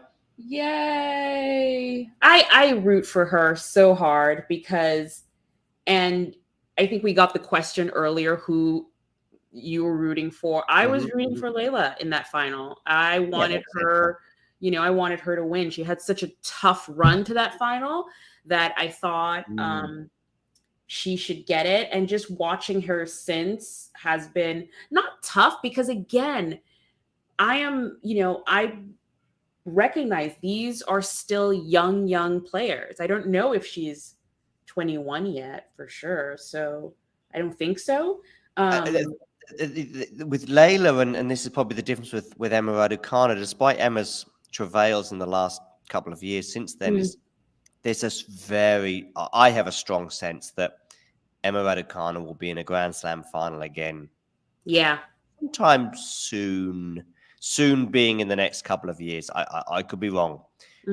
Layla, I just don't know. I hope, but therefore, in a way, because of that hope, I support her even more. Yeah. And I have predicted her to go far in competitions this year, and it hasn't worked out that way. She then loses to this young 16-year-old, or I think she may have even been 15 at the time. I'm not even sure. It was her birthday that week in Madrid, Andreeva. And I'm going, what's going on here? And of course, I'm focusing more on Layla losing that match. And then little did I know that Andreeva was going to make, I think, the fourth round and tear up tennis to some extent for the next few months. But back to Layla, I just hope that there's and seeing her have a great run on home soil would be amazing. And yeah, I dream of another US Open run. Same. I just think so. There's so some charming. She's really charming. She's charming, and I think there's some players that just have the natural ability. People say they're born to do it, like a Carlos Alcaraz. You could just tell. You're like, oh, you're going to be great at tennis. You're going to be great. Yeah. And with Layla, it's almost like this is the sport she picked. Maybe she's not naturally just like, oh, you're going to play tennis, but she fights for it. She grinds for it. She tries to improve herself every day. And I love to see that work. And I love to see the improvement. Like her playing doubles with Taylor Townsend has been so great and so nurturing to see, Taylor take her on and, kind of help build her up a little bit. And I love to see things like that where maybe it's not your natural ability, but you're going to try and go for it and succeed at it. So I always root for her. I thought this match with Beatrice was going to be really tough. So it's nice to see she's taken at least the first set, and we'll see how it goes. Did they go away? It seems like they made another break or something. On my big screen, at least. Oh, okay. We've got 32 votes right now, most of which have gone for Swiatek in our poll regarding the Montreal title. I guess Rybakina now is very much a contender once again. I didn't put a poll because she lost the first set. So at the time of me writing this poll, I thought I'll put other. But yes, she's certainly in the mix for sure. I mean, it's a big win for her today. And we'll see regarding Jennifer Brady or Jen Brady. We'll see. Is she Jennifer, Jen, or Jenny, by the way? All of the above. I think a lot of people. I've only heard Jen Brady. Jen Brady seems to be the thing, and I called her Jenny or Jennifer just then. I quickly corrected myself and said Jen. So I'm starting to wonder if I'm probably picking up on what most people are calling her, and that's Jen.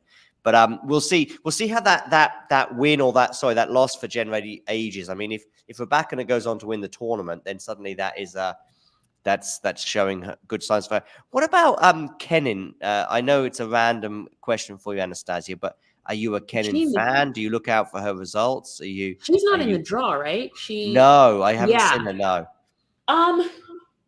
Again, she was. Unfortunately, I put her in the sort of Andreescu, Ostapenko. I'm going to win one and then disappear and not just going to hold up. And then all of a sudden she came back out of nowhere. Did you see the Coco match at Wimbledon? Did you watch that one? No, I didn't, but that result took me by surprise. First round. Yeah. Everybody, so I was excited. I was like, oh my goodness. I was excited from Rome. Didn't she? She beat Sabalenka in Rome. She did. Yeah, she did. Right. Yeah. So I was excited from there. I was like, oh my goodness, this is great. And then looks like she's injured again. So I'm sort of taming my excitement. It's just, this year she's been teasing us a little bit since Yeah. Australia. I think just before the Australian Open, she had a good run, maybe in New Zealand or somewhere she had a good run. I thought, oh, hello. I haven't seen her for a while, and here we are. And then we go into the Australian Open, and I actually tipped her to beat Azarenka in the first round.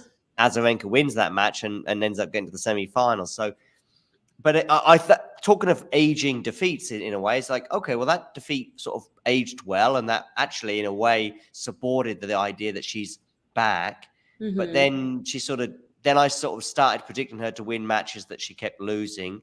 And she had a couple of tough draws. I remember, I think Indian Wells springs to mind, where I forget who she played in the first round there, but it's like, oh, that's tough. It might have been Rybakina, actually. I'm not sure. Or it might be Miami, but I think it was Indian Wells, and I think she might well have lost to Rybakina. And it's like, well, again, that's a really tough draw, but it aged well. But she sort of threatened a few times, and then suddenly she beats Sabalenka in Rome. And I didn't see the match, but I heard a lot of people saying Sabalenka kind of switched out. She won Madrid, and she's saving herself for Paris. So anyway, I don't know. She's just somebody who's just difficult to call right now, and as you say, I think she might be absent again from the tour.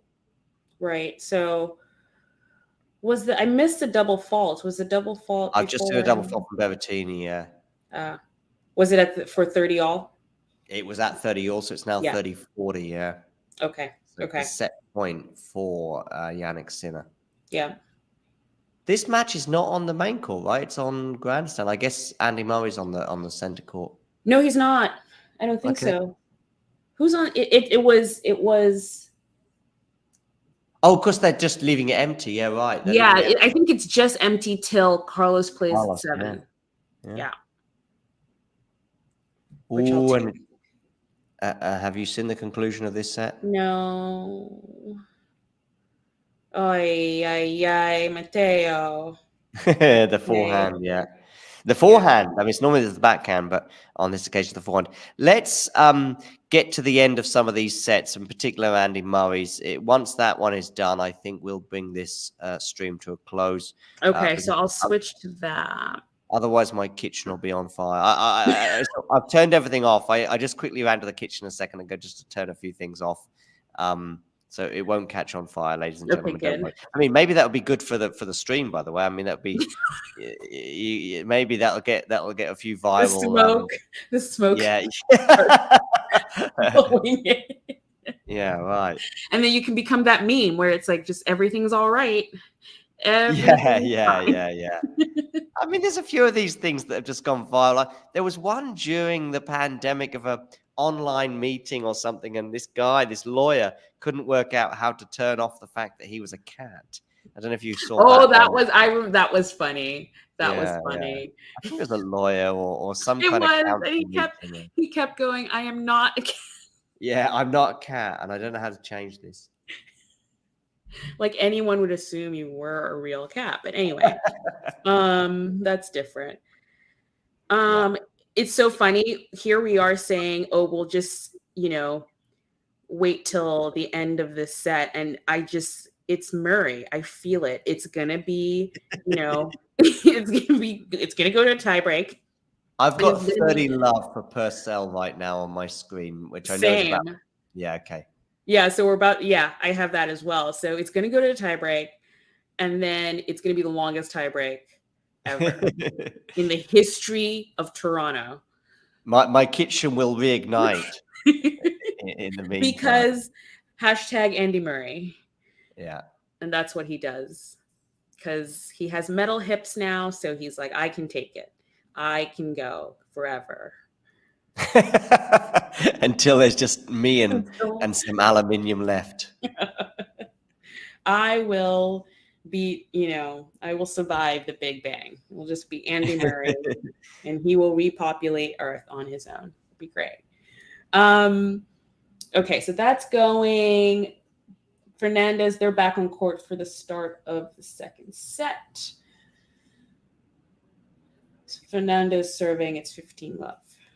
And Vondrousa is 5-all with Wozniacki. Oh, wait. I totally lost the score on that one. Yeah, so I think Wozniacki was a breakdown in the second set, but she got it back, but she's facing a break point as we speak against Vondrousova.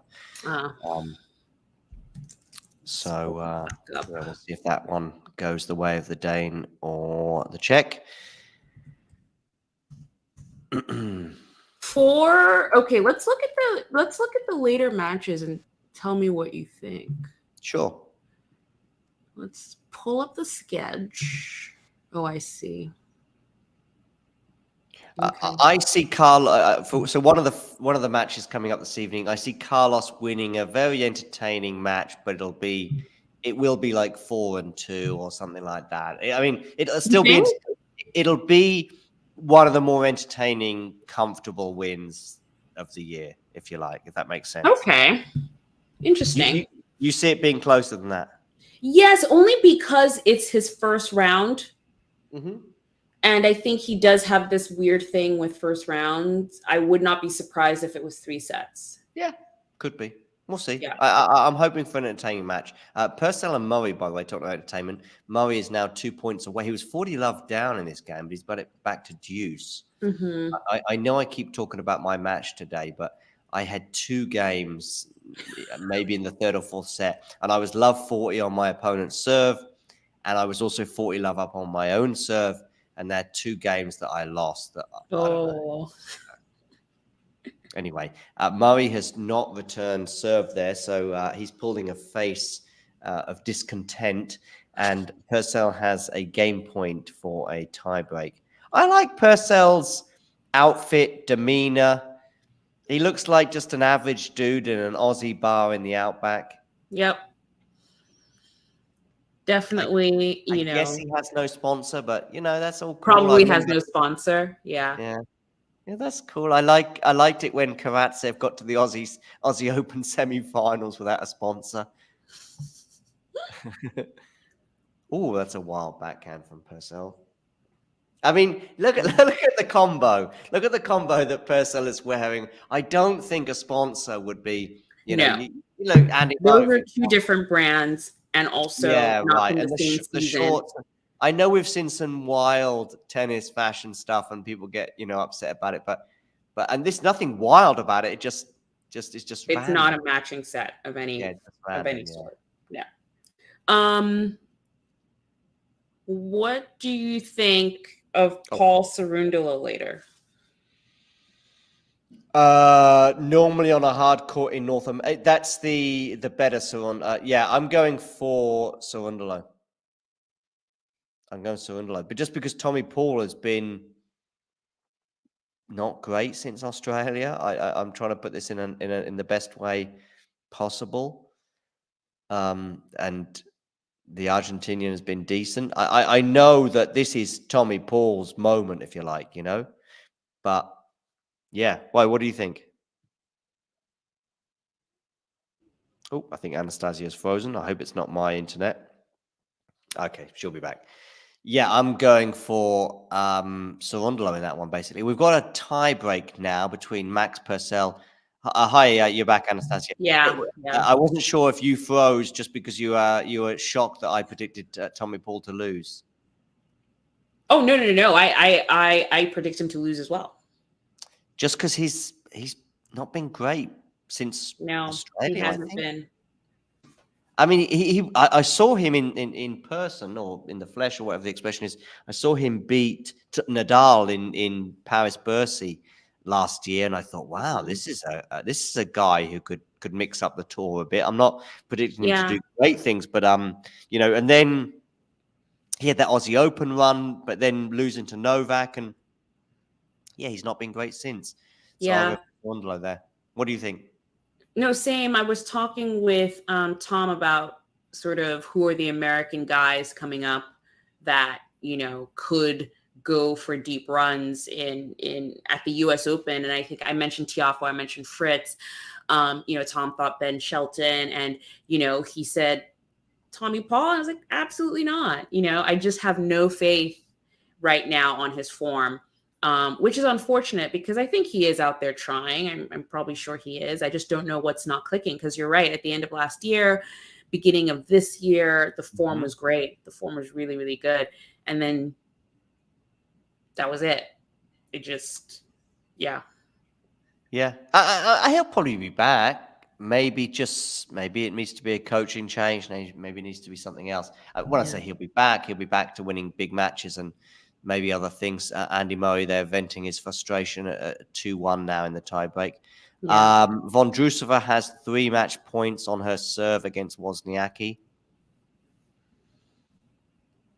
So I'm thinking Vondrousova wraps this up and Murray wins the first set, and that'll be, or whatever happens. As long as Murray-Purcell doesn't get to like 20 all in the tiebreak, Vondrousova has 1. Then my plan is to end the stream when the first set concludes. Mm-hmm. But I don't know what point I say. I don't know at what moment I say, listen, this Murray-Purcell tiebreak is going on too long. I'm gonna have to. I'm gonna say 20 all. If it gets to 20 each, then I'll go. You know what? We're done. Go figure it out. It's only the first set anyway. Okay, so we talked about Carlos Shelton, Tommy Paul Cerundolo, Rune. How do you feel about Rune?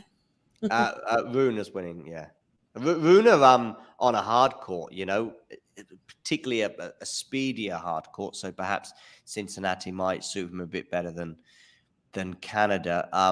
That's Rune. I mean, the indoor season last year in particular was where he was most effective, even more so than, I know he's decent on the clay, and he was in the finals of Rome and Monte Carlo. I mean, this season, by the way, has been good for him. It's another step forward, but it was very close to being a special season regarding those 2 finals I just mentioned, that probably he should have won both. I thought he would beat Medvedev in Rome, but anyway, listen, he's not won. I don't think he's won a big tournament this year compared to Paris-Bercy last year. But for me, the tennis is progressing. And yes, there are some concerns about his longevity. But I even think, in terms of 5 sets and all the rest of it, we've seen him struggle with lengthy matches. But yeah, I think because again, I do think with those 2 finals, the Monte Carlo one and then the Rome one, he just looked tired. Yeah, and I think that has been the issue, Anastasia, that whether his physical ability to last in these matches is there, and I think that's the main thing. Talking of physical longevity, Andy Murray is 4-2 up. Yeah, I thought Ghosty he would beat Rublev too. By the way, Ghosty, I said the same thing. Good someone, bad one. How are you doing, Anastasia? Are you still with us?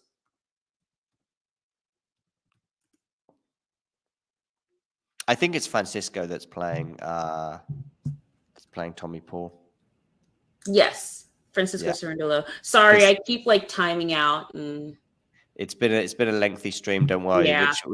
Andy Murray is helping us towards the end of the stream. He's 4-2 up in the tiebreak right now. It's going to be a second serve, I think, for Purcell here. But Ghosty there saying good Cerundolo, bad Cerundolo, and we know what he means. Yeah. So Francisco it is.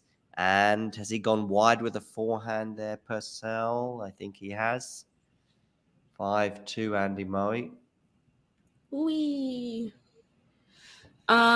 that it for the guys for tonight? Yeah. What are the women's matches for tonight? Women's matches for tonight. We've got spicy. Maria Sakkari and Danielle Collins. Yeah. Now that's an interesting one, and one that if Sakkari is to lose it, it's just okay, yeah. Back to square one almost. We talked about winning a title and then losing in the first round of the next tournament, or first encounter, if you like, and that would be fine if Maria Sakkari had won the last one, but she didn't. So I think again, I mean, I went into that final with Sakkari and Coco last week thinking I think they've both come through some difficult moments this year, but Sakkari had more to lose, And I would say in that moment, that match is similar, albeit obviously different round of the tournament, in that Daniel Collins has come through some difficult moments in the last 5 years, but even this year alone. But for me, it's Sakkari that's got the more to lose. And I don't know. Sure. I would probably err towards Collins. I just think that her ceiling right now, despite the fact that she's had an in and out year, I'm going to go Daniel Collins. Yeah. Same. I want Maria to come through this. Like, I'm rooting for her, but I think Collins is on her usual U.S. swing mission. Yeah. She lights up. That. Once everyone moves to North America, she's just like, I'm here. I'm playing tennis. Is there another match tonight on the women's side? Oh yeah, there are 2 more. We've got Georgie and Kikova, Petra. Okay. And then we've got Sabalenka playing. So Sabalenka will, I've got that one. Yeah, Sabalenka's winning that. I mean, I've got her winning the tournament. Georgie Kvitova, I think, is a little. Oh, Murray did it. Yeah. Good job, Murray. Yeah, he did. He got over the line there. In fact, he won it quite comfortably. Well, that's the first set. Yeah, first set, but 7-2. Actually, Georgie Kvitova, I'm going to go Kvitova, but with no great conviction. Didn't Kvitova? Didn't she win Miami this year? Am I right with that? I think she won the Miami title this year. Yes. And she also won Berlin. So she's had a decent year, especially as though for her. But Georgie, I think, has won this tournament in the past. I'll go Kvitova, but like I say, with not a great deal of conviction. Could be either or. And the other one is Sabalenka. Yeah, Sabalenka winning. Yeah. I don't know. All right, well, Anastasia, unless you got any final thoughts on today's matches and some of the stuff that we've just spoken about? No, today was some good tennis. I'm gonna, take a break and then come back and watch Carlos and Ben. I think I'm going to do the same. I'm going to try and stay awake for Carlos Ben, but we'll see. It's now 12:30 here, so I think they're about to start in about half an hour, right? Am I right with that? Yes. Yeah. So we'll see how much more I can stay awake for. But listen, Anastasia, once again, it's been fantastic to have you on. Great. And, I'm sure we'll be crossing paths again very soon. Definitely. This was fun, as always. Bye, everyone in the chat. It's nice chatting with you guys today. See you. Bye. If you enjoyed this video, make sure you hit that like button. Don't forget to subscribe and click that notification bell so you don't miss out on all things tennis.